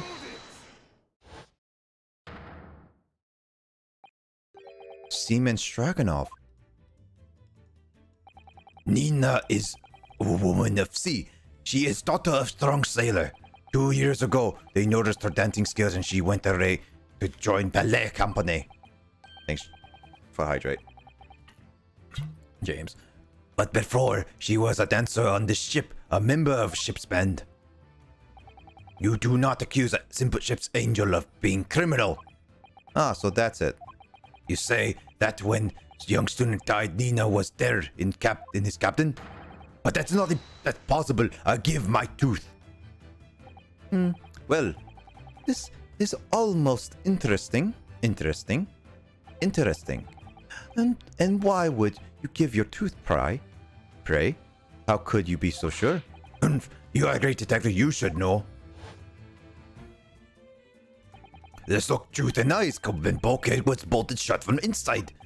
Nobody could go in cabin, not Nina, not anyone. Or you want to tell me that the killer can walk through locked doors? Yet, it's impossible. He's right. But wait, I've read about this in the great detective stories, that often people tie thread around door latches so they could open and close them outside. Thread? Are you stupid? These bulkheads are not bond doors. Certainly not. These are watertight doors, as one could expect to find on any modern steamship. Constructed of heavy steel with no gap in sight, no threads, or needles or magnets could have been used. No, of course not. Thought so too. But Naruhodo suggested it earlier, so... Susatsu-san, how could you shift it onto me like that? So, Seaman Straganov has a valid point. The cabin door couldn't have been bolted shut from the outside. Not necessarily. What? I put it to you that I could bolt this cabin door without laying a finger on it. And in this very cabin, we can see the traces of the method I have in mind have been used before. I don't believe it. Well, Mr. Naruhodo, I believe you know what I mean, don't you? A way to shut the bolt of the cabin door from the outside? One way does spring to mind, yes. Do you really know what Mr. Sholmes means, Mr. Naruhodo? Yes, and so should you. Because we've seen it happen. Indeed, we have. Would you care to do the honors, Mr. Naruhodo? Point out the telling of the sighting method that used the cabin door to lock from the outside. Yes. Look at the bookcase there. See how the books and things have been toppled over? That must have happened when the ship made its emergency stop before. Yes, that's right. It's a very powerful vessel after all. When the engines are thrown in reverse, a violent jolt goes across the ship. Any small object aren't fastened out or bound to fall over. I believe, yes, it's what's known as the force of inertia, acting on the objects. That's some physics right there, people. All right, school. Is there nothing Susato-san doesn't know, or that isn't in her book at least? Well, whatever it's called, the same force that pushed over those books on the bookcase also made something else in the cabin move. The bolt on the cabin door. It was the very obvious just after the emergency stop that the ship made earlier. We had come to this cabin not long before, and we hadn't bolted the door. And then...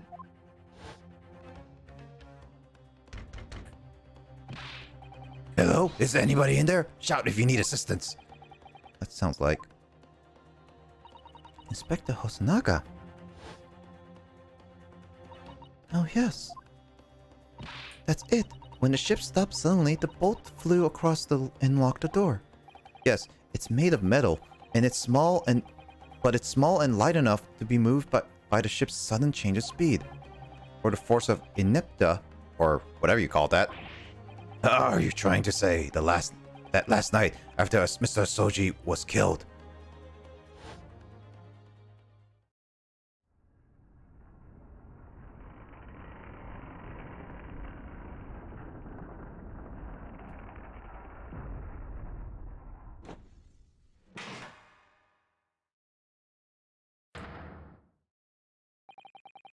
The SSBlazer made another emergency stop? When I woke up this morning, I looked around the cabin and I thought it looked a little odd. All the books on the shelves had toppled over and all the ornaments. It was almost as if someone had run their hand across the shelves and deliberately knocked everything over. Yes, I remember that. And I stood up all up again, didn't I? And then when we came to the cabin, we were surprised to see the same thing in there. All the books and everything had toppled over just like in Mr. Osoji's cabin. Oh my. Do you have anything to say about this, Mr. Pavlova? Miss Pavlova. Are you out of your mind? You say Buria made an emergency stop? It does seem a little far-fetched. How could that possibly have happened? Unless you're saying the culprit is actually someone from the engine room. Oh, it is simple enough. Are you forgetting the button in the passageway outside? Use the triggered the emergency alarm. Yes, of course. There was a notice, wasn't there, telling you only to press the button in times of emergency. On dark nights when the fog is dense, the captain cannot afford to rely on eyes of his lookout alone. Hence the placement of a number of buttons around the vessel to allow any crewmen to raise their alarm.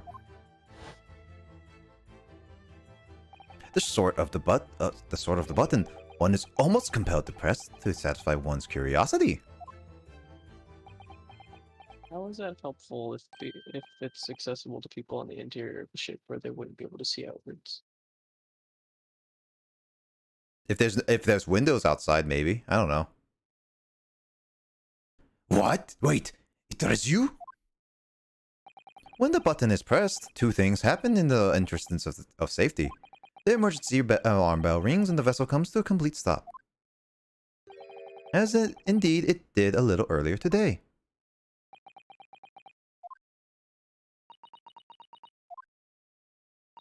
Mr. Sholmes, surely it wasn't you who... As I always say, a button has but one purpose in life. To be pressed, whatever the occasion. He almost sounds almost proud of himself. How dare you mess with the ship? I report you to Captain. You're in much trouble now. Now. I'm sure Audrey can wait until later. Let us not overlook the fact that we have now learnt a valuable lesson. When the vessel makes an emergency stop, the bolts on the cabin door slide close. So, what we must now consider... Yes, it all comes down to one thing now. Last night, after what happened to Mr. Soji, did this ship make an emergency stop or did it not? You're idiots! Buria is a huge ship with many passengers. If we can make an emergency stop even in the middle of the night, it would be chaos everywhere. What are your thoughts, Mr. Naruhodo? Well, certainly possible that some kind of emergency happened last night. We have evidence to support that idea. Really? What evidence, Mr. Naruhodo? Fascinating. Do tell us, my good man. What evidence promotes the theory of the emergency stop vessel stopping at last night?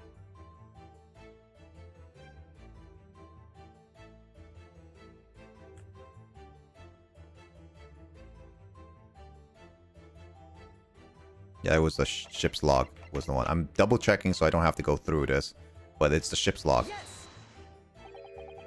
Seaman Stragonov. It's your duty on to patrol the first class area of the ship. Isn't that right? Ah, that is correct. Why? In the ship's log here.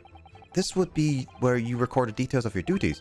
What are you doing with that? That is mine. You rather carelessly left it at the top with a little makeshift burrow into the passageway out there, young fellow. But as a responsible passengers, we took it into our care with the mind of returning it to you later. I left it on there on purpose. That is where I put it always. The point is, looking at what you usually record, it's clear that under normal circumstances you would write the phrase "nothing to report" every 30 minutes. But from 2 o'clock last night until first light this morning, nothing was recorded at all.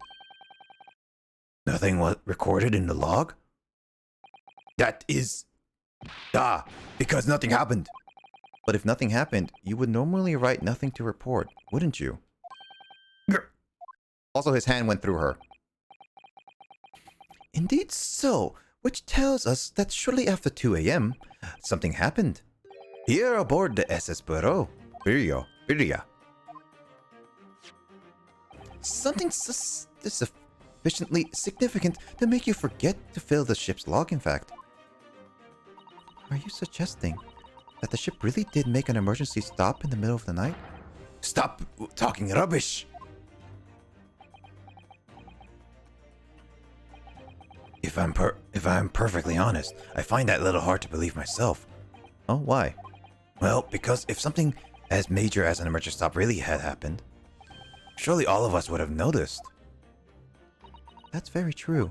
Thanks to the emergency stop we experienced earlier, we all know what it feels like right now. The ship lurched so violently, the alarm bell was so loud. Can't imagine anybody would sleep through that, even if it happened in the dead of night. Oh, no, that's a good point. What of the throbbing? Sorry? What do you mean? Your head, man. The throbbing on your head since this morning. We have all suffered with it. Oh, yes. I have had a headache, you're right. In fact, I haven't been feeling myself when I woke up today. Nor have I. My head has been feeling heavy ever since dawn. Yes, you've all been afflicted, haven't you? As I expected. That's right, my head's been throbbing today too. And since eating dinner yesterday evening, everything just has felt sort of hazy. Can't really remember anything that happened after I climbed back inside the wardrobe. Then the first thing I noticed this morning was the throbbing pain in my head. And I had already been dragged out of the wardrobe. And had those handcuffs put on me at that point. Why didn't I wake up when all of this was happening to me? Tell me, Mr. Naruto. You boarded this vessel as a stowaway, didn't you? Oh, well, yes. Sorry. The stowaway class of accommodation doesn't usually include meals. Why did you survive on?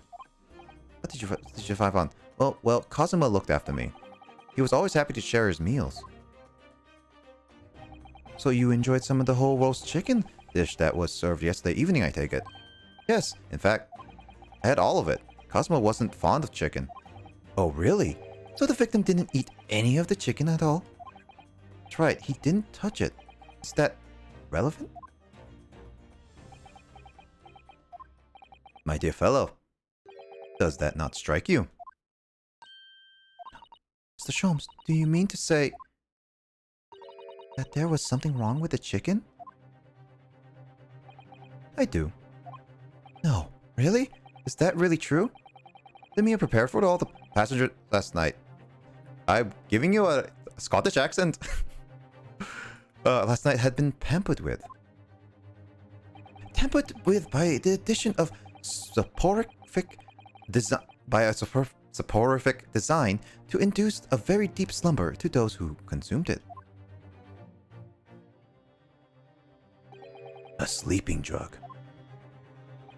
Do you mean whoever did this laced every meal with a sleeping drug so no one would notice the ship's emergency stop.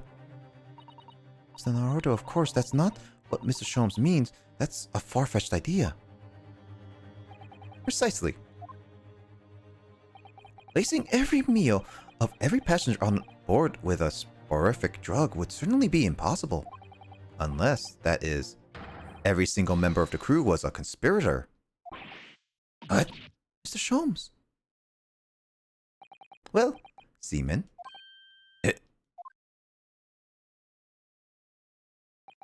I'm sorry to say that any more deception in this matter will get you nowhere.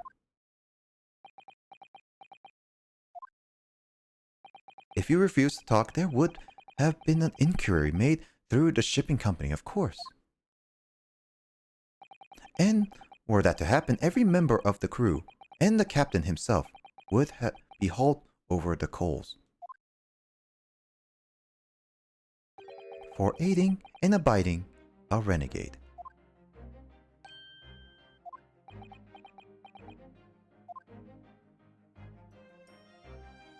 Please, no more. I will tell everything. I cannot make problems like this for everyone anymore. These crewmen are your former comrades, I believe. Yes, so when I decided to run away, I asked them to help me. We all agreed to help everyone together. She threw everything, away everything. Her fame, in the ballet, Mother Russia. We wanted to help her angel. I don't believe it. You're right. We put sleeping drug in chicken last night. Yes, I remember now. I did notice chewing on a lump of something strange and bitter at one point. We did not make all drug. How do you say dissolved? Talk about heavy seasoning. At midnight, in waters where near Shanghai, we brought our angel on board. She was helped by comrade on shore with a small fishing boat. While all passengers on the Beria slept soundly, thanks to the almost magical effects of the slumber-inducing potion that in evening meals had contained. So if that's what happened, the only person awake on the ship last night were the crew, people who disliked chicken, and the newly boarded passenger, Miss Pavlova. That means it would have been possible for you. You could have used the emergency stop trick to lock Kazuma's cabin door.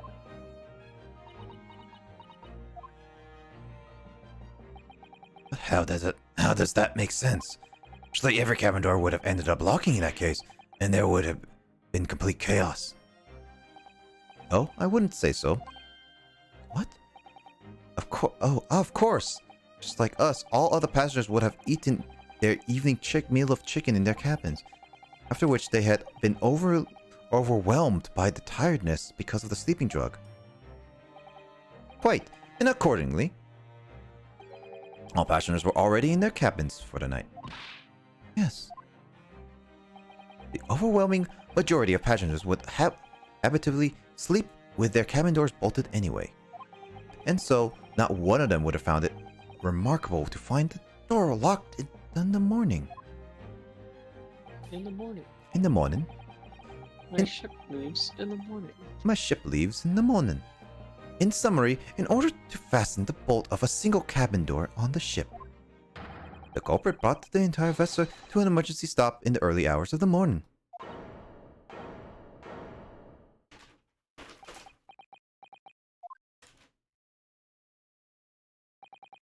You have talked long enough. You have talked long enough. Said many things. What is point? The point is what I said earlier. There was somebody else present on the scene when the victim lost his life last night. Someone who left a message in Russian on the floor in an attempt to incriminate another. Someone who had tried to desperately hide the broken fragments of glass that would reveal the culprit's identity. And someone who abused the ship's emergency stop procedure in order to lock a door. All told, a busy night. What? I don't know any about this. Just a little girl. You like to speak with your long English words and explain your clever ideas. But I am a sailor, and sailors don't listen to long, boring stories we don't believe. Sailors like me, we only trust what we see with our eyes. A laudable trait. What? I'm quite of the same disposition, my good man. Observation to me is everything. Mr. Naruhodo. Yes? Do you hear it? A accusatory cry of a guilt on the wind. What accusatory cry of guilt? Sorry, you've lost me. Proof of involvement, man. You can't hear such calling within your ears? No, you must hear it with your eyes. For observation is the basis of all deduction. What are you talking about? I believe the time has come. For one final logic and reasoning spectacular. To expose the truth. So, Mr. Naruhodo, your assistance if you do please. With what exactly, Mr. Sholmes? The observation, my dear fellow, just as I said, of these two prevaricators. Why big words? Observation. If you remember, Mr. Naruhodo, we know that somebody tried to fabricate evidence, don't we? By tampering with the scene of Asoji's death. What we're looking for are some traces of evidence that these two, that one of these two was there when it happened. Precisely. You are delightfully quick to grasp my meaning. Alright, I'll see what I can see. So we're looking for a trace of evidence that shows someone else was there last night when Cosma died.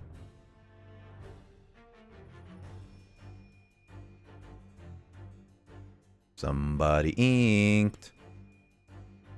Yes!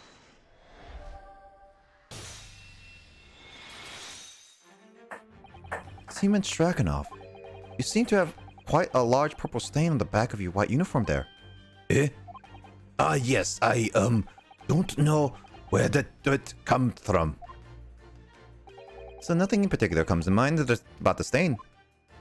What are you trying to say? It would appear the significance of the stain has escaped your attention, Seaman. Allow me to make it plain. It's a very large purple stain on the back of Seaman Straganov's uniform. I think what made it is clear. Indeed, it is. So, Mr. Naruhodo, present the evidence that proves it. My pleasure. Alright then. The evidence that proves the stain on the back of Straganov really is.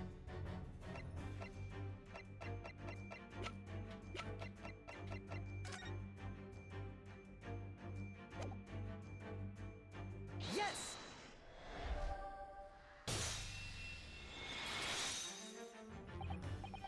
Yes, it's this photograph, and the ink it shows. That's what caused the stain on your uniform. Ink? A rather unusual color of ink, purple. Ah, the penny drops at last. Now you see the significance. The Russian word on the floor next to the victim's body was written in the purple ink. And the stain on the back of your uniform is ink, the exact same color.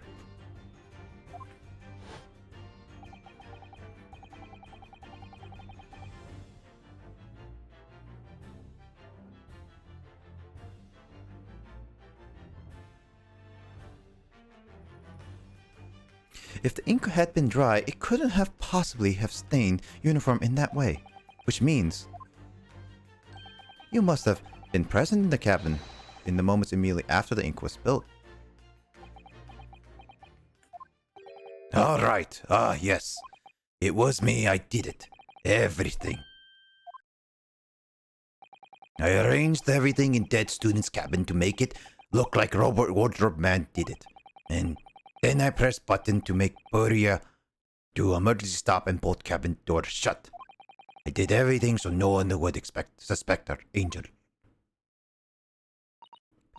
Please. Don't worry, Angel. Let me do talking.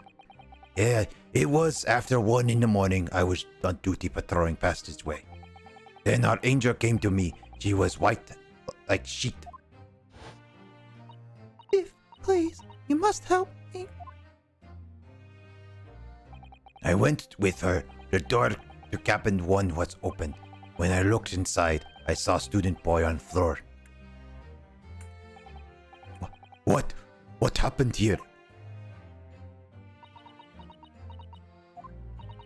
Please don't tell anyone.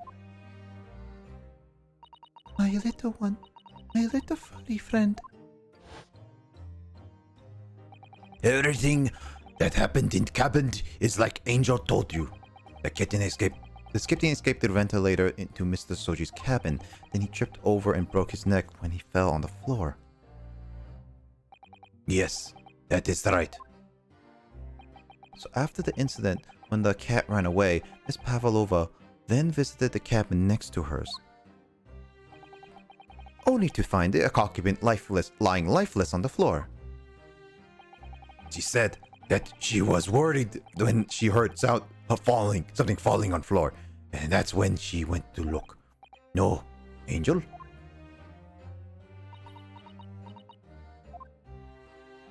The door was not locked. She opened to look, and you already know what happened after. There's just one thing, if you wouldn't mind. What? When you went to Miss Soji's cabin, Miss Pavlova, was he already dead? Why? I already told you. When Nina opened door to the cabin locked. I was asking Miss Pavlova. Well, Miss Pavlova?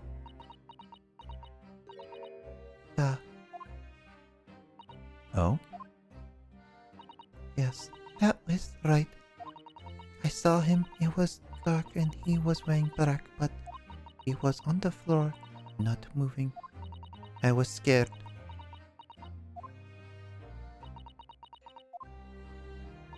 I understand. And I believe you.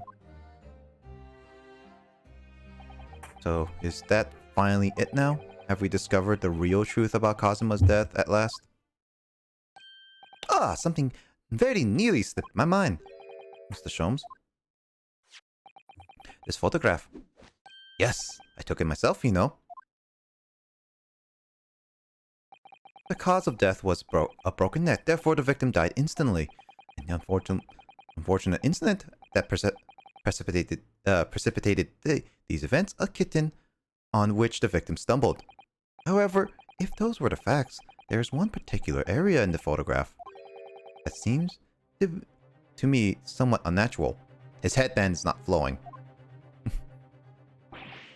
What do you mean, unnatural? What are your thoughts on the matter, Mr. Naruto? Oh, well... He tripped and fell. By something terrible stroke of bad luck, he broke his neck. While this photograph seems unnatural.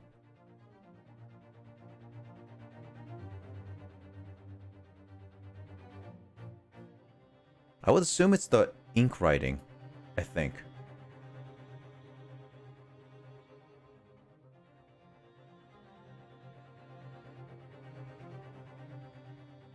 Oh, wait, no. He died instantly. How did he... Well, they already said that the person framed the faked writing. Yeah. There's actually a thing because apparently when you die, what does your body naturally do, James? You poop yourself? Well, I mean, you could, yes. But all limbs and all muscle just turn off, right? In a sense. Yeah, your body would go limp, I assume, and then rigor mortis will set in over a couple hours. Yeah. So what he's pointing at is not just the pointing of the finger. It's because Kazuma is clenching his fist. All right. If he really fell due to an unfortunate accident, then his fist doesn't seem quite white. The exact same thought occurred to me. In the fall, one instinct is to open the palms flat. Yet here we see the victim with his left hand tightly balled in the fist. Almost, you might say, as though he were gripping something. What do you mean? Simply that I took the liberty of investigating the victim's fist a short while ago. Did. And what, pray, do you imagine I found there, my dear fellow? Sholmes, show us, please. Why, of course, my dear madame. Would I keep you in suspense? Yes, you would. This is what I found. Oh, a crescent moon with a little gemstone in the middle?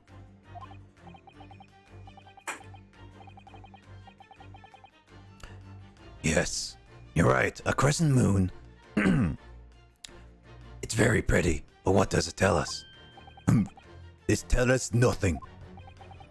I'm not quite so sure. That crescent moon looks familiar somehow. I'm sure I've seen it somewhere before. Observation, my dear fellow. Mr. Naruhodo, that is the key. What? The truth is the tantalizing close. How did that crescent moon come to Kazuma's clenched fist? This is the final clue, the last piece of the puzzle. Ask yourself, young fellow, what does this crescent moon mean, and what significance has it? Then observe, find your answer with your own eyes. Dragunov. Something is here, but something is not. Yes!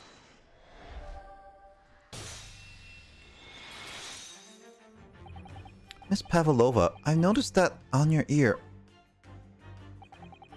Not even though you're wearing a metal earring, the decorative part of it seems to be missing. Little link low holding it must have been broken, I suppose. Eh? What? But looking at your other ear, I noticed a crescent moon. I don't believe it! Now, the missing crescent moon has been found in the victim's clenched fist. Clearly there is one logical conclusion. Wouldn't you agree, Mr. Naruto? Yes.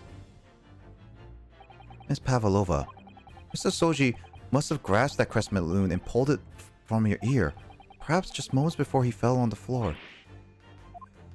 In other words, last night in Mr. Soji's cabin, you witnessed the moment when the victim fell with your own eyes. In fact, you were quite literally at arm's length from him. But then the question is, why did Mr. Soji do that? Why did he pull your earring from your ear and then hold it in his clenched fist during his final moments? Oh, no. Angel. No one can protect you now. Please, Miss Pavlova, tell us the truth. Last night, what did you do to Kazuma?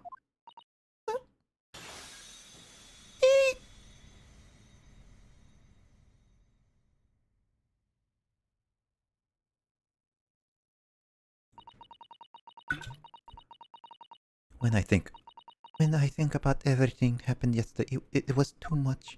Running away, the fishing boat in the middle of the night, trying to climb into this huge ship. And then, when I was at last in this cabin, and I could relax after this horrible day. Narka, wait!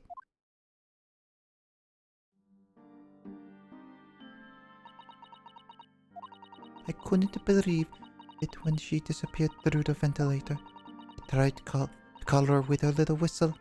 I tried weaving her favorite toy, but nothing worked. That girl would not come back.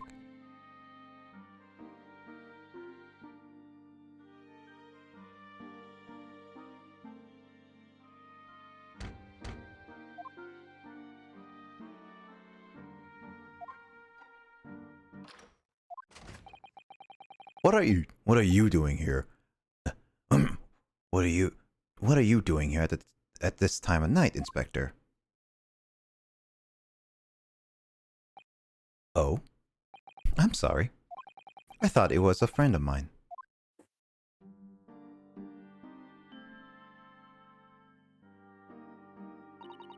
The young man from your country was very polite and kind. He helped me find Darka and he promised not to tell anyone. But then, when I had my friend in arm's length, I was going to leave the man's cabin.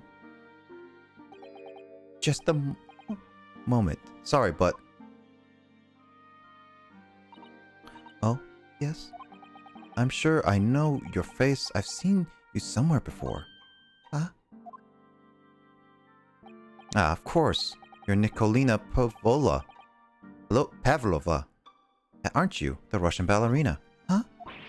No. I don't know that name. Heart nearly stopped when he said that. He knew who it was. How could this man from land far away east know a Russian ballerina? Yes, I saw your performance in Japan. It was a beauty of a ballet. Made a deep impression on me.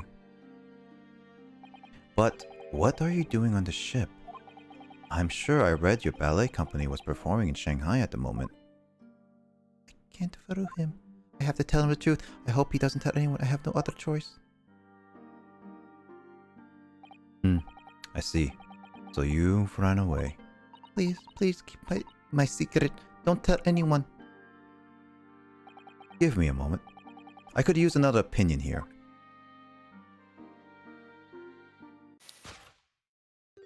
He's going to pull the cord. He's going to tell the captain. Why did I think I could trust him? Then it happened. Everything at once.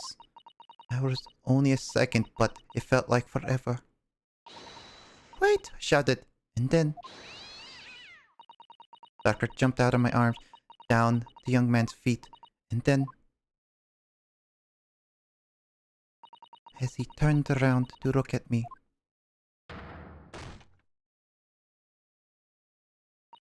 I pushed him. Don't even know why. I don't know why I did it. I just was so scared. And I had to stop him from telling anyone about me.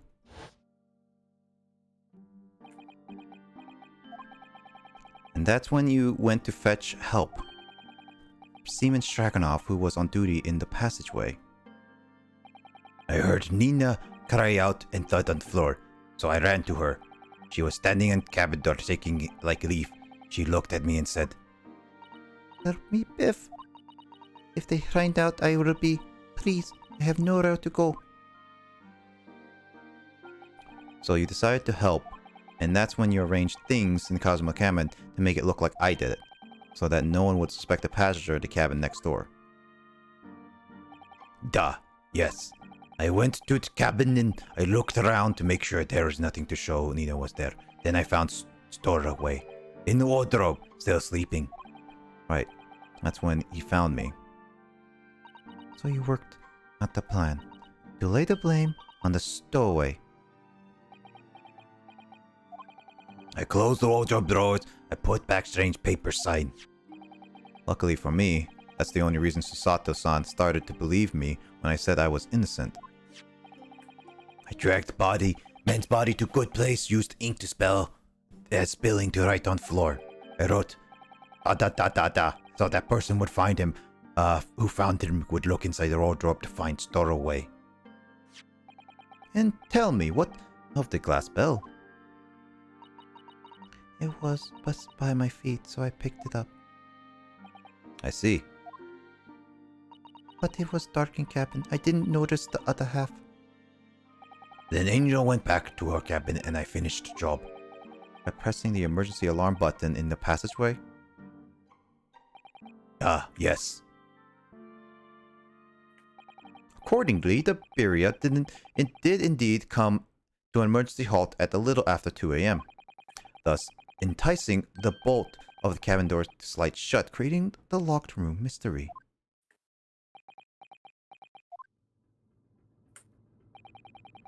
There's still one thing I don't understand, Miss Pavlova. What?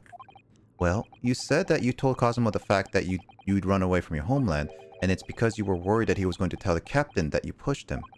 Isn't that right? Yes.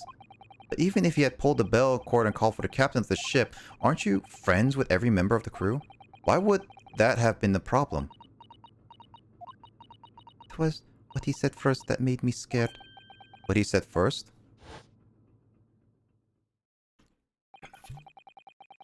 What are you doing? What are you doing here at this time of night, Inspector? Oh. I'm sorry. I thought he was a friend of mine. He said an inspector was his friend. Ah, he who yes, meaning me, who was supposed to be acting as his bodyguard. I thought if police knew me, they would arrest me. So before he could pull bell cord, I... May I stop you a moment, please, Miss Pavlova? It just doesn't seem to make sense. I mean, was Mr. Soji really gonna pull the bell cord? I don't know. What? What do you think, Mr. Naruto? Well, I'm not Kazuma, so I can't know for certain, but... he was a man of his word. If he told you he wouldn't give your secret away, then he wouldn't have done it. Oh, he was walking over to it. He was going to pull the cord. He was going to make them send me back.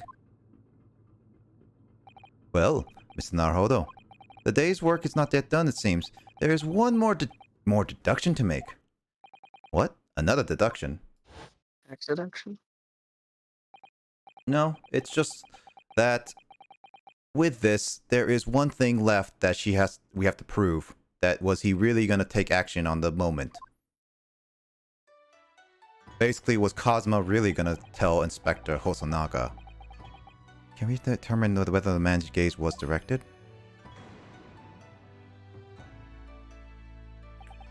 First, consider the victim's location within the cabin. That's easy, I remember every detail of that room. I mean, yes, I spent quite a lot of time in the wardrobe, but still. That cabin been my home for this entire voyage. So, this is how the cabin looked at last night when Miss Pavlova visited Kazuma-sama. Yes, exactly how it was. Are you ready then, Naruto? Yes, there's something I've learned today. It's that simple gazes reveal all manners of truth. And not only that, in order to draw this right conclusion, you can't afford to put out even a little bit where you follow the gaze where it stands. So when he turned away from Miss Pavlova, what exactly was Kazuma looking at?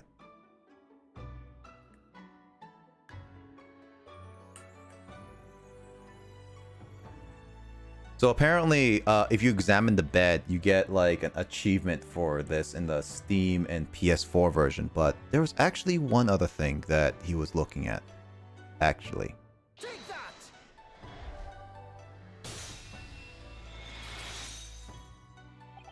I do like this song though, Carl. Considering everything that has happened Getting last night. juggled. Huh? What'd you say, Char? I got juggled. Certainly it may have looked as Cosmo was going to ring the bell cord. Yes, however... What? He is directly beside the bell cord. The wardrobe.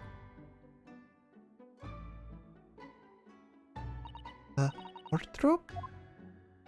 And more importantly, what was inside the wardrobe? The man's great friend, sleeping soundly. Miss Pavlova, please, think back very carefully. That were Mrs. Zoji's exact words, right? Last night. Give me a moment. I could use another opinion here. Another opinion? Yes, but not from a member of crew. No, Mr. Soji intended to consult his close friend on the matter. To see if between them they might be able to help In some way, no doubt. Oh no. Sadly, can't know the truth, certainly for certain now. It's too late for that. But I wish you made sure that what Mrs. Soji was looking at. Things may have ended very differently if you had.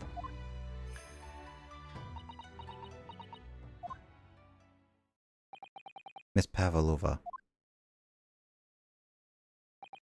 I want to thank you for finally admitting the truth. But unfortunately, the truth is, a man lost his life because of what you did. And that will never change. I hope you'll never forget that. I'm sorry. Really. I'm so sorry. What have I done?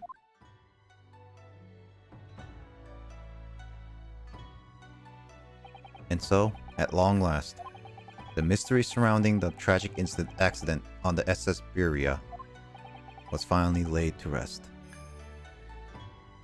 A tragic way to end the case, because we lost a friend. But that's what happens.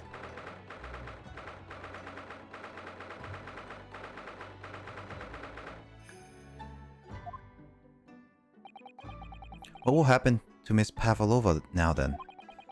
Once we reach Great Britain, she'll be handed over to the British police in Scotland Yard. What about the fact that she ran away from Russia? Won't Russians try to repatriate her? Bleh. Apparently, the English detective can speak to the immigration office and sort all that out. Also, how did Hosanaka get all unbruised? Mr. Sholmes can do that? She won't be going back to Russia then. No, I don't think so. Even if she wanted to return in the future, I doubt she would be able to. She ran away, so now she's an exile for life. See. I'm sorry. Seaman Straganov? I wanted to help our angel no matter what, but I didn't think about you, about how you lost a good friend. I will go with Nina. I will give myself to British police. It's kind of you. In the meantime, thank you for letting me go free again. Kazuma's death feels like such a waste, but... well, do what you can for Miss Pavlova, won't you?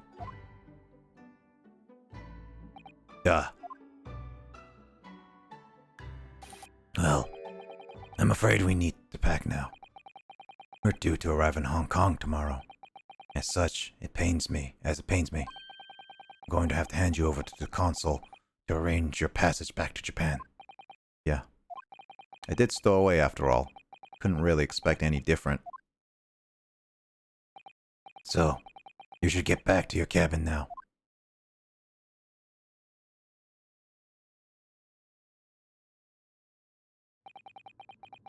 Looks like my study tour to Great Britain's over before it has even begun then.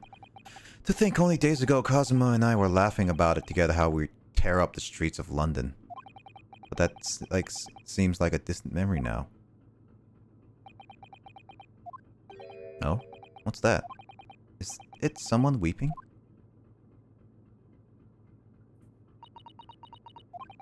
Sato-san? Naruhodo-san, I didn't know you had returned. Oh, well, I haven't been back long. Inspector Hosanaka told me I should pack, you know, ready to leave the ship tomorrow and all that.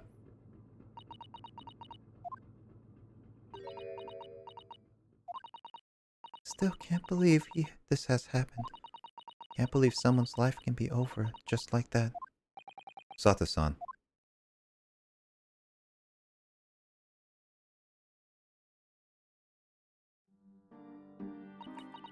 He had such grand ideas to visit Great Britain, so many dreams, and now they've been cruelly taken away, just as he has. I thought I could never forgive the person responsible. But now, now we know the truth, that it was just an accident, just a silly series of mishaps. It's just too much, Naruhodo-san. It's just too much. Yes, I know.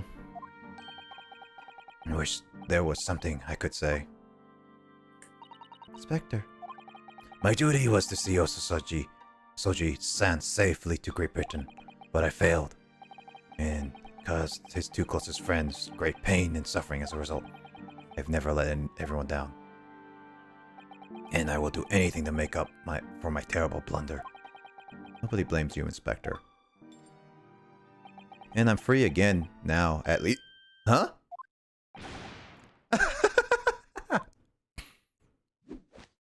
Surprise, Mr. Naruhodo.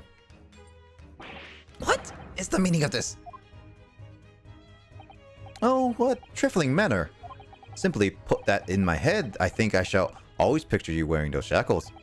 Without them, the balance seems all wrong. It's just distracting. Sorry?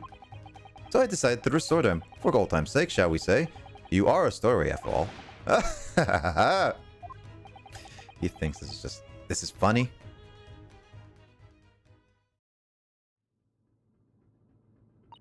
Mr. Sholmes.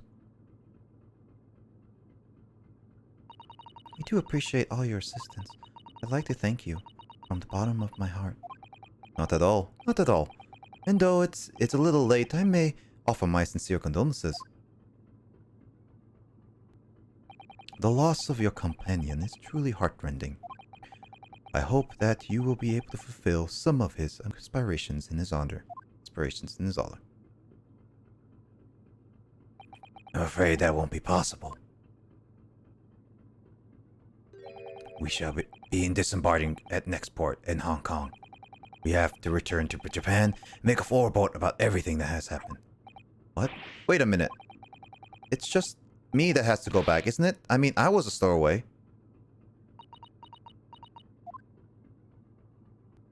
The terms of this study tour were negotiated by the Department of Justice in both Great Britain and Japan. It was to be one lawyer and one assistant. Was to be? In the light of Mr. Soji's unfortunate death, I'm afraid the study tour can't no longer go ahead. Oh no. I don't care for me, but... Where's Susato-san? My dear fellows, the majority of the problems have an extremely simple solution, you know.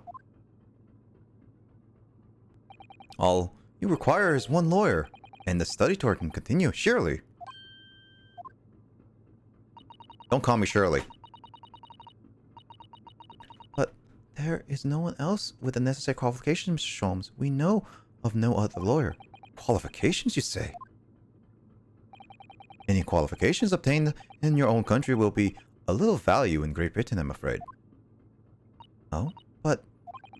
But anyway, the voyage in London still promises a good month of time. Ample opportunity, I would say, to find yourselves another suitable lawyer.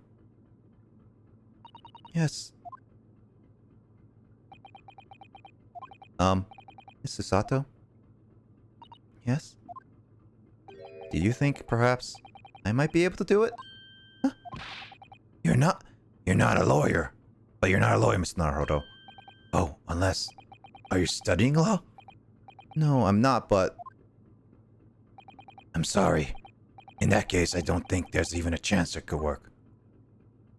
But as I said, there is still more than a month before we reach England's shores.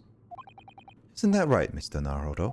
Yes, I have a month to which to study to learn what I must do to become a lawyer in Great Britain. Mr. Naruhodo.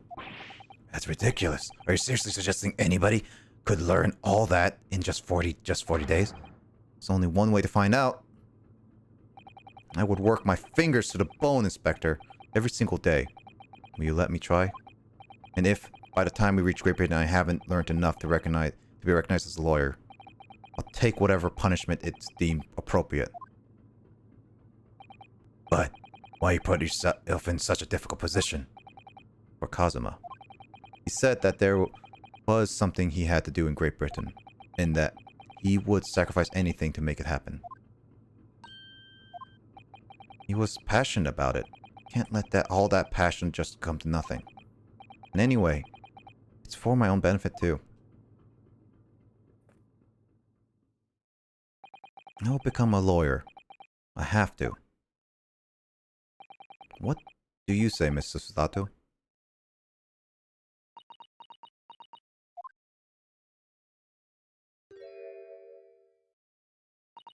I think it's a wonderful idea. Thank you. So, what does our speckled inspector friend have to say? Are you serious? One lawyer and one assistant. The numbers are indisputable. No, it's madness. No, this is Sparta. Yet fascinating, wouldn't you agree? Fascinating. Duty and rules are a dull routine of existence that we abhor. Give us interest, give us fascination. Speak for yourself. Besides, qualifications are no measure of a man. What matters is his character, no? And you've witnessed ample evidence of this man's exemplary character today with your own eyes. From the early hours of this morning until this very moment now. Despite contending with the passing of his close companion, and despite the accusation of guilt, this man has showed resourcefulness, intelligence, and, above all, courage.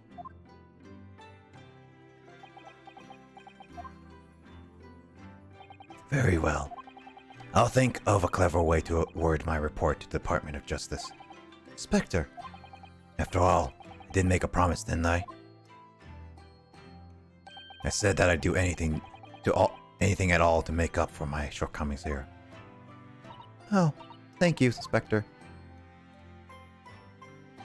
If you'll excuse me, I must pay a visit to the captain's quarters, I think.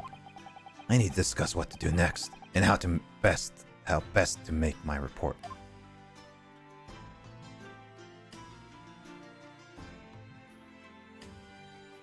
Are you really prepared to attempt this, Mr. Naruhodo? Yes, I'm going to try. I wonder, would you consider teaching me what I need to know, everything about being a lawyer? I would be delighted to help you. I am a judicial assistant after all. Thank you. And, Mr. Naruhodo? I'd like you to take charge of this. What? Me? Are you sure? I'm sure it's what Kazuma would have wanted. Its name is Karuma.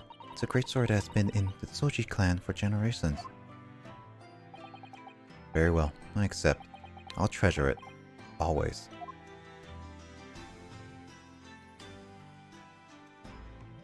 So then, Mr. Susato, it seems we'll be working together for some time to come yet.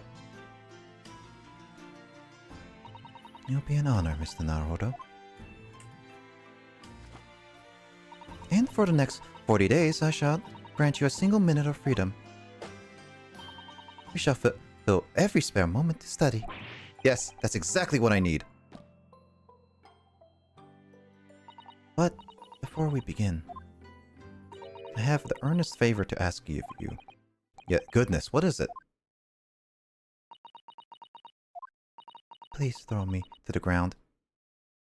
3 times. Excuse me? What? I should never have doubted you. You were Kazuma-sama's closest friend. Of course you would never have done anything to hurt him. That should have been obvious for me from the start. But I allowed suspicion to get the better of me. You mean gullibleness? And no matter how upset I was feeling, it was completely unforgivable behavior. No, you were in shock. You just found about me stowing away and the cabin door was locked. No! Won't make you make excuses for me. Whatever the circumstances, I should never have thrown you. And that's not just once, but 5 times. Ha! That number keeps creeping up, doesn't it? Please, you must. Just take hold of me and throw me. Do it. Don't even think about it. No. I don't even know how. I've never thrown anyone in my life. Very wise, Naruhodo.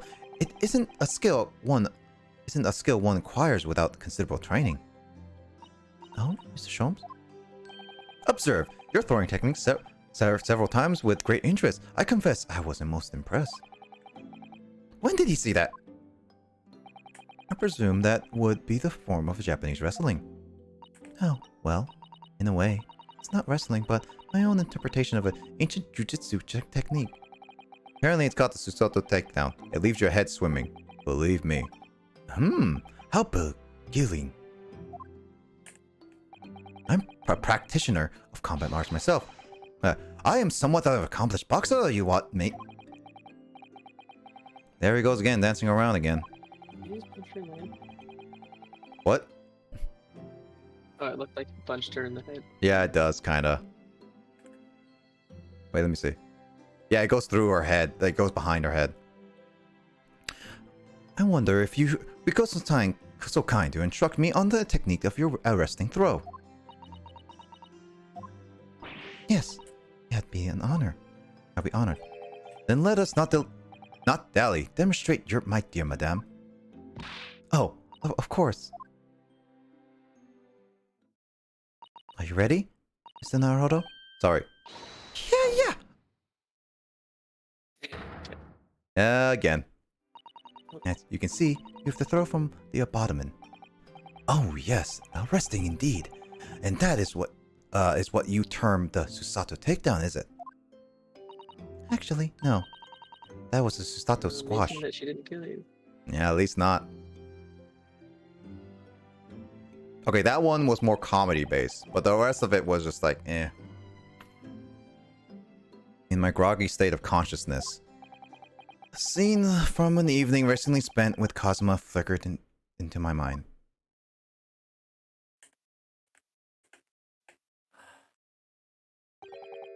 Karuma?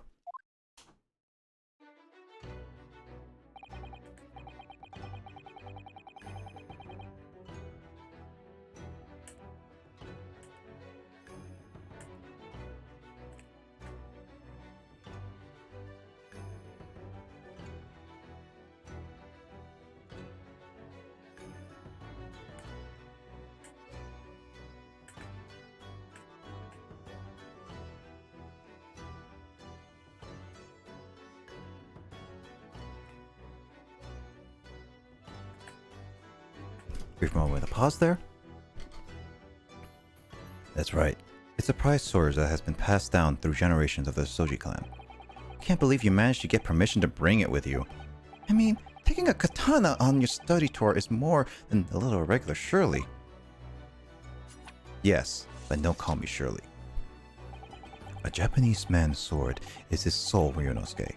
I can't be parting from my katana. Karuma guides me. I truly believe that.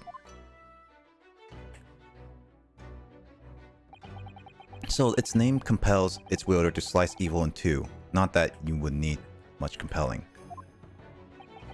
On that subject, there's something very important that I have to do in Great Britain, and I'll sacrifice anything to make it happen. I'd appreciate you seeing it through with me. Of course I will. Whatever it is, I'll see it through to the end with you. I knew you wouldn't let me down. And that important thing he had to do, I still don't know what that was.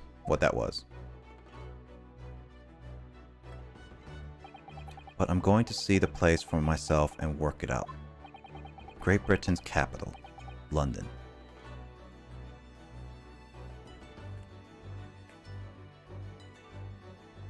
And that is the end of chapter 2. A long chapter, honestly.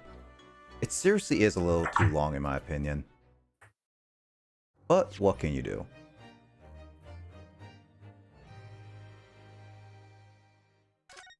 But with that, we are done. And now we're going to episode 3. The Adventure of the Runaway Room. Which is something we will do in the next session. Which is maybe next week, maybe a couple weeks later. It all depends, because after this point, I will say, this is where I will start being blind again. I would not know what happened afterwards. Carl, you know what happens after episode 2? Yes, but I don't remember the details though. All right, cool. So, well, we're kind of going in blind for this one. So, we will see how this goes. I'm assuming these chapters are going to be like a few hours long each anyway. So, we'll see how long each one goes and how it all ends. But we're going to episode 3 whenever. I don't know if it's going to be happening next week because at this point, Emoto also doesn't know the rest of the story. The reason why I play this right now without Emoto is because she already knows what happens in episode 2. So episode 3 onward is what we don't know anymore. So that'll be it. But we'll see how it goes.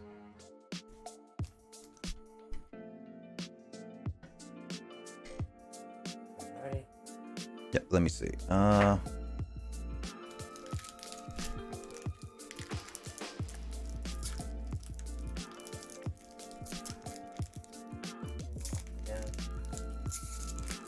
How far are you, Carl, now? Dang.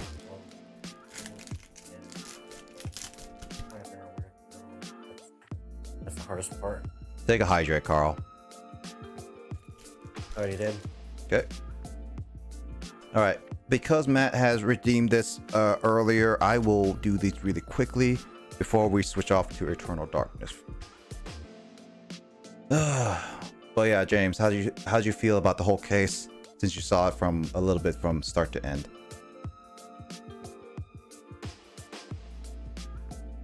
James? It was interesting. It was interesting, yeah. There's a lot more to the story. There's a lot more about like last case, why did the female Brit kill her professor and stuff like that? And there's a lot more reasons that are unanswered to this as well, and what will happen to the rest of the crew. But I'm assuming that they will there's ways that there's stuff gonna be happening that are gonna be happening in episode 3 onwards. But we will see what will happen to our friends in a bit. Reverse Hollow Ursaring, and Matt pulled a Zygarde. Another legendary, but not really something I'm going to look forward to use.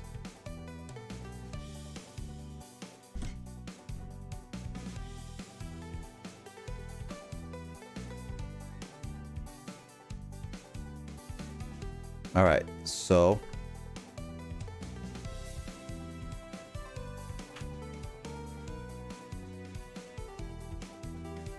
Alright, so we're going to go into Eternal Darkness for the last bit of tonight and have some fun with that.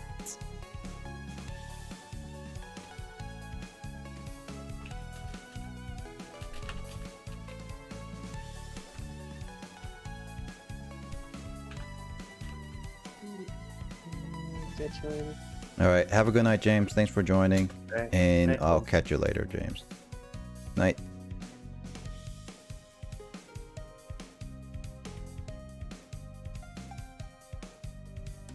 Eternal Darkness. There we go.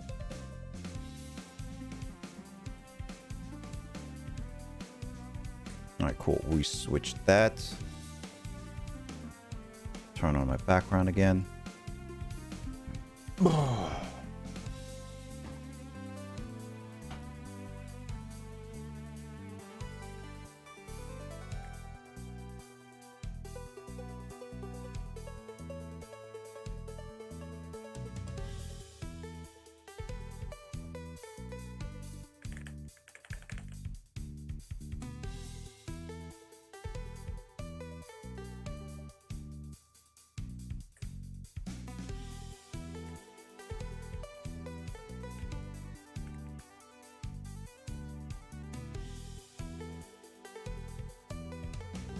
What is going on?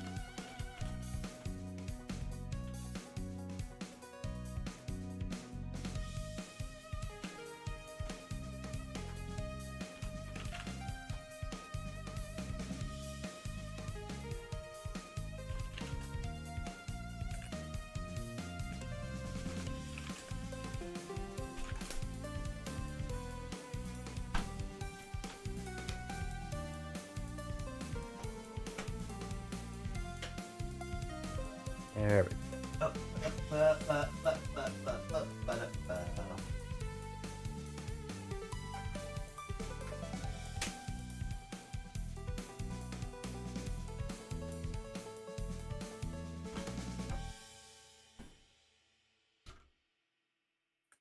Wait. There we go.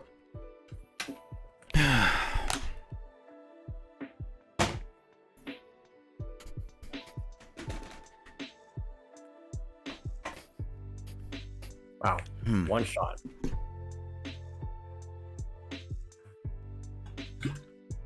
Ah.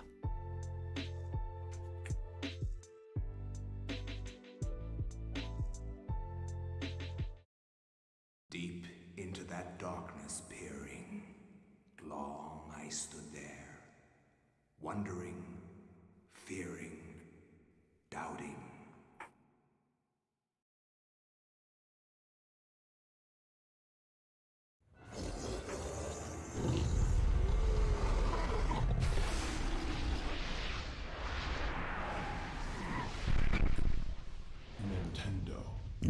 Nintendo.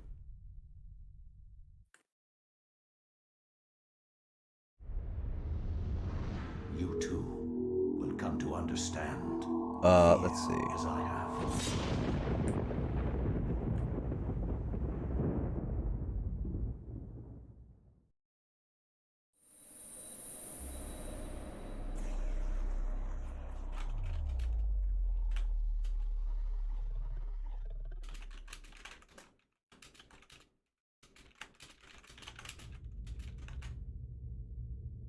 There we go. Got it. Alright. That was one of the big enemies down. You okay, Carl? Yep. No, yeah, it's just tense. Yeah, I bet. Just make sure you breathe, Carl. Even though I know what to do. Even if you know what to do, it's always one of those, like, can't always guarantee. It's like speedrunning and stuff like that. You play a game so many times, doesn't mean that you know that you'll guarantee it's successful every single time. It's just like a higher chance of doing because you know what you're doing. Yep.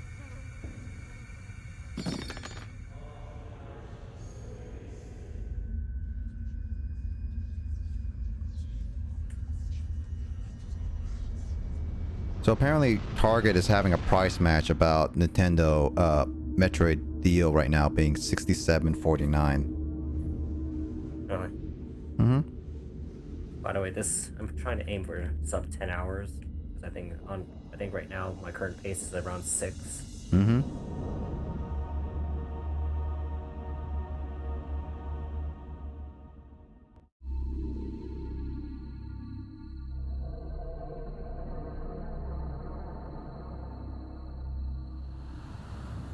Have I find the final boss yet? No. It's not Breath of the Wild where you can go straight to it. Let me just try and spark my way to the boss. Mm-hmm. That'll be funny. No, I haven't finished Samus Returns on the 3DS, I need to get that game at some point. which is also made by Mercury Steam. I think it's because the game was a bit clunky there. Yeah, I'm like, I already beat Metroid Prime, and I'm like considering to see if I should beat the original Metroid, which honestly I could, based on the map, as long as I look at a map where to go. Unlike how you started it, without using a map for a little bit, because it's definitely like one of those, like, it's very confusing without trial and error, right? So this one, it would just be like, maybe I could just do it with a little bit of map looking around somewhat, and then maybe I could beat it. But then again, there's also like Metroid Fusion, which I'm going to save for stream, and then maybe other Metroids I might get later on, but who knows. Anyway, let's start with Eternal Darkness. Let's see, is my saves good?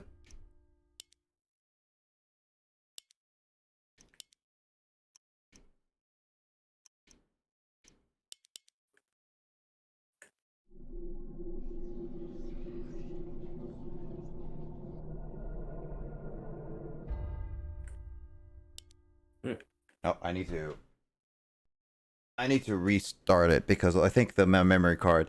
This memory card is a bit finicky. It is a bit finicky, and I should have gotten a better one, but it's whatever. I have to push it in at a certain angle in order for it to work. I can't return it, so whatever. Deep into that darkness pit, long I stood there, wondering, fearing. Oh, that it has progressive mode. Gosh. Ow. I didn't realize this had progressive mode. Did it have progressive mode? What the frick? No. I'm about to die. This doesn't say it has progressive mode on the back of this box, because usually if it has progressive mode, it would say it would have progressive mode. It's not. Also, Carl died.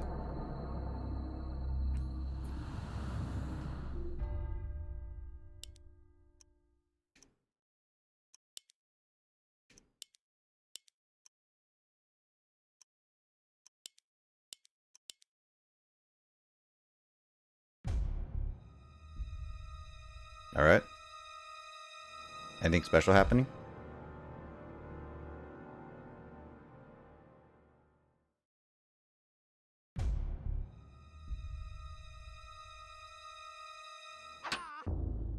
Oh, okay, so my save file still is good. Cool. That's actually cool.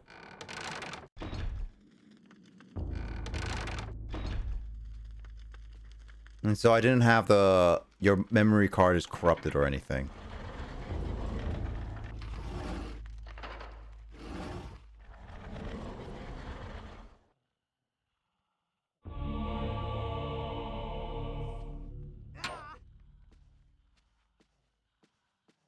All the humans, yeah.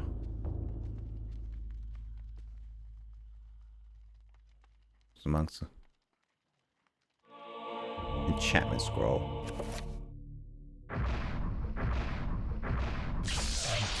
Okay, I really don't know how to use magic.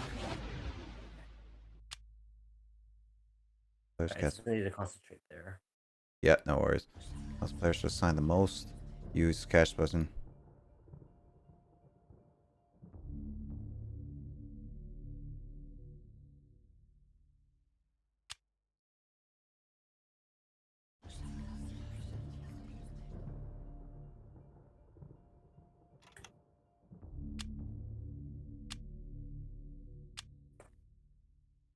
Can we cast from one of the buttons I have?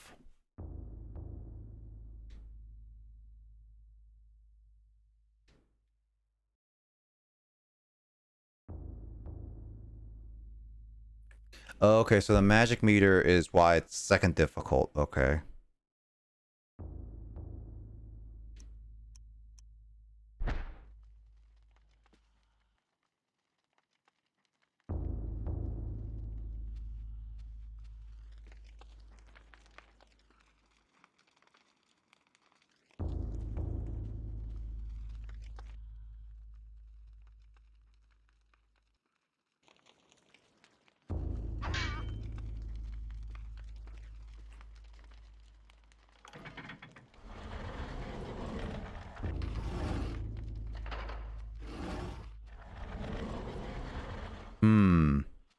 Puzzles.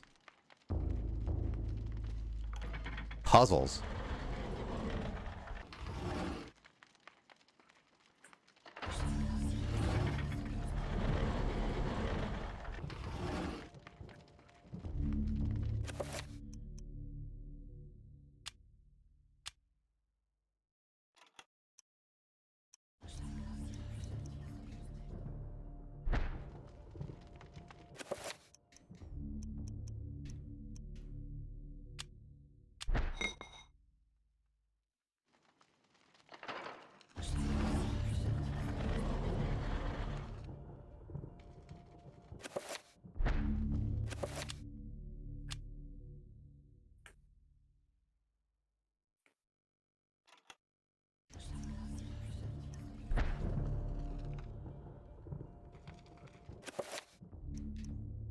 How do I repair these guys?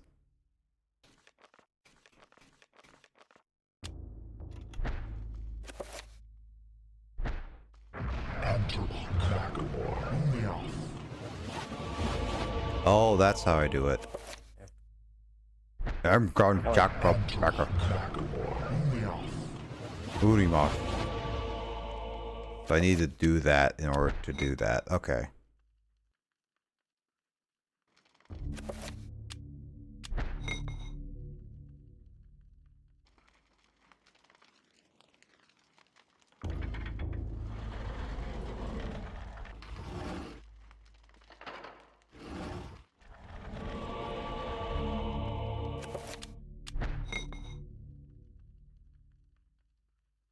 Oh, there's water in them.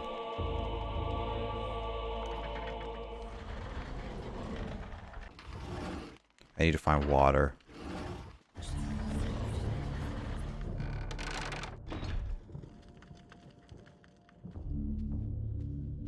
Man, I'm slow.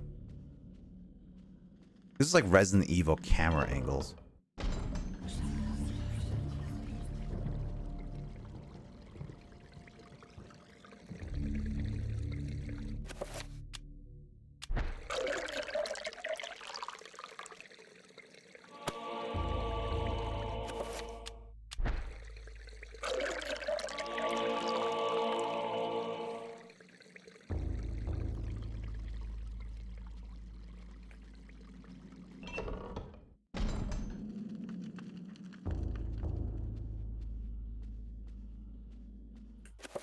Okay, so let me just save.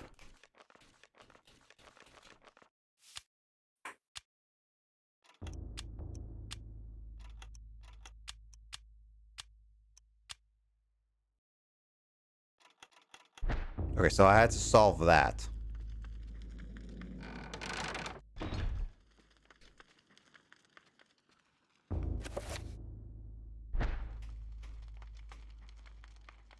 Oh yeah, R is the way to do it. Okay, got it. I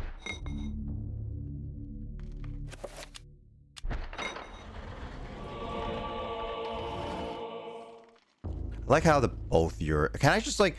Why couldn't I use these books to drop on that pressure plate? Because obviously it just needed to be pressurized. I don't know. Logic in this game doesn't make any sense to me.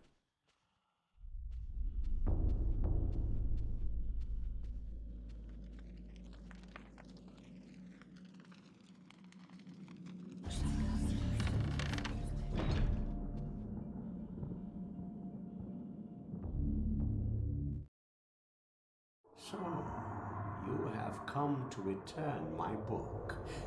Very well then. For your efforts, I promise a quick and merciful death.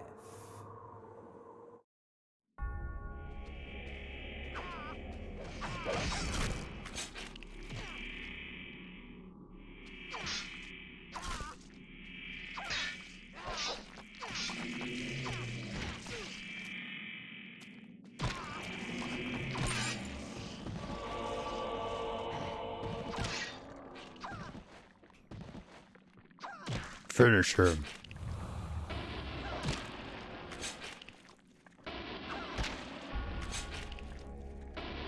Now I can see why the... I can see why the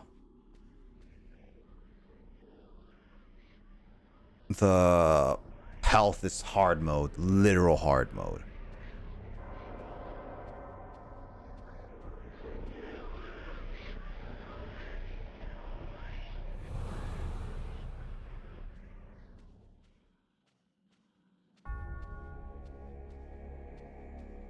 Have to walk all the way back.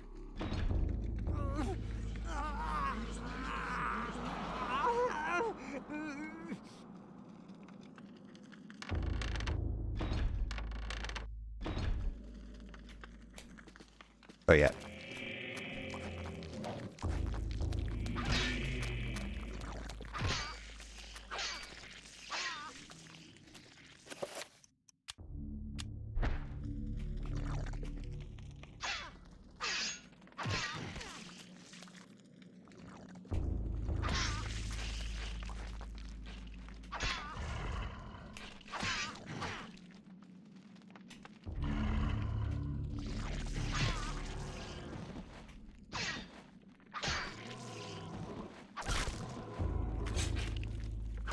Yeah, so if I have sanity, we got health, but I don't like this camera angle because it's just like, it's hard to see. I guess that's the point.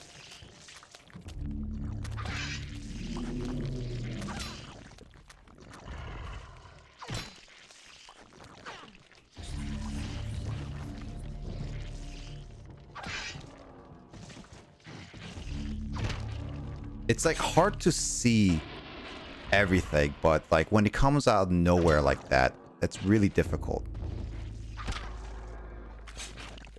I need the health. Is that the door?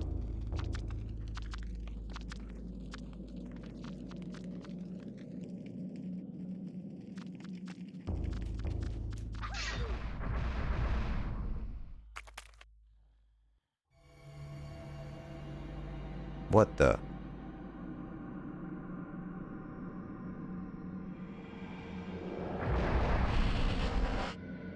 Trap dimension crawlers sprawls in every direction. Both in a place where magic cannot be cast. Humans can subject to all phenomenon.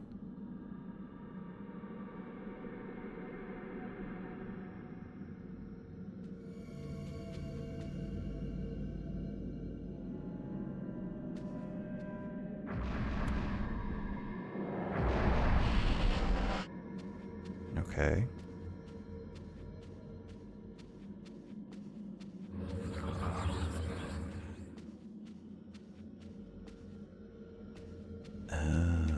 Oh, okay.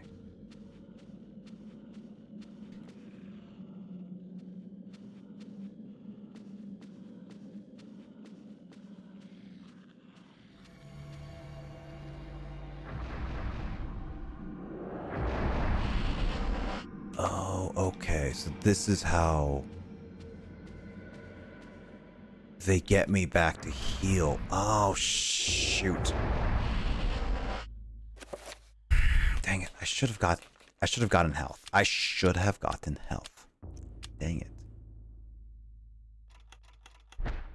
I didn't realize that was it. I was trying to wait for it to change to red.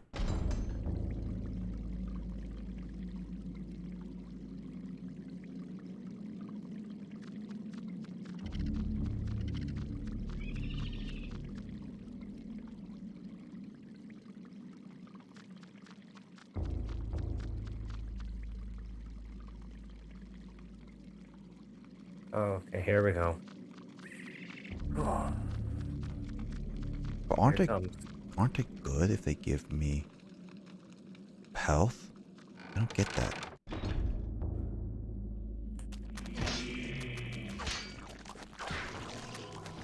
Here it comes. Final boss time. Already? Yeah. And it was the last area now.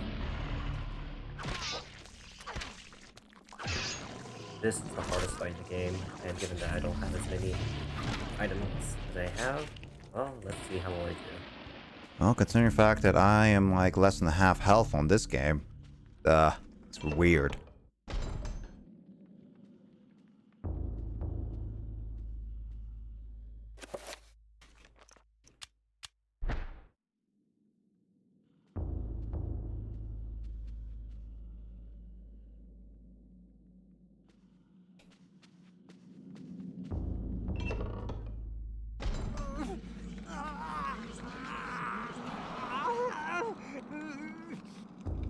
I look literally like a zombie.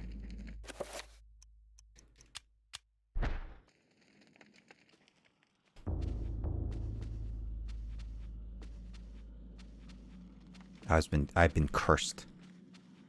Alright, here we go. Good luck, Carl.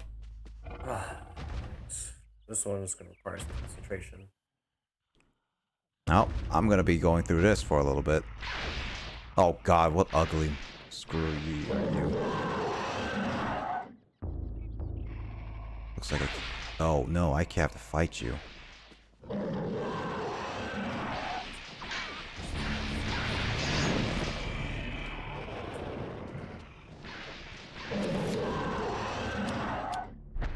Wait.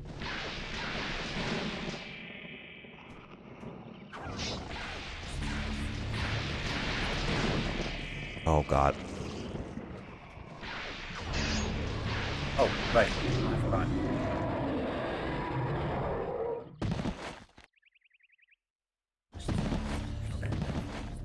Well, that was easier than expected.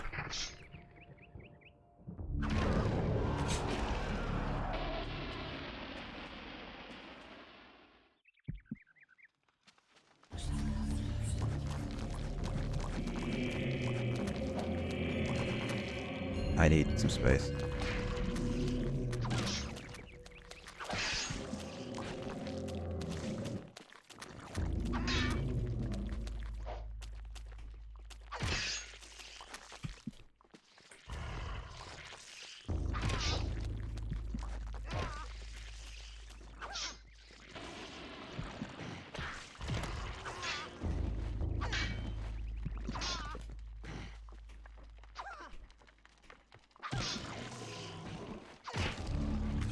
I need some sanity.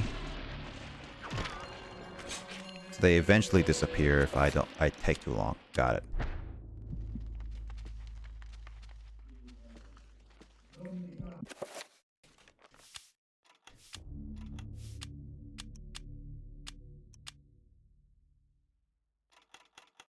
This is hard.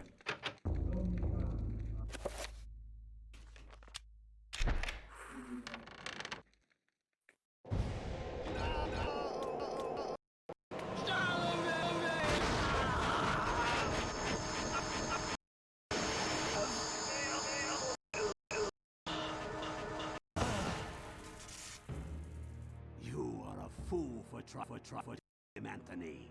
His fate was decided many centuries ago. Hey, as is I know the that voice. fate of That's this Colonel. world. Despite your faith, there is little to save you from the power of Sanity. Right. You know, I'm curious to see if that cutscene was supposed to play out like that, or it was just my game stuttering.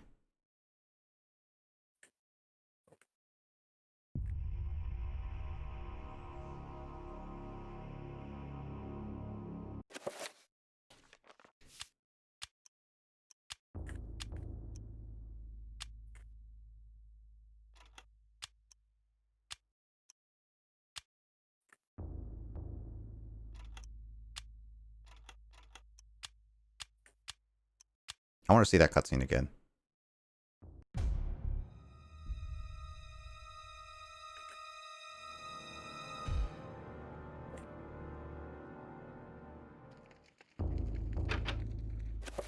Shoot.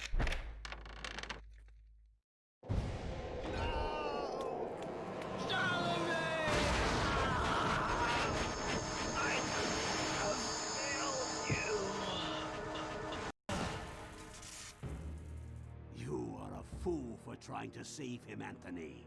His fate was decided That's Colonel. many centuries ago, as is the fate of this world.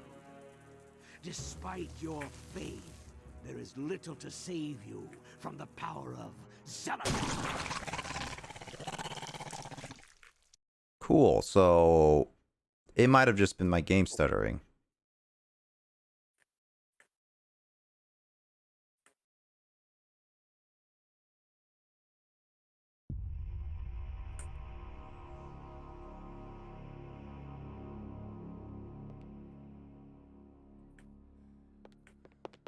Ah.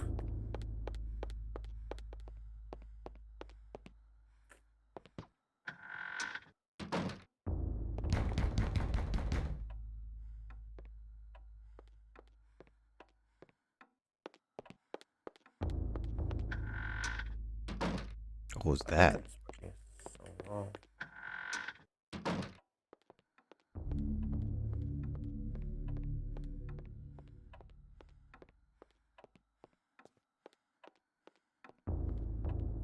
I hate this camera angle.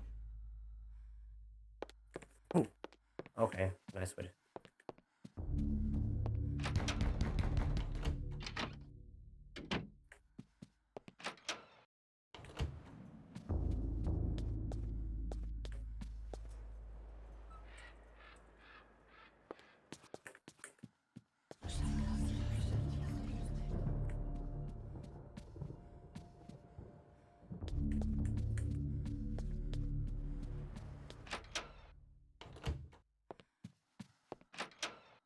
Oh shit.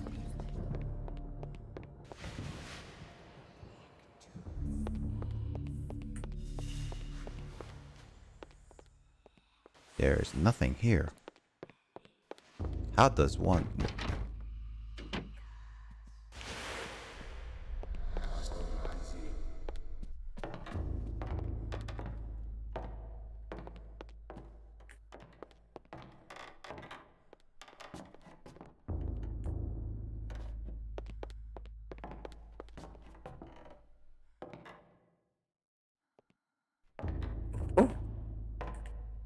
I'm scared.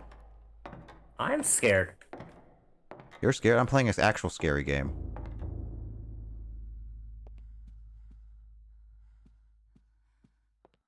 Ow. Ow. There goes 3 E-tanks. What was that knocking?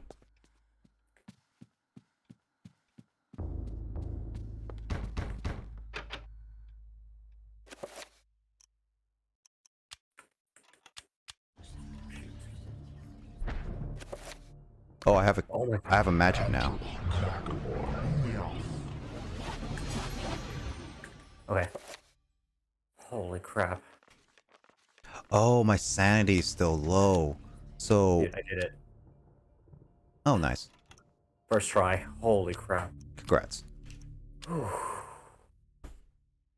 Now you can brag about this on the internet. Oh, my second playthrough, yeah. Yep. Let's see. Okay, so my sanity and my magic meter doesn't seem... my health goes up every single level, but my sanity does not. Got it.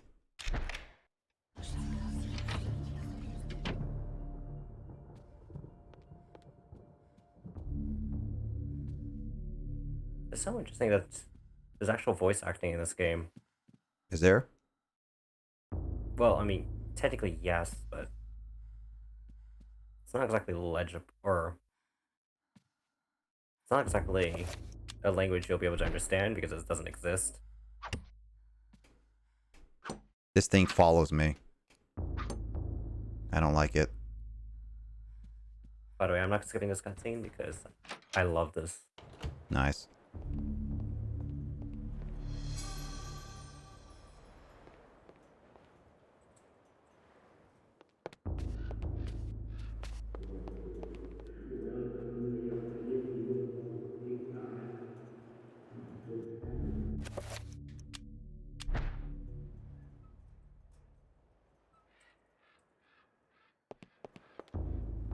I wonder if it's because I lost some sanity where I'm starting to see things. Ooh, bathroom.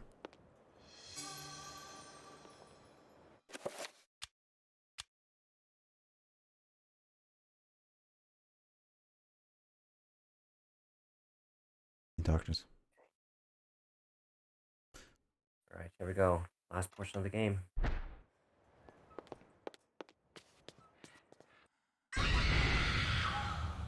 Jesus, that freaky. That was freaky.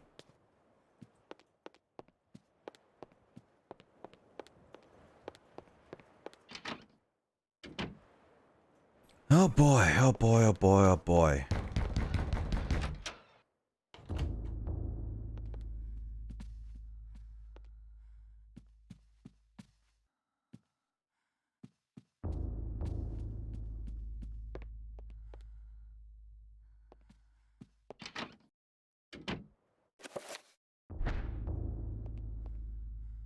Alright, here we go. Last part of the game. And if you played a Metro game, I think you already know what it is.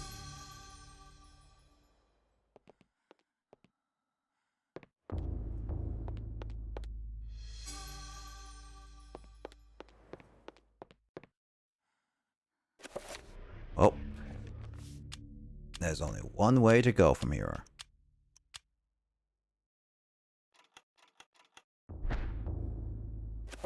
And that is to read. Dreams. Modern psychology offers only unproven theories. Some see them as the meaningless tossing and turning of a brain settling into a restful sleep. Others see them as laden with symbols of our unconscious desires. To still others, dreams represent the upwelling of the archetypes, normally hidden deep within the recesses of the human collective unconscious. Of one thing I am certain. After a brush with the ancients, our dreams metamorphosize into nightmares.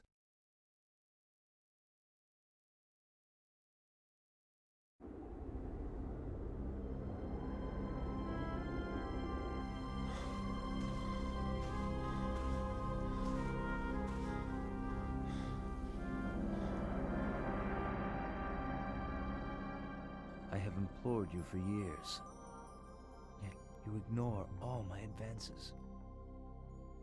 You dominate my dreams. Oh, he is in love. Think of nothing else. I fear I desire you many 100 times more than you love me. My life has become a waking dream, Kareem. And time. For weeks, Nice. I have dreamed of an ancient I beat the game. treasure, Nice. so precious In that one it changes well, almost all one life sitting. around Mm-hmm. It must Almost. be mine, Kareem. If you truly desire Jeez, you it, beat it in like as 2 you days. say, then you will find this for me. Bring this treasure to me, and I will be yours. This seems Both of our dreams will come true. too good to be I need true. nothing more than you. What? This guy is literally saying, I'm in love with you. I'll do anything for you. I can think of Oh. nothing else. Promise, if I leave, you will not forget about me. You need not worry. I desire nothing more than the treasure that you seek, Alright, I should get some extra art this time. and I shall await you.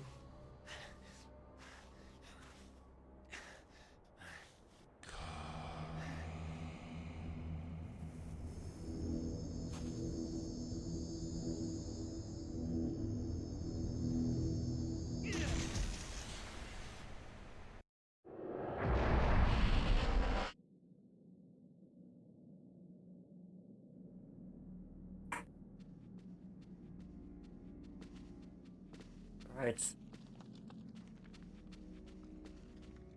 How does it feel beating it a second time? Pretty fulfilling, actually. Nice. Now beat it beat it not 100 times, 100%. Oh, 5 hours and 3 minutes, 31 seconds. Awesome. So I cut my time in half. You're gonna try to speedrun the game? I'm gonna try. Okay, so there's the first start. There should be another one. Heck yeah. Unfortunately, I didn't get a third one. Dun dun dun.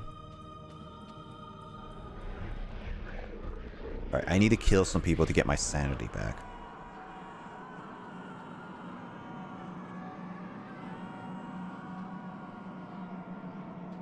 So those two are still here. Wait a minute though. There's a third person. Anthony. The original 3 possessors of the book. The first one. Wait, was he a possessor of a book? Did he possess it earlier?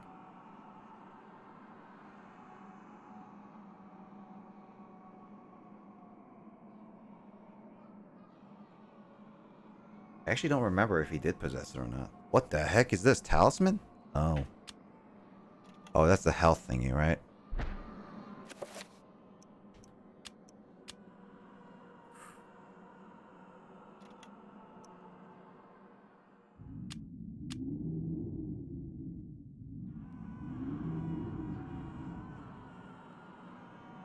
Honestly, like, my only gripes with the game is around the mid-section, where it's pretty hard to figure out where to go. Although, I guess that's more of a me issue. Mm-hmm. Because it's hard for me to keep track of stuff. Makes whenever sense. in these kinds of games. Yeah, makes sense. Also, I hate this room.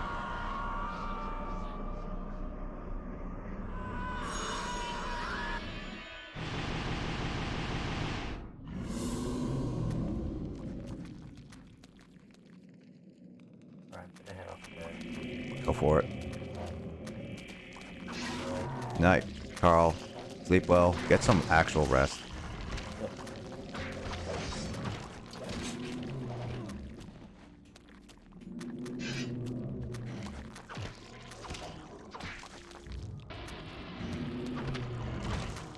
I need some sanity. Sorry.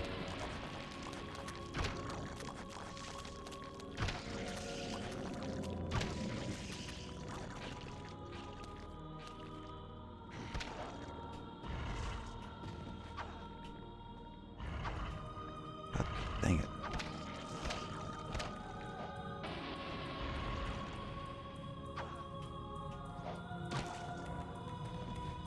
Can't reach it. This sword is so tiny.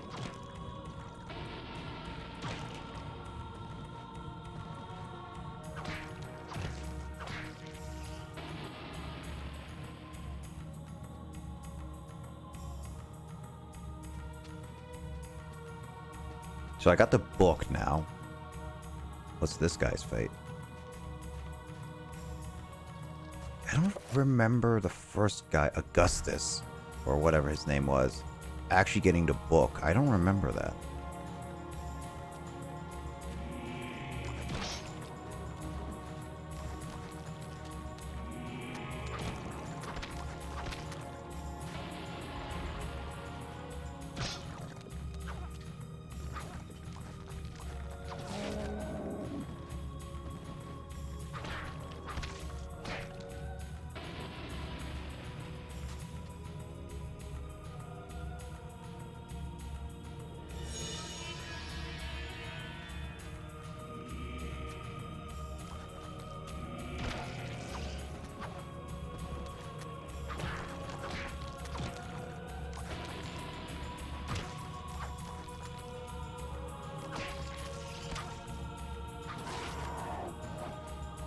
Okay, so get that key, magical rune.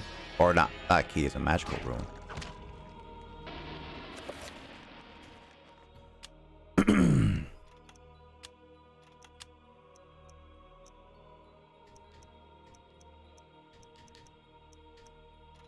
I really don't understand these runes.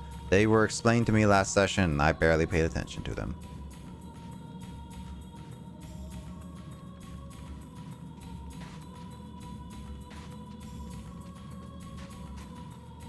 Oh, there's a ladder.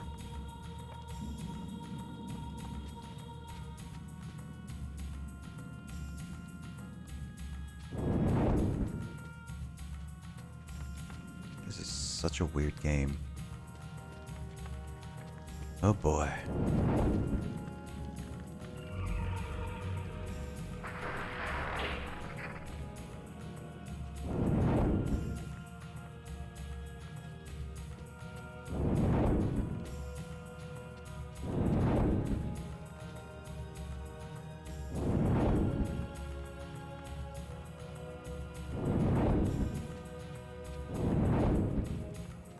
Oh, I see. Each of these activates something, but I think I need something heavy to put on them. Does that mean I have to go out and find them?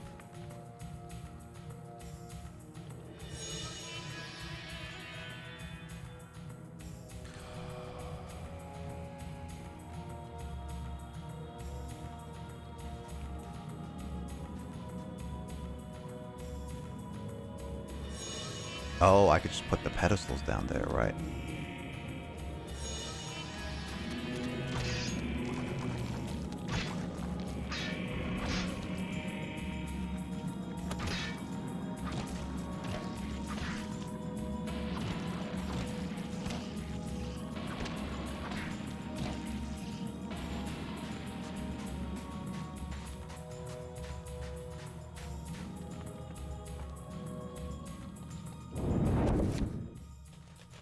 So I use this, and then I use this, and step on this.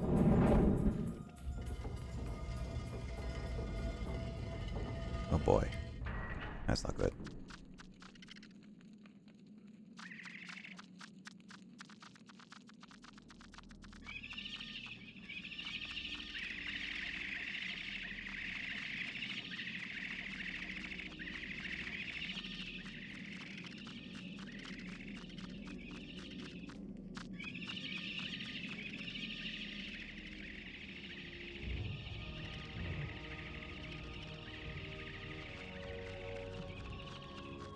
do here?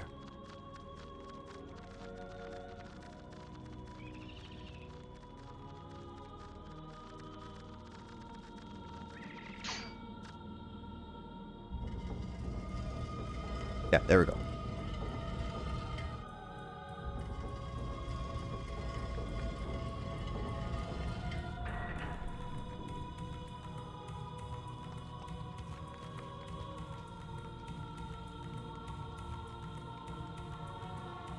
Just examines and does not even make a comment.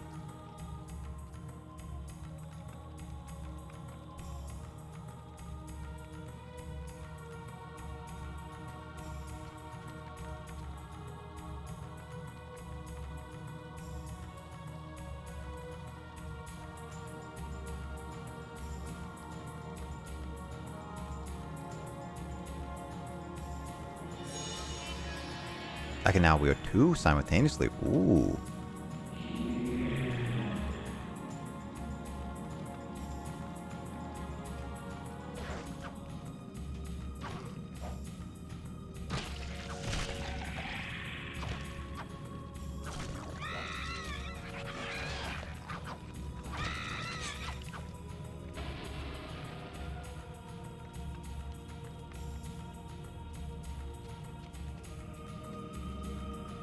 Well, I lost a lot of sanity there.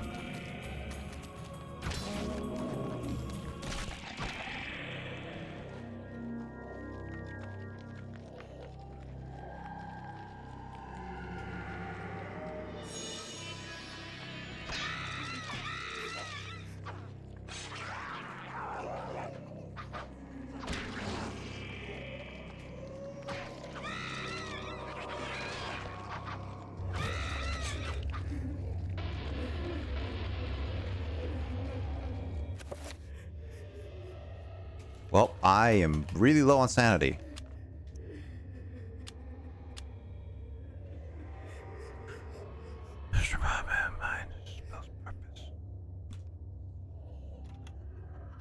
I don't have all the runes.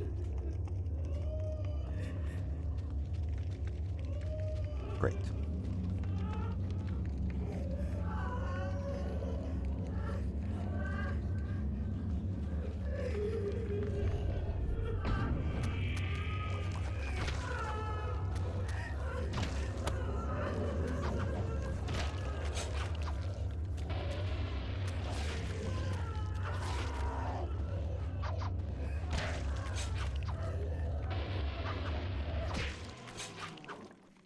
Gotta get rid of those sounds.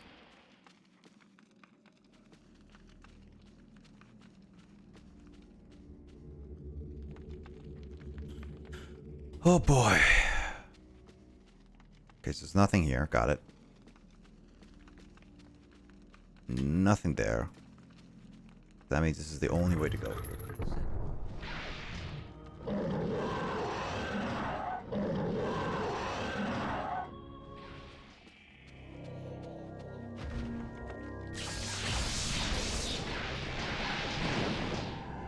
Oh, it's Sap's Might.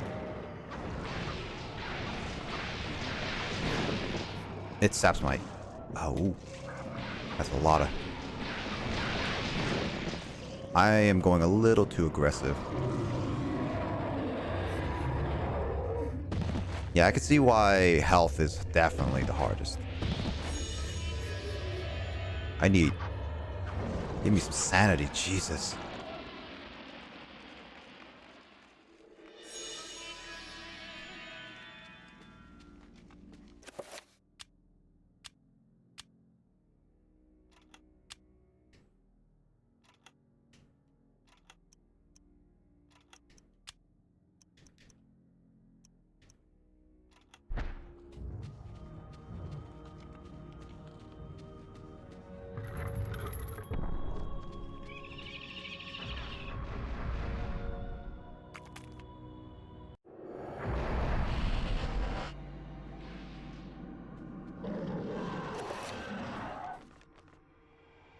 I want sanity.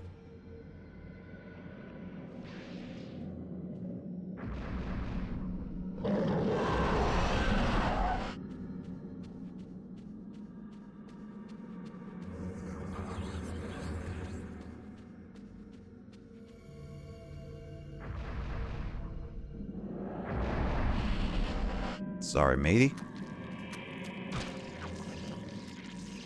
No hard feelings for you?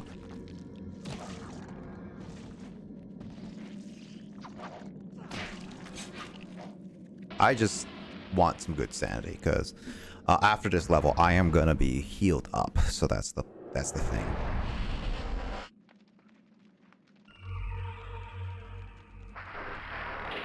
Dimension 1's crawls are not bad if they give me free health and magic and all that stuff. Good idea. My dear Alex, I will always be at your side. There are times when insanity takes hold, and nothing seems right. During those times, I will help you. Fear not, for I will keep the darkness away. How did I get there? Isn't really happening. Okay, so magic is up. How did I get there in that room? I was not reading the page in that room. I just have to say that. That is a lie.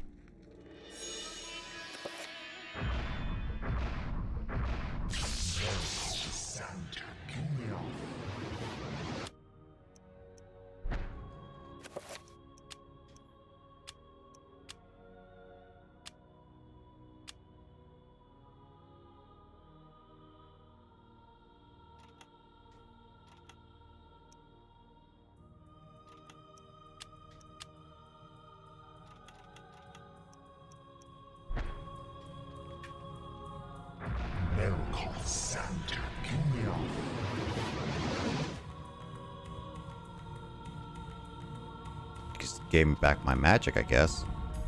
It's supposed to be anything because it says. What was it? What was it?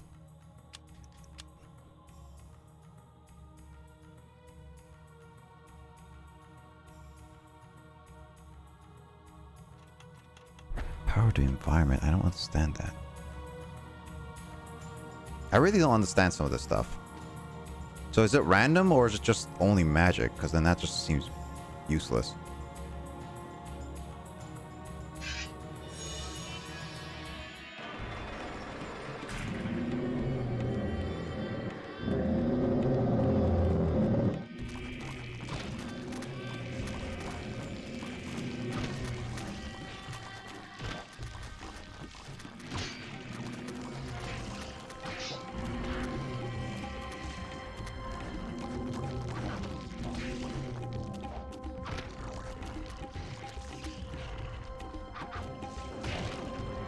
Okay, so it takes a while.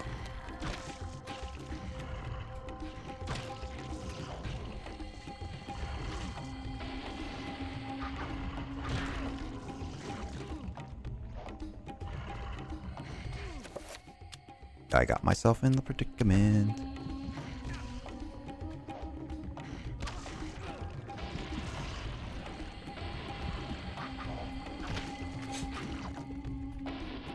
I got myself stuck in there.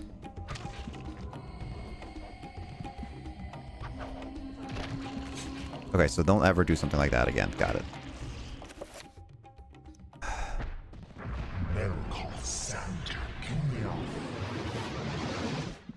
So that is useless. That's a useless spell then. I think. This is based on the environment.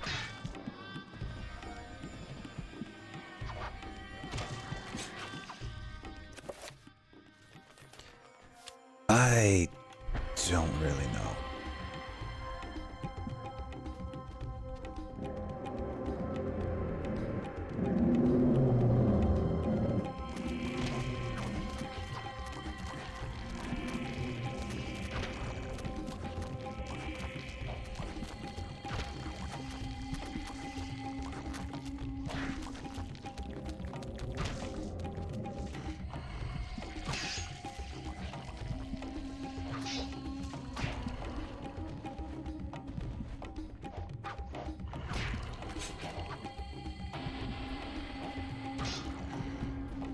Actually, I'm gonna try this big sword.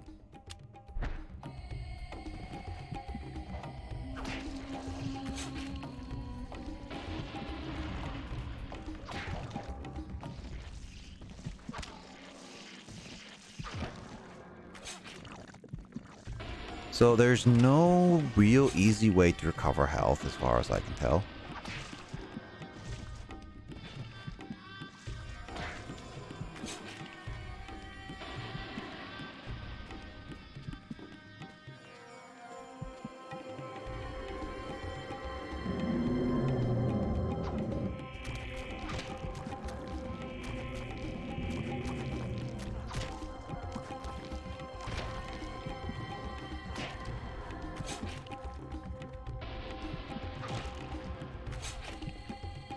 Okay. I just want my sanity, honestly. Health doesn't matter, dudes.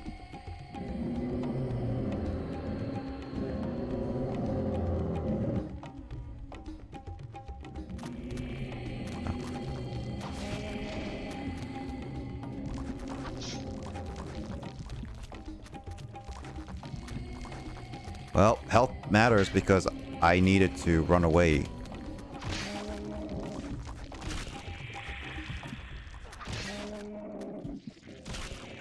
Oh. Oh no. Oh.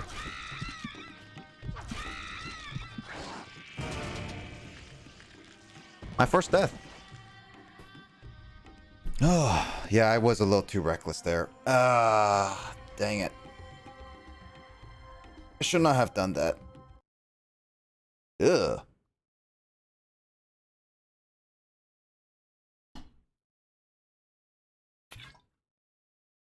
All right.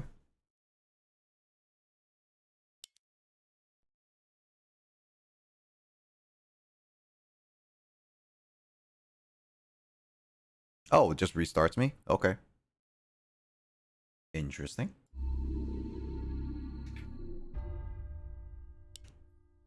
Was it this one or was it this one? It was this one.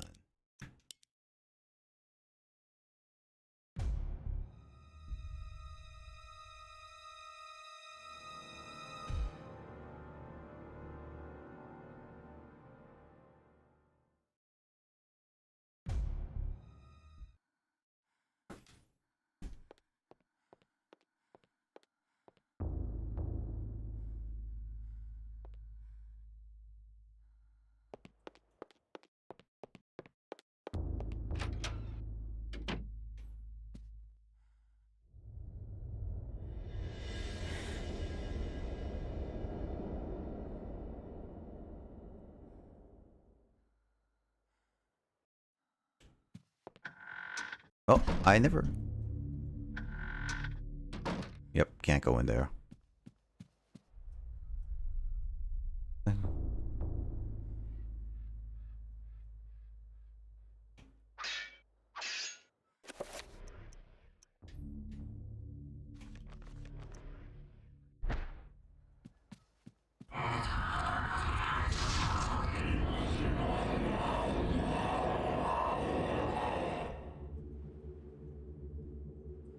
That was creepy.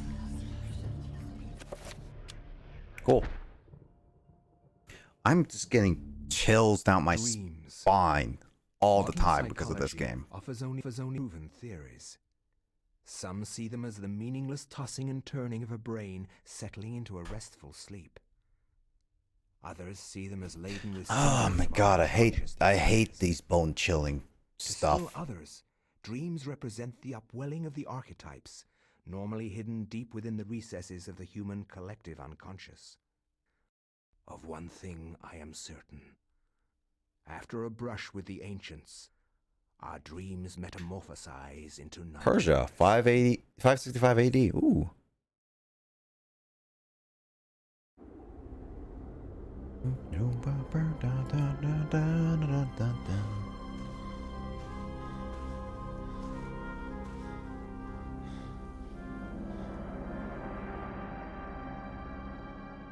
I have implored you for years, yet you ignore all my advances.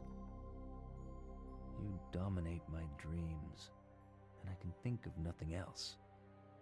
I fear I desire you many 100 times more than you love me. My life has become a waking dream, Karim. For weeks, I have dreamed of an ancient treasure, so precious that it changes all life around it. It must Yeah. Changes life all around it, you piece of If poo. you truly desire me, as you say, then you will find this for me. Bring this treasure to me, and I will be yours. Both of our dreams will come true. Both of our dreams will come true. Than you. You have enthralled me to the point where I can think of nothing else. Promise. Oh, blah, blah, blah. Not forget about Yap. You need I've already seen this before. I desire nothing Screw you. more than the treasure Screw you. that You don't seek. really love me. Leave now, Kareem, and I shall await you.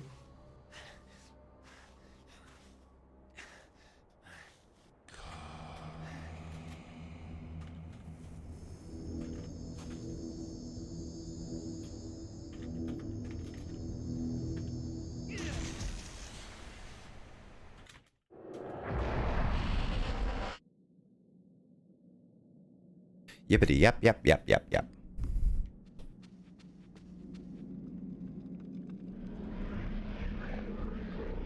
So how does the book travel to person?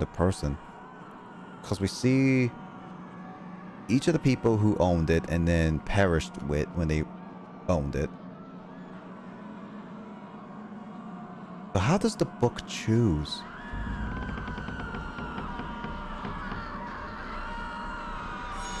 I don't get this. I seriously don't get the story so far. Like, I legit don't.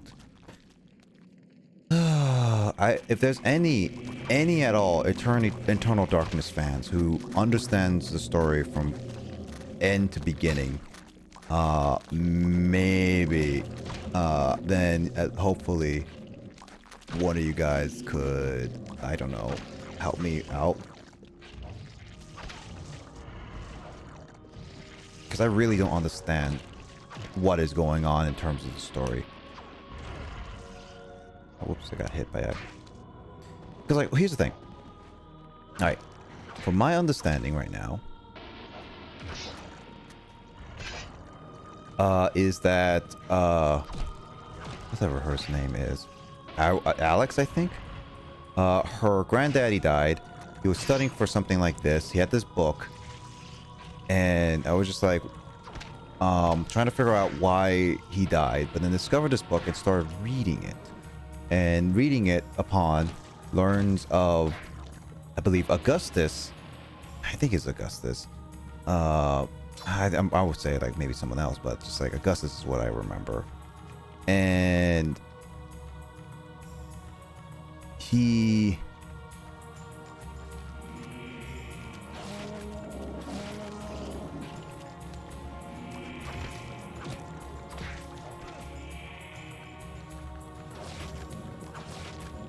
what was it?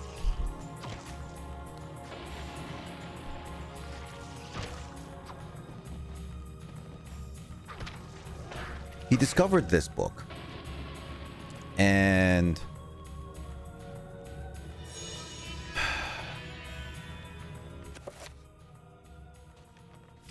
what? He can't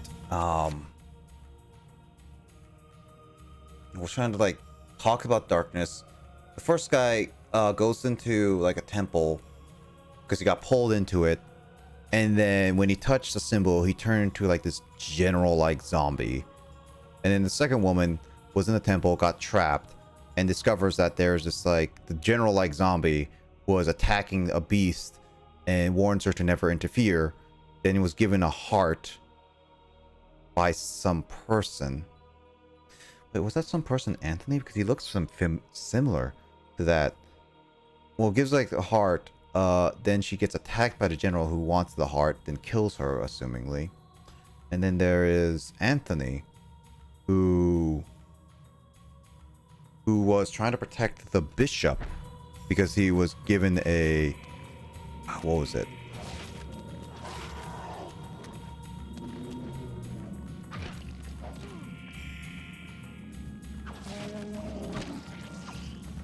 He was given a scroll to give to the bishop, which immediately attacked him and started turning into a zombie. Traveled, found secrets of a cult, I guess you could say, and found out the bishop was already dead, failed, and then just died.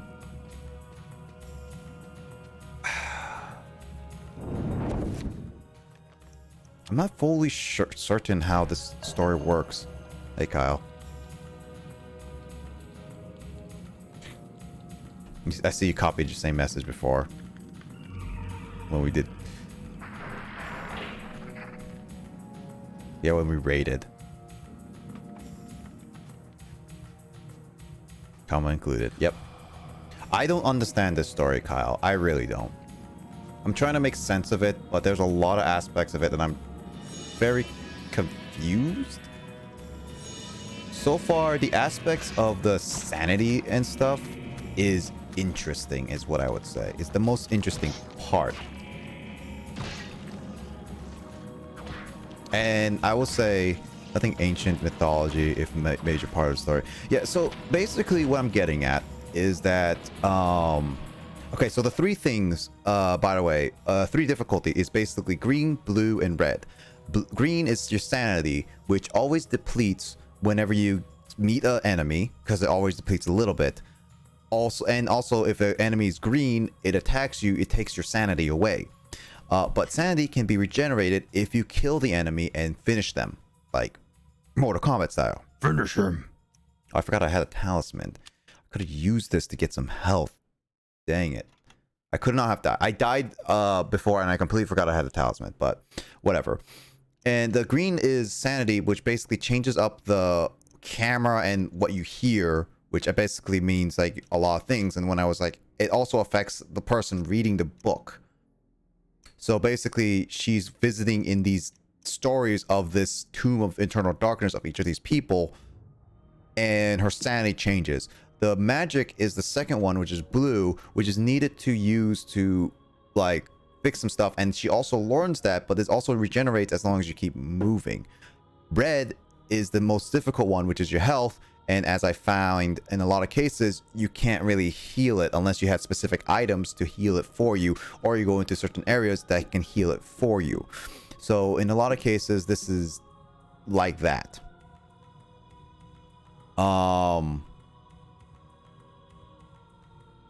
And the story goes, it's just like how she's trying to figure out her grandfather, but she's discovering these pages from this tomb that was ripped out of this book, and now she's reading it and discovering certain things. And I've learned that her grandfather, the person who was killed, says that nothing is as it seems, but I will protect you whenever I can, kind of thing. And it's just like, okay, so she's reading these stories, she's this finding in her around his house, trying to figure out what's happened and what's this internal darkness, is what I'm getting at.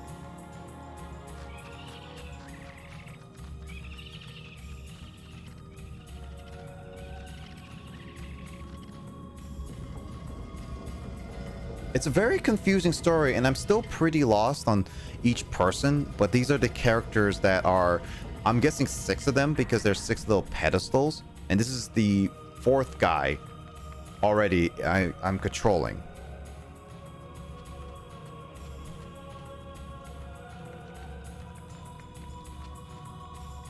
Now this guy, I take the sword, try to leave, he gets up.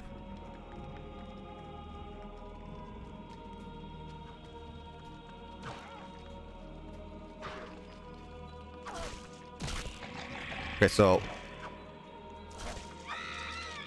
yeah, and those guys take a lot of your sanity, so I'm like really low on sanity now.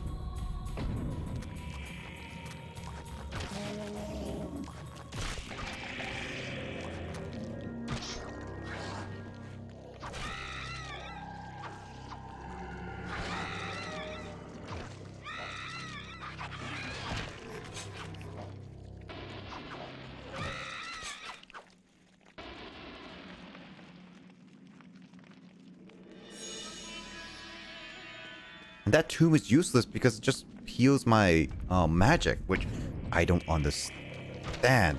at all.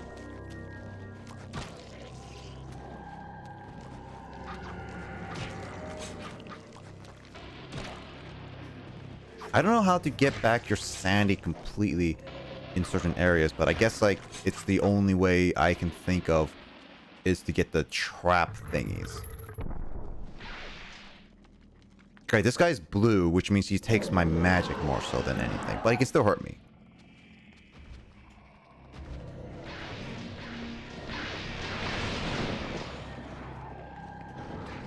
Oh, shoot. God dang it.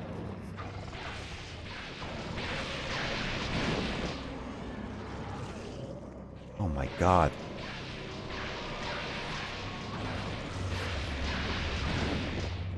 My magic's all gone.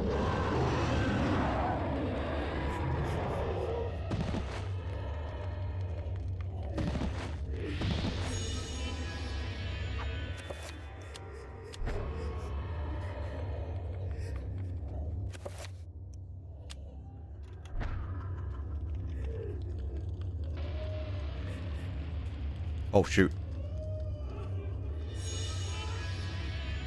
Ah, shoot. Well, my sanity's extremely low.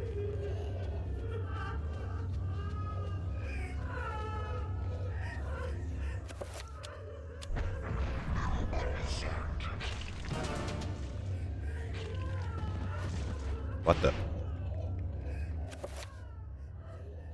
What happened?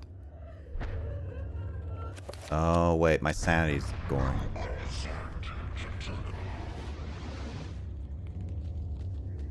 That's why.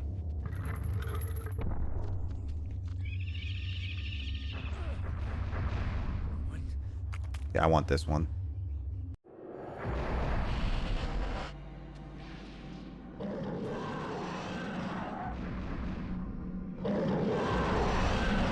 I want my sanity. Because like I can heal it over here in these areas. Because that's a blue up there and that's a red up there. I'm assuming like respectively magic and blood.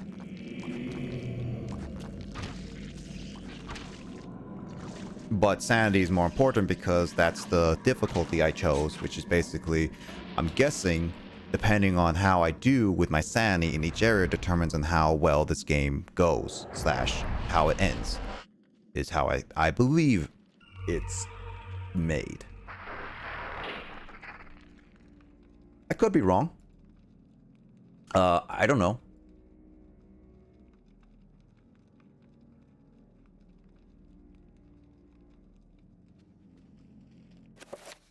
All I know is that that talisman is important.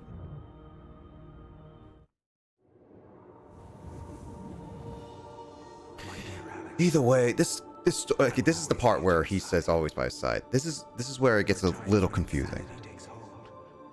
So him exploding already showed that the sanity of this game is already affecting at that time. Also, I don't know if the game was skipping, because I think it was slightly because my disc was skipping, but there was a cutscene that was really struggling to play. I really don't know if that's just because it was the game or not. I don't know the game mechanics in that regard. If the game can even skip like stutter cutscenes. I really don't know if it's possible. If it is, let me know. Anybody who knows that, please, I would love to know. Also, that heals a magic. I don't understand that. It's like I use magic to... here's the thing.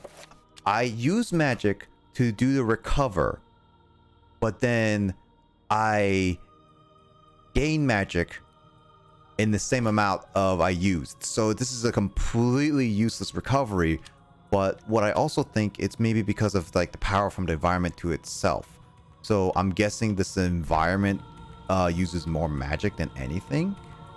So I was just like, is it because of that I get magic?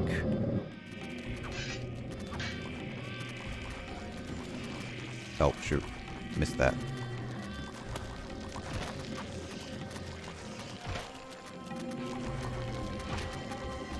Yeah, if I hit the heads, they immediately stop moving, which makes it easier to crowd control.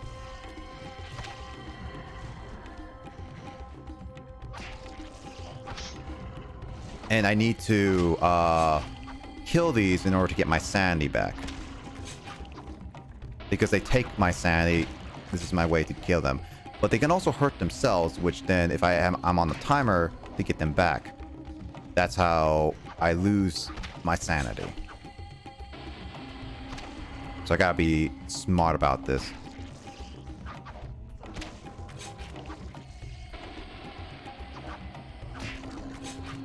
It's an interesting mechanic, I will say. But this game is, I don't know. Okay, mechanic-wise, I think it's a pretty interesting concept. And honestly, I would say mechanic-wise, I would say this game was kind of ahead of its time.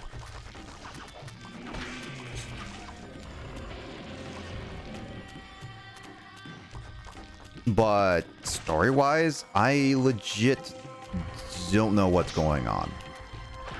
Well, I mean, I'm kind of following the story, but it's confusing as heck.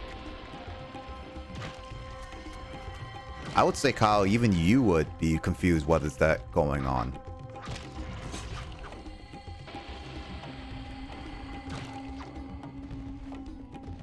Because I gave in a nutshell summary what's going on in a sense, or like what's the mechanics. But even so, that's kind of what I've gathered so far, because nothing fully fits together. And this book just I guess, picks its victims? That's what I'm guessing at. This book is more about picking its victims than actually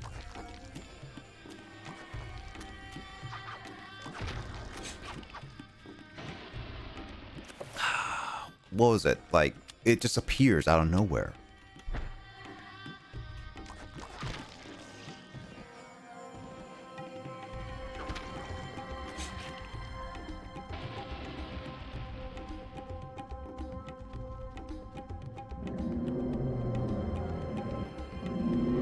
I'm not 100% certain if I was even allowed to play this game, or not allowed. I would say more so if I had the opportunity to play this game.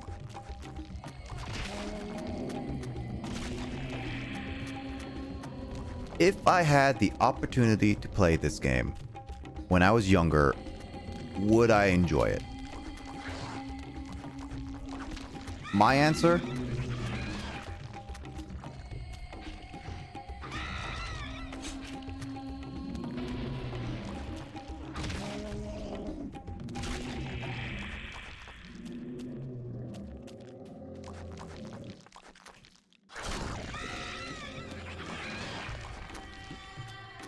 My answer, I would say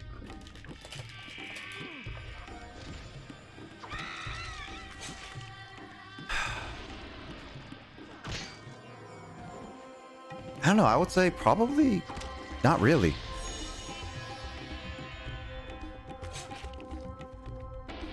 Honestly, I don't see myself enjoying this a lot. I'm not really enjoying it even now.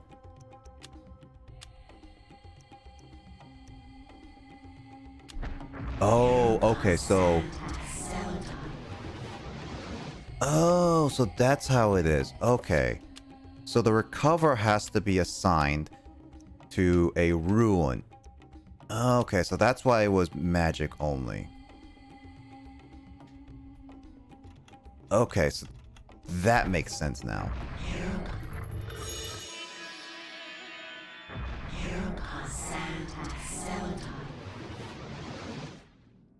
Well, I don't have any recovering for health, so sanity is better anyway, because again, this game is focused on certain aspects, and as of right now, I set it as sanity.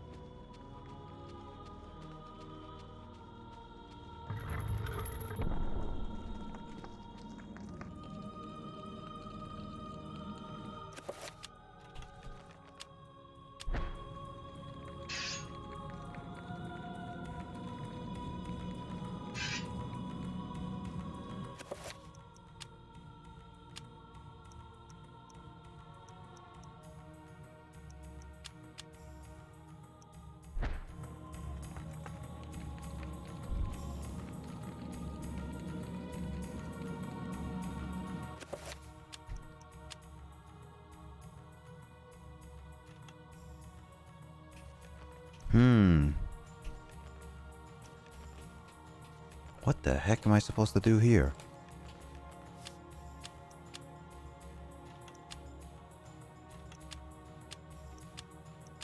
Now I could save. Oh, that guy looks like he's cross-eyed. Aren't I supposed to do something like this?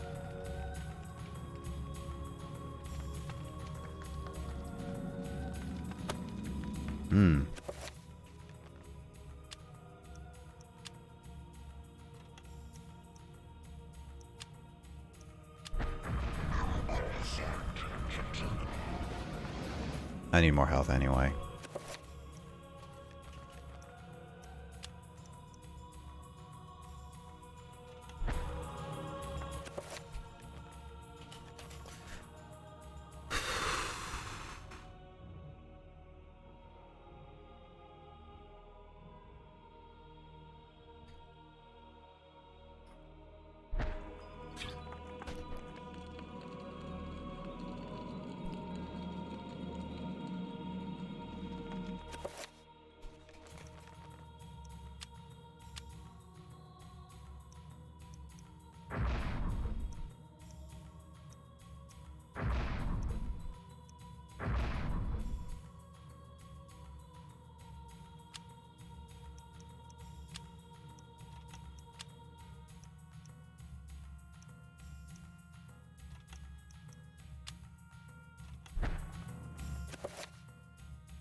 Oh, wait. Oh, okay. I think I know what to do.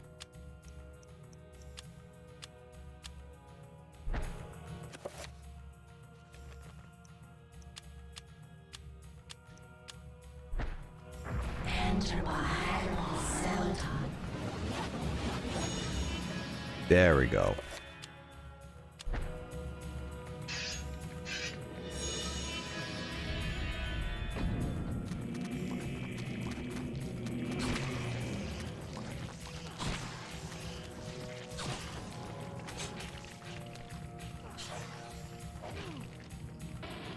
That uses magic, huh? Oh, these guys are blue, so that would make sense. Well, again, I'm not worrying about health or magic in a sense because, well, I more focused on the green aspects of life.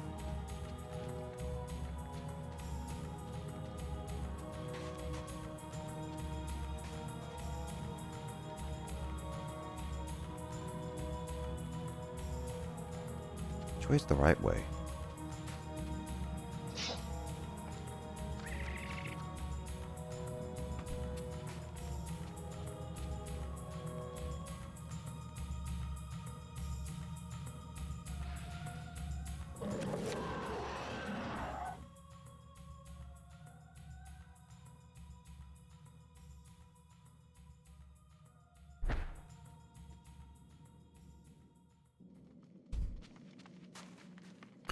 Oh, I don't like this game sometimes with its atmosphere.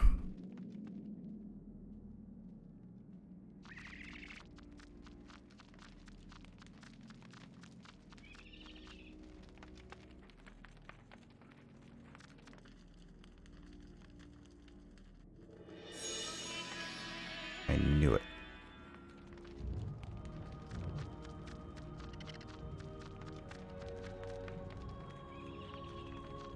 I gotta sneak past these guys because these guys will teleport me. And it's recommended by the game to not be teleported. I was purposely teleported the first time because I wanted my sanity.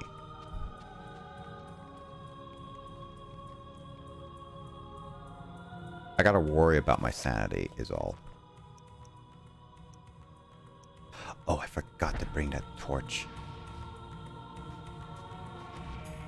Oh.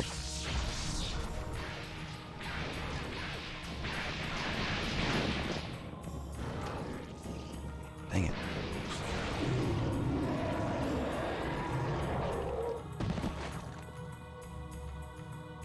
Oh, it was still enchanted when I was still using it.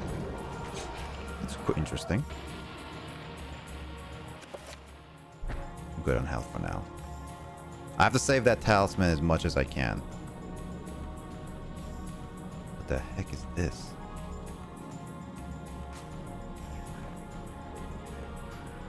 Sculpture human skin. Ugh.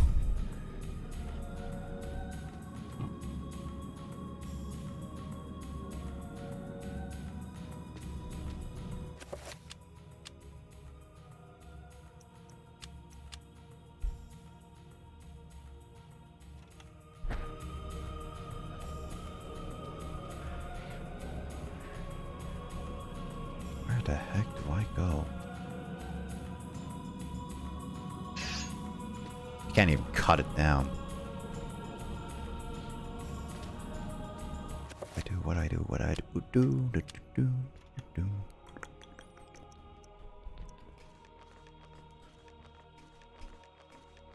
Well, I don't have anything red.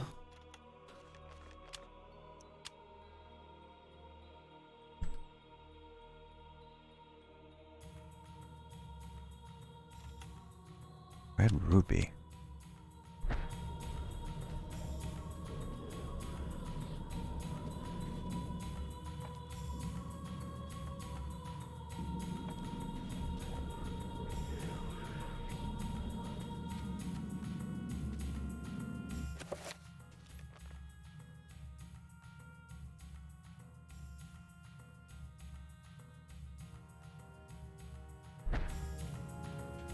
Where is it?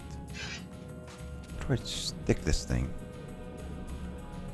Oh, I don't need a torch. I'm pretty sure I don't need the torch. Famous last words, anyway.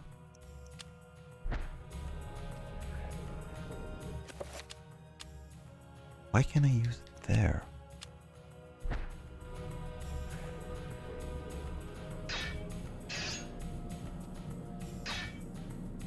What do I do?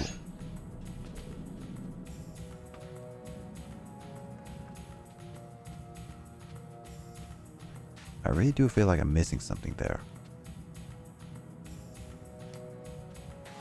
I gotta go back. I want to read that carefully. Alright, let's see. I have a sculpture made of human skin and a bone twisted bone cryoed within this shrine, like a nightmarish bookstone beckoning to be used. And if it's not that...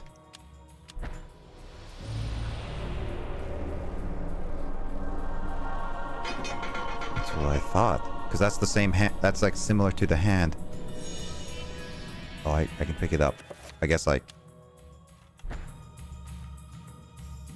I don't trust myself leaving it. Maybe that's the ancient item that woman is making me get.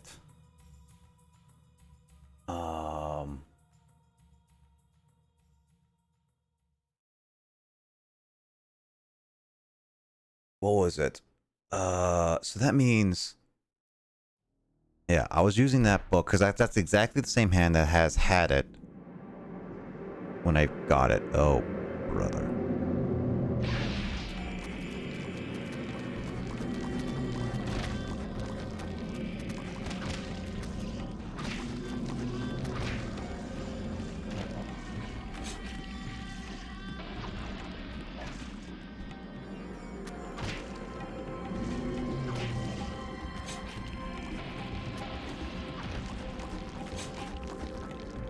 Okay, so they're infinite. I think. Are they infinite?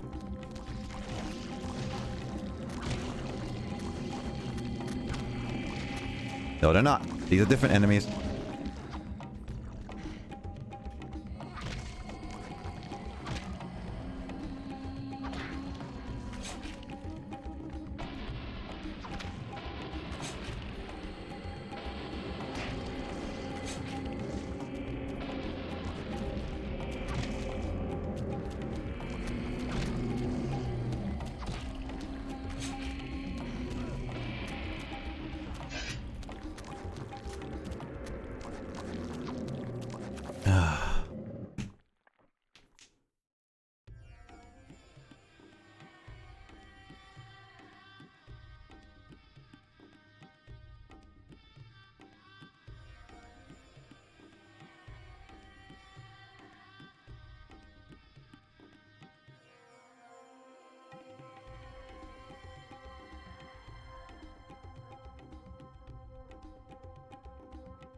Alright.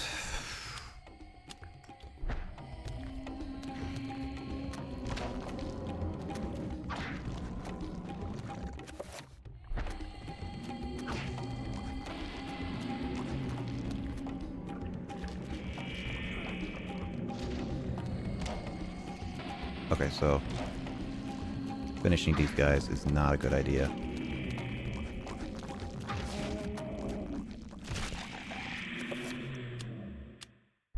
That's a terrible weapon.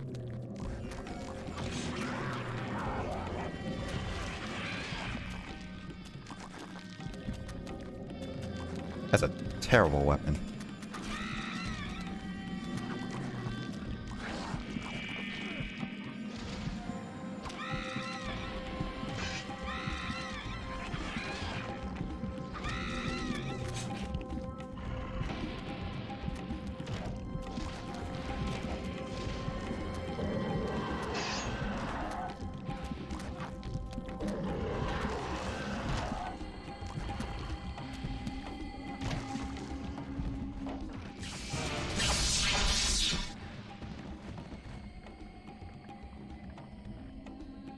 That is hard.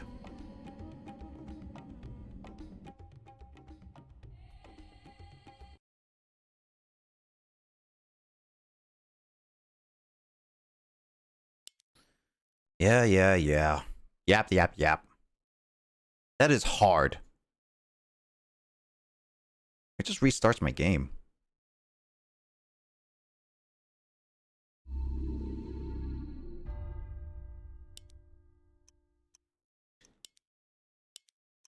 I mean, at least I saved in the middle of it.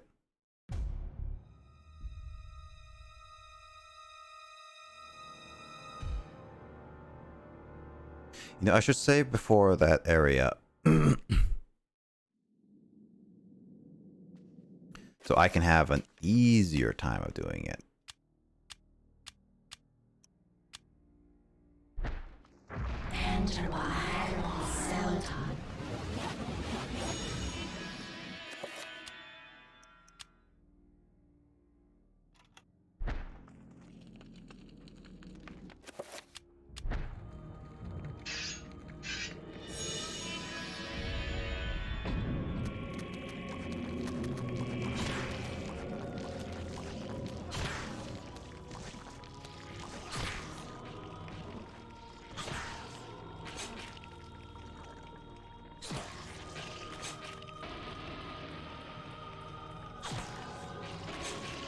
Maybe even chanting it just increases the more sanity I get.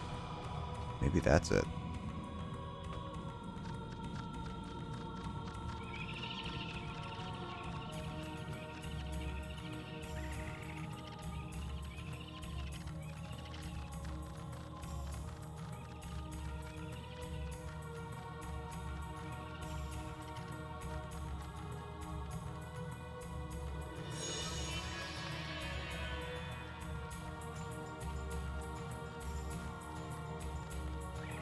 Yeah, this is the exact same room that the first guy went through. Not the room, but like building, just many years later. Because yeah.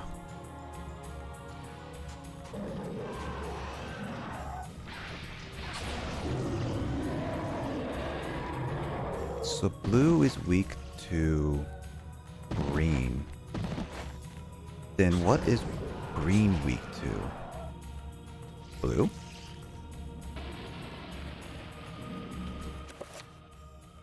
Can you save? Thank you.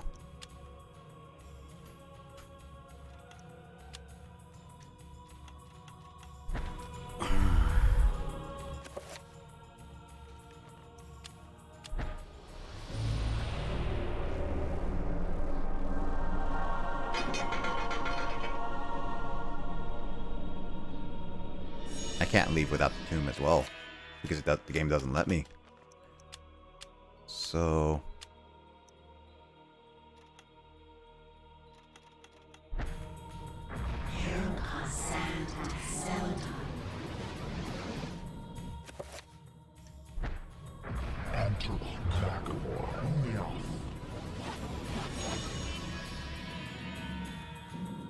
Now I'm wondering, will this work?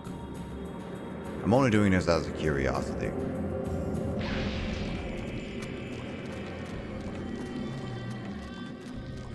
Nothing's here to stop it. These guys are regular enemies. Oh, I should have healed. Next note to self, if I fail this time, heal.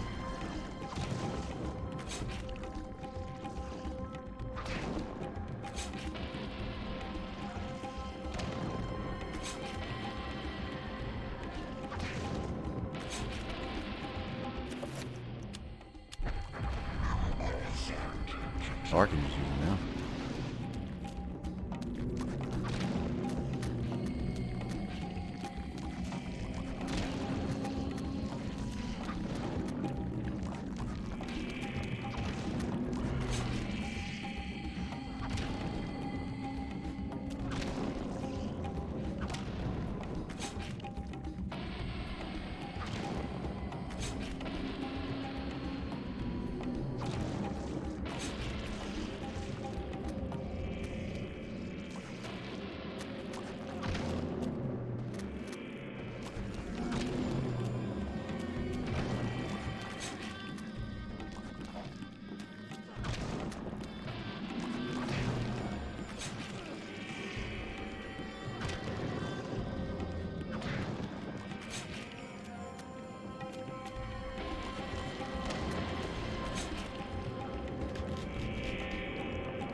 Ooh, okay.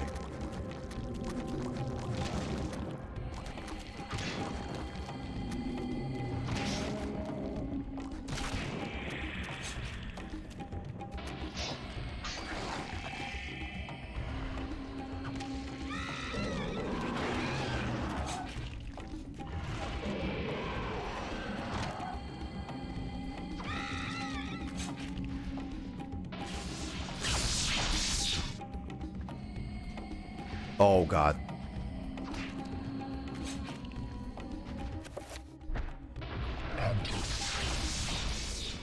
Oh boy. This is not gonna be easy.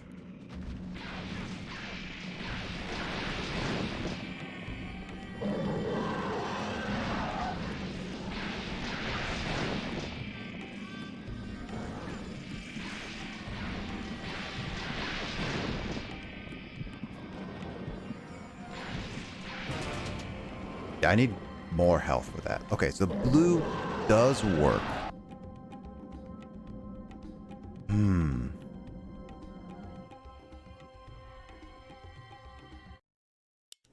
Okay. I think I have an idea for this.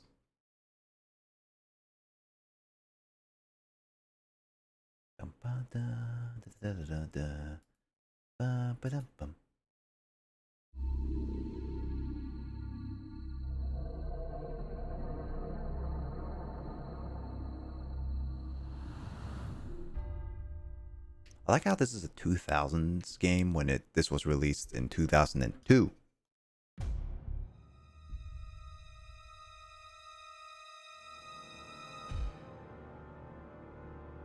Boy.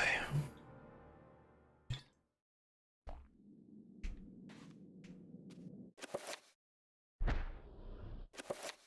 right.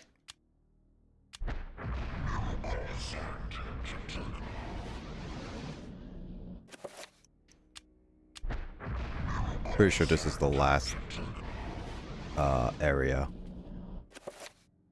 So, gotta prepare.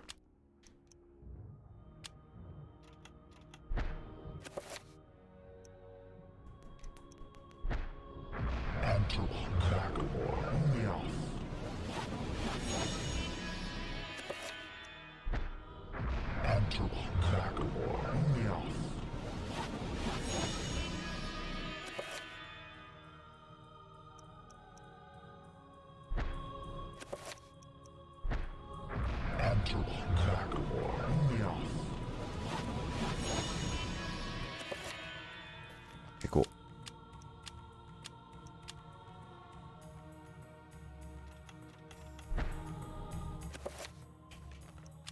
Famous last words. Here we go. Oh, I didn't open it up. I thought I did.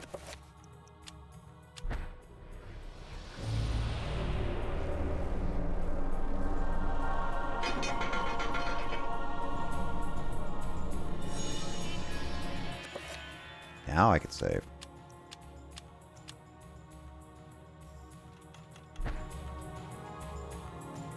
That took 30 seconds to do? Dang. Dang.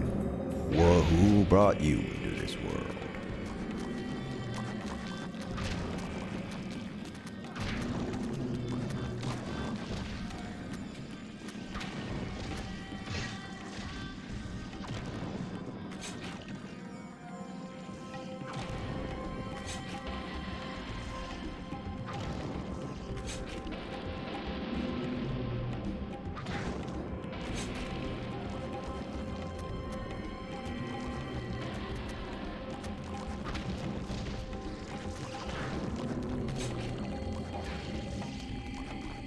Man, this takes so long.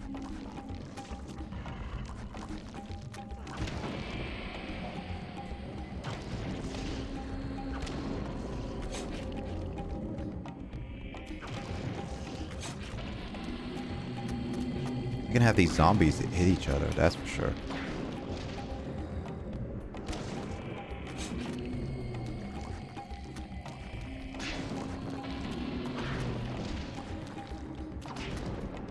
Oh, that guy up really fast.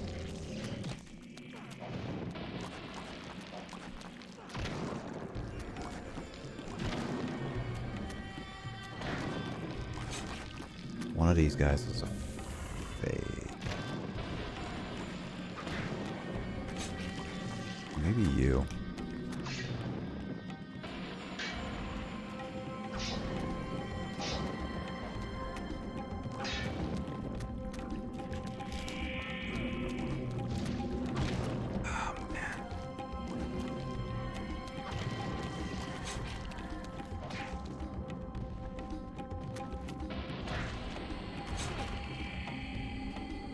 You are so annoying.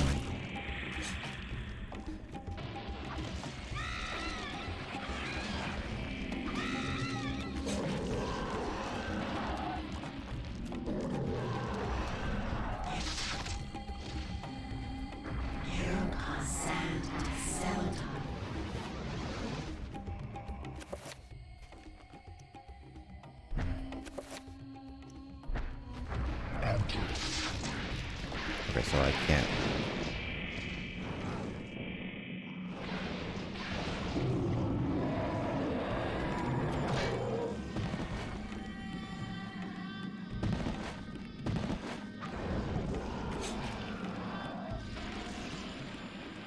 They just had a lot more health there.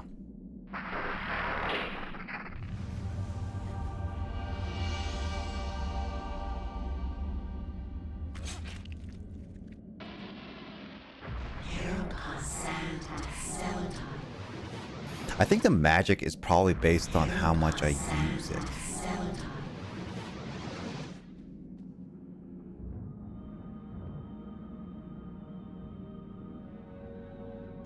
Claim the artifact? Probably. That's the artifact. We will be together forever. Chandra?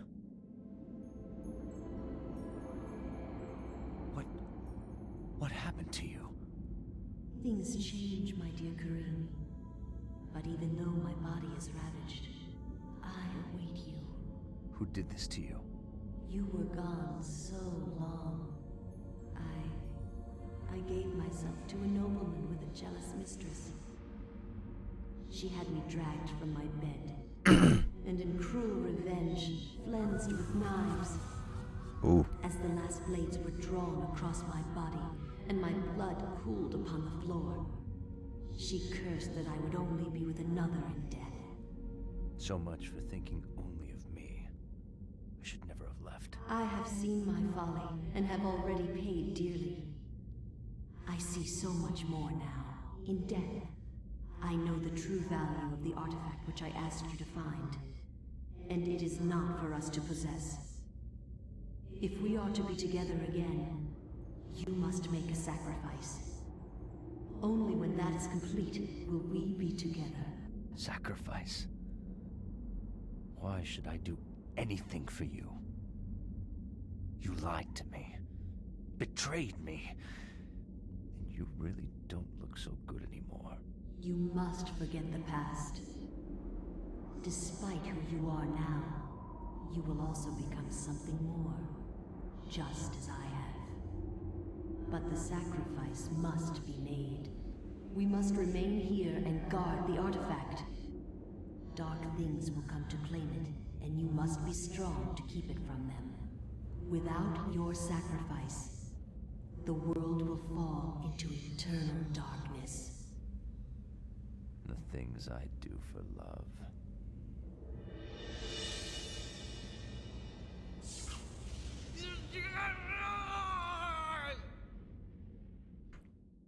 So she was actually evil. So he died. Cool.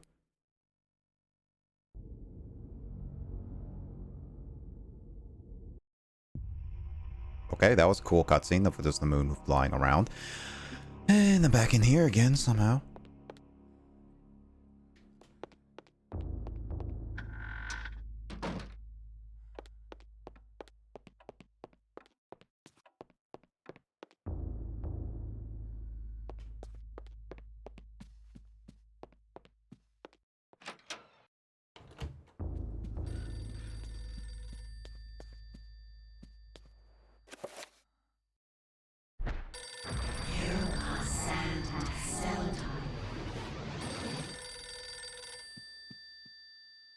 Hello?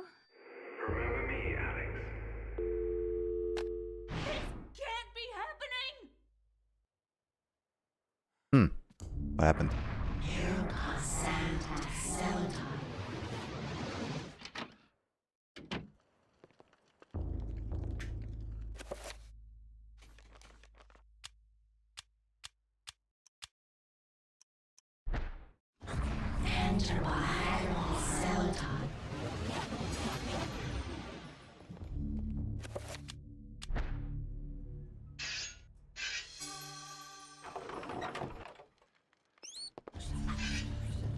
Kill that rat. Didn't even get to kill that rat.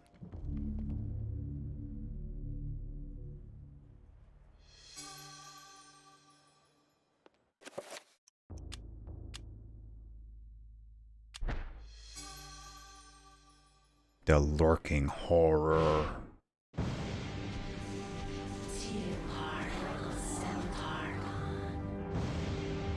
God, I'm getting goosebumps from this game. More so than I did with I think Resident Evil 2, to be honest.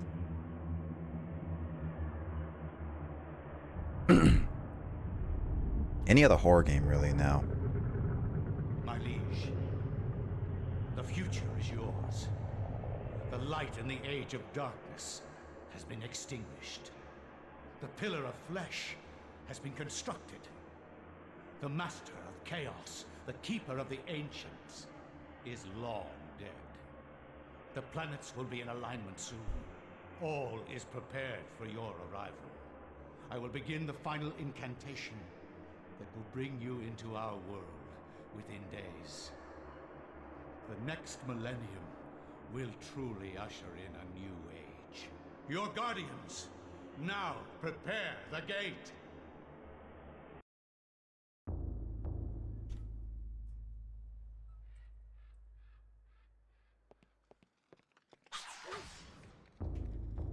Right? Guess that rat's just gonna be there. Screw that rat then.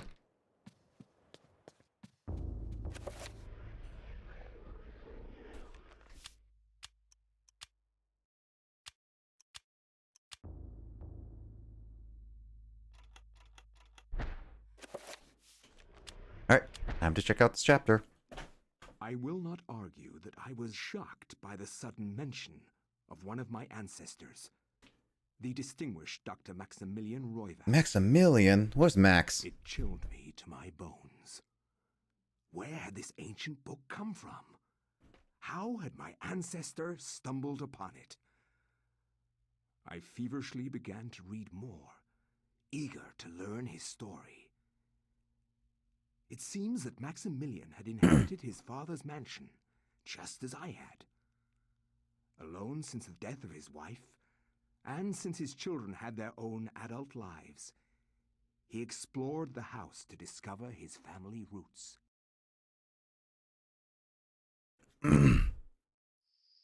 Yeah, my throat is definitely getting sore. I need to It eat has some been medicine 2 later. weeks since the death of my father, and it has finally come to him. me to look over the mansion. Now, I am truly alone, and forced to start a new life here in Rhode Island. I intend to make the mansion mine, and live in it as my forefathers have, to continue the family tradition. The mansion has its secrets, I'm sure, and in my time here, I have to make them mine.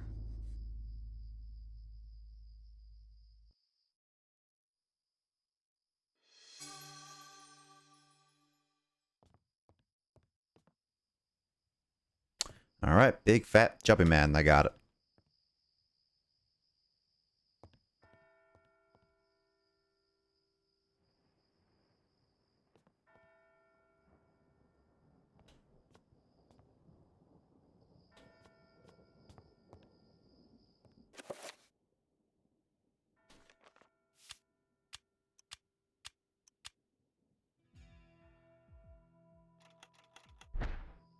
Oh, that looks like a better picture than Kareem's cross-eyed gaze.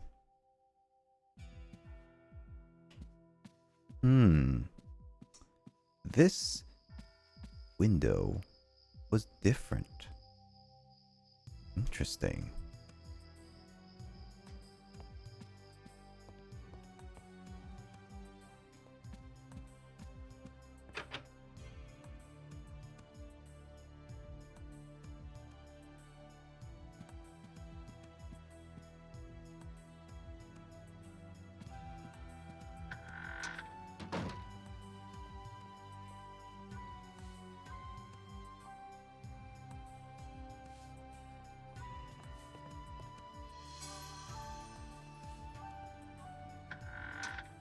So as a servant, so he's not home alone.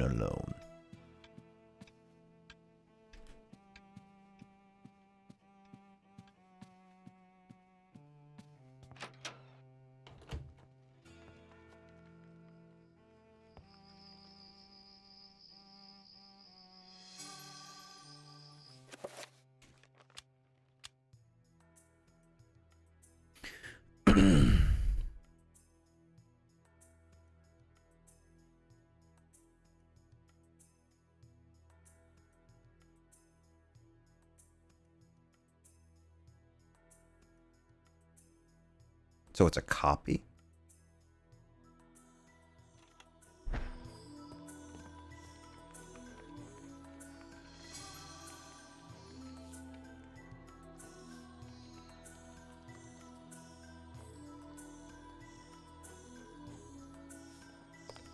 Well, my dick was definitely right in front of his face. Oh boy.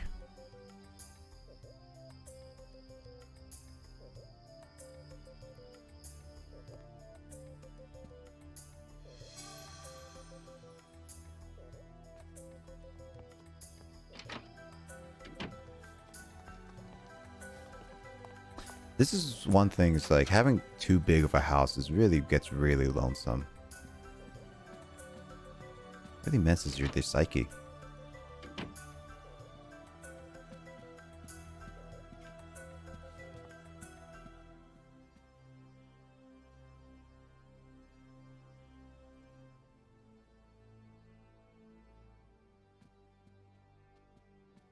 Talk to me.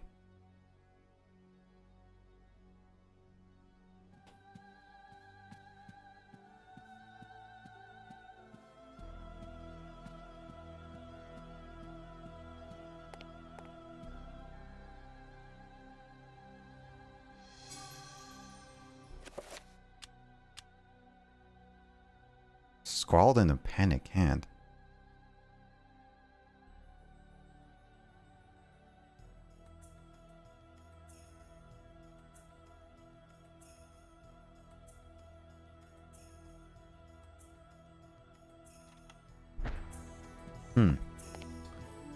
Somebody is trying to warn. So this house is actually haunted.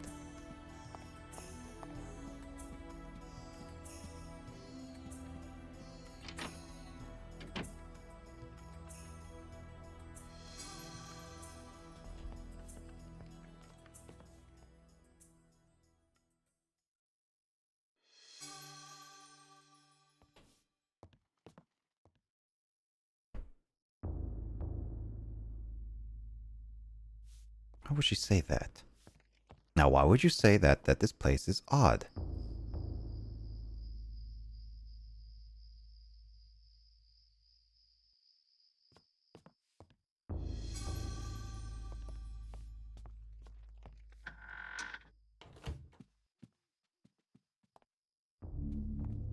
Hey, hey, hey. Hey, I'm talking to you.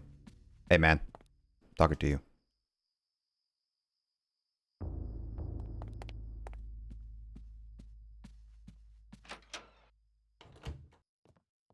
Ooh, dining hall. Fancy food. Alright.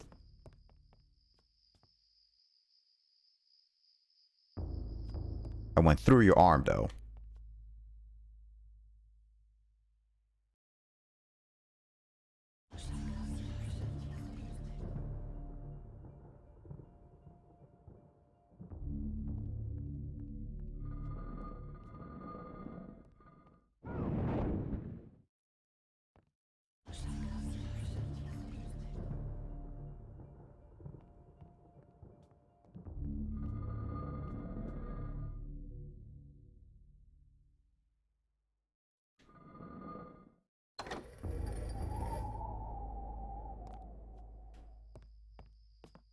So I got that wrong. I have to look at the page up there. Okay. So green is better than blue, but blue beats red, and red beats green. So I need green. I need red. Oh. That's not.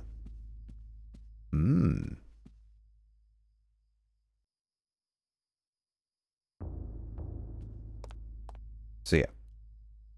Red beats green. Green beats purple, like blue. And since the master is green, so I gotta do red. And then what's the heck is the purple? What the heck?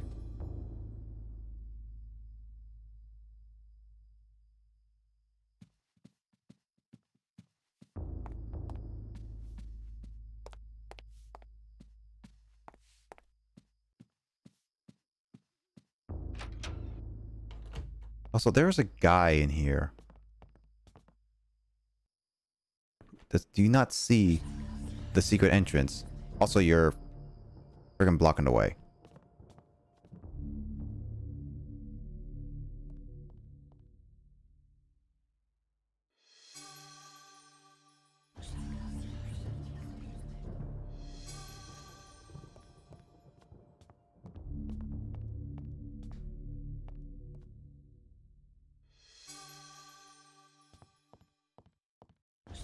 Oh, so this is a reconnection. Okay.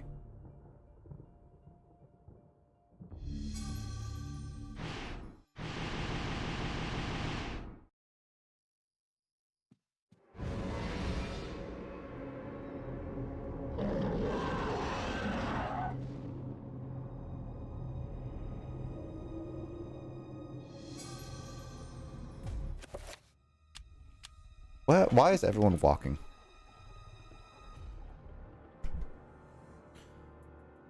Lion.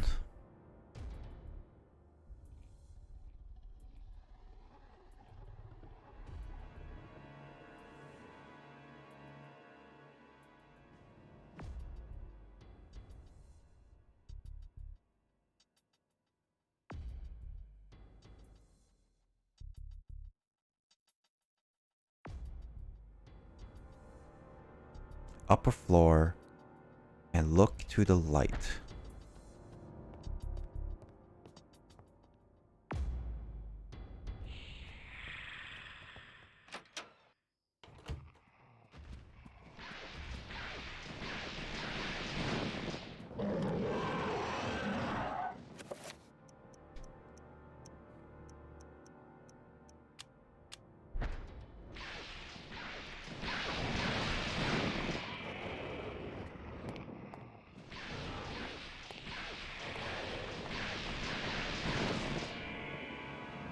Why are you walking around?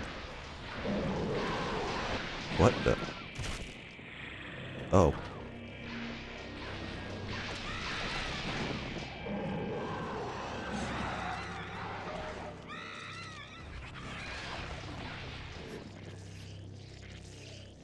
Fabulous.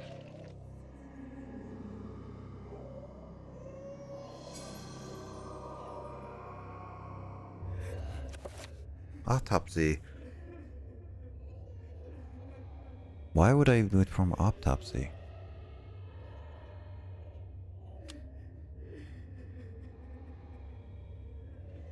Okay.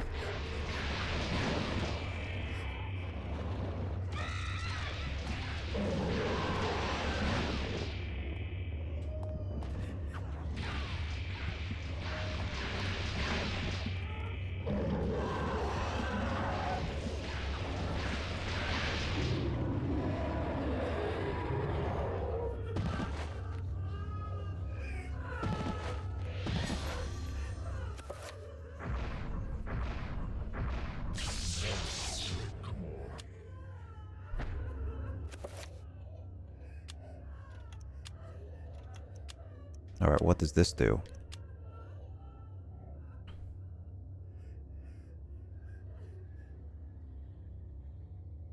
Okay. Two. There's two.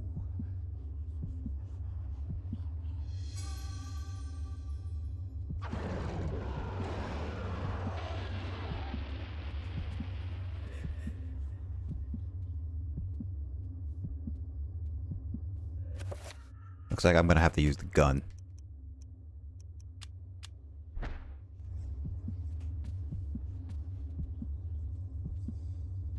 I don't know if I want to save with him so low on health. Since I don't have anything to heal myself, because I don't have the red rune.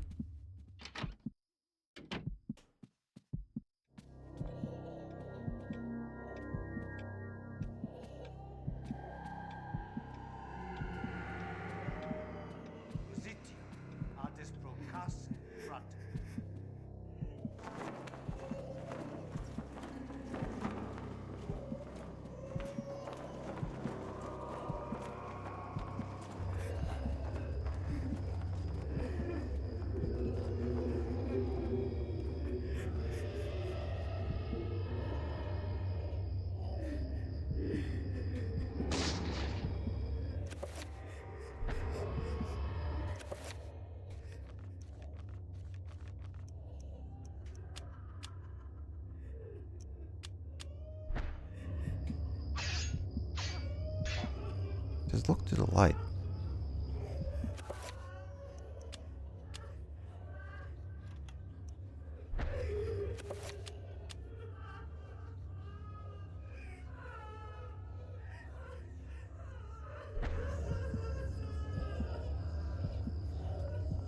Guess that's not gonna work.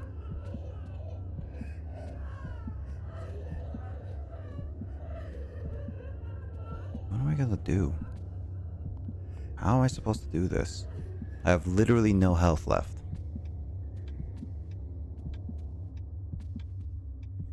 I'm just gonna play around. Man, he moves super slow.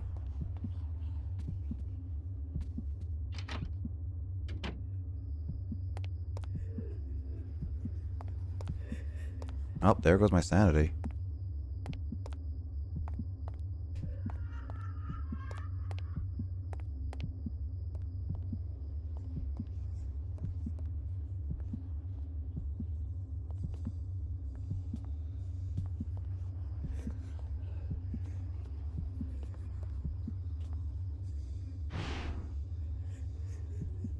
This isn't really happening. Well, this is gonna be the slowest gameplay of Eternal Darkness ever, because this guy limps like there is a lot.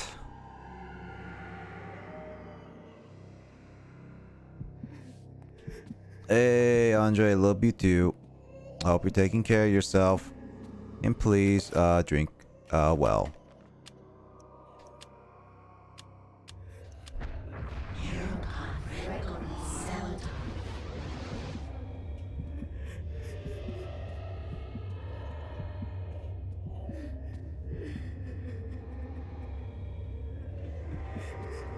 How am I supposed to do this? Thanks for the rate. Oh yeah, Kyle rated you, yeah. I didn't even go live yet and Kyle rated. Which is like so determined. It's like I gotta go. I gotta raid somebody. It's like that's why I had to leave. Didn't drop by to say hi to me right away.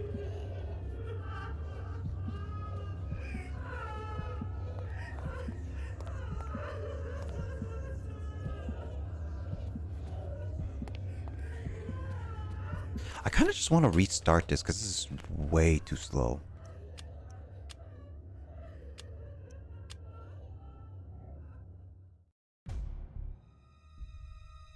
But I'm also, it's getting late.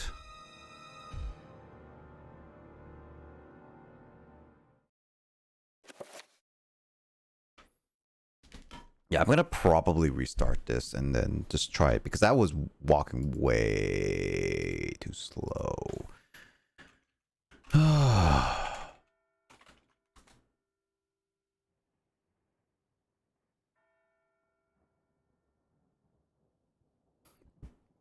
Deepest the voices, yeah. I was just like playing this game and it's like it's already getting chills down my spine. Let's see.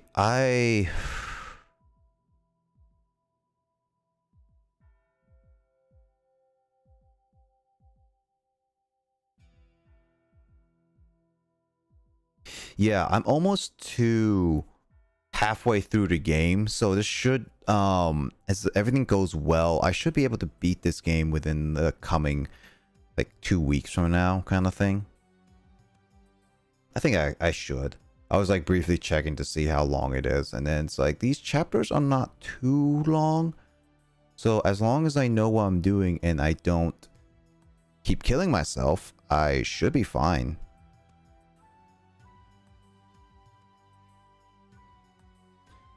And I don't necessarily need to battle every single enemy, that's for sure.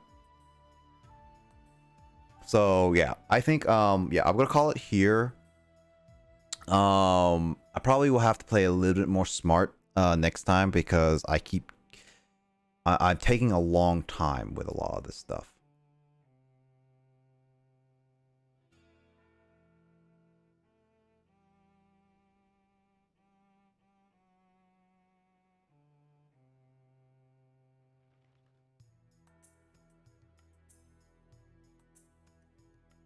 Yeah, so I think yeah, I will play this again next week and we'll see how far I get.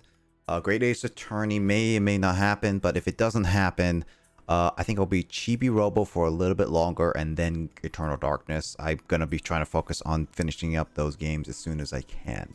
That is gonna be like the main focuses I'm gonna be doing as of like today, as these moments. So yeah. Let's see.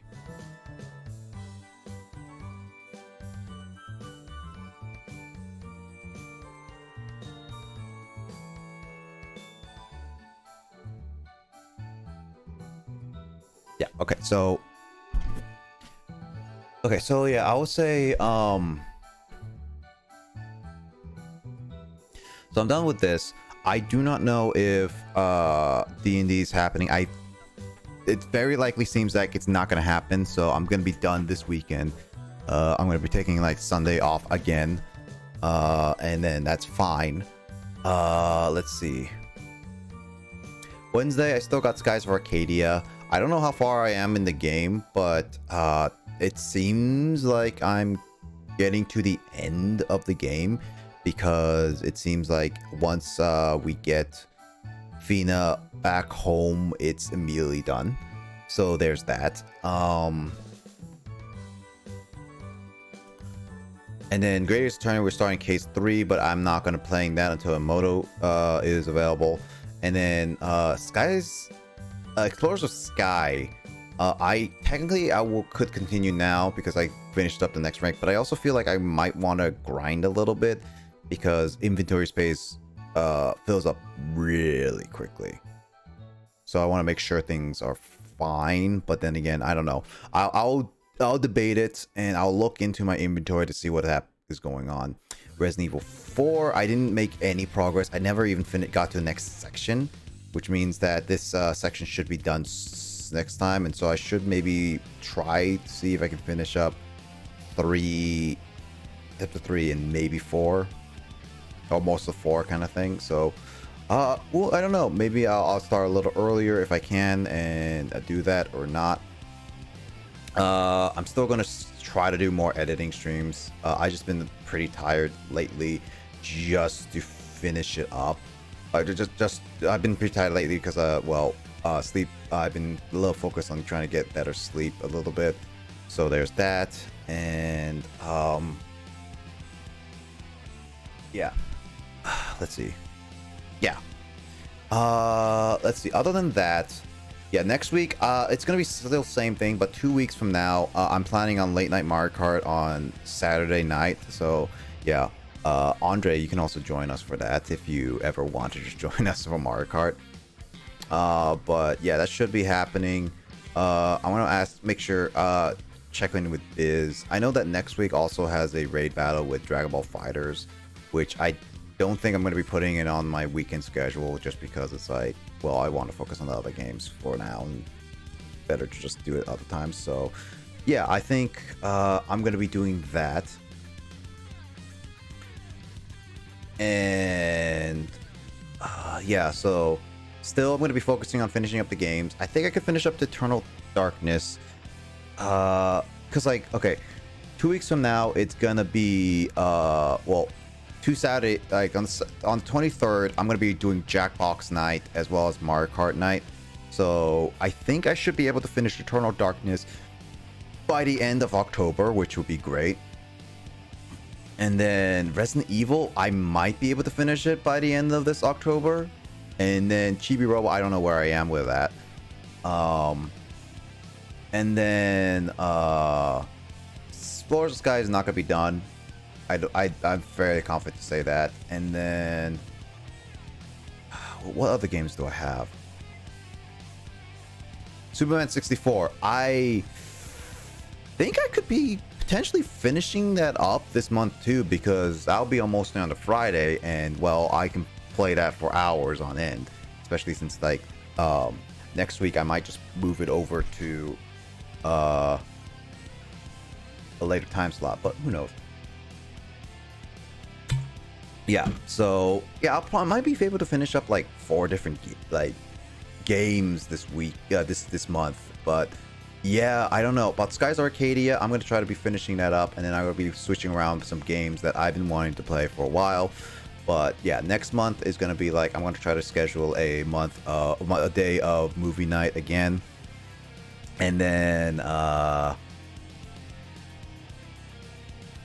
movie night, and then like Andre, you, Biz, and Carl and I are gonna be playing another game together. I didn't really want to do it this month because, well, yeah, I didn't want to do it this month because I'm busy with all these other games, and I want to try to focus on finishing them up this month. At least I want to try to. Yeah, I'm on a month grind. And then I got other games I want to play on my own time as well, like Back 4 Blood and stuff like that. I want to play that at some point. Especially since I also want to try a Halo Infinite when it releases, and then other games that release after that too. So yeah, I think there's a lot of games I'm going to be playing. Pretty busy this month too, so no sweat. Yeah, I think a lot of us are going to be busy this month, but I definitely think next month or even in December we should totally do something together. I think like December would be a really good time too for us to play a game together, because December is actually the month that you, Biz, and I met for the first time. That was during a time of my Pokemon Black stream, because I found a stream that I was rated by Paris, Simply Paris, and you and Biz definitely were all during that raid. I couldn't find the exact time, but you guys joined us, and that was like a really nice time, and it was back in December. So I think it'll be awesome to just like play a game to just have celebrate like a 1 year getting to know each other kind of thing. So I think that'll be pretty fun. Yeah, so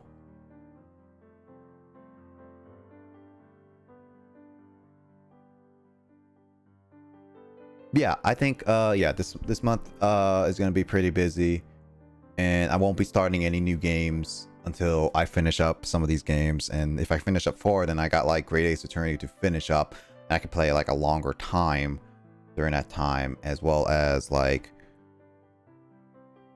I can play some other games like Donkey Kong 64 and stuff like that, but we'll discuss that later at some other point.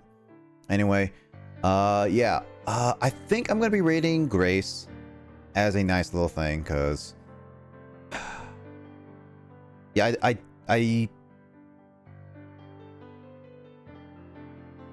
think I've rated her like a couple weeks ago, but whatever, I'll rate her again, just saying hi. I don't really have anybody else to really raid outside of Frog, who's still doing his subathon, but let's just say hi to Grace because she's playing Genshin. I gotta do my Genshin. I gotta do like something other thing too, and all that stuff. So yeah. Other than that, I think it's all the big stuff I'm gonna be doing. So yeah, I'm gonna still try to focus on doing some more editing streams soon and this coming week as well, but that's going to be up in the air because those are still questionable on what I do and not. But yeah, anyway, I'll catch you guys later for sure. I want to say, ending off wise, make sure you join my Discord if you haven't yet, and also follow all these people, great people, and all that stuff. Yeah, so I hope you all have a great rest of your day. It's been a chill weekend, and I honestly enjoyed it a little bit. Got through some games and finally got through a lot of that stuff. Yeah, good old buddy pal. Yeah, I hope you get some rest, Andre. I hope you also don't get a hangover tomorrow too much. I hope you had a lot of fun with Biz. I couldn't really watch too much of your karaoke, but I was like working in the background, and it looked like you guys had a lot of fun. Looked like it was a lot of fun you guys were doing. So unfortunately, I missed a lot of it because I was doing my own stuff too. So sorry about that, but I'm glad. I hope you guys had a lot of fun today and everything. So yeah, I hope you guys all take care of you guys yourself. Rest up, take it easy, and hope you all stay safe. I hope you guys see you in another stream, whether it be mine or someone else's. There's gonna be a lot of fun gonna be happening by the end of this month, and I hope you guys look forward to it. So yeah, I hope you guys have a great rest of your night and also weekend, and I'll catch you guys later for sure. See you guys later.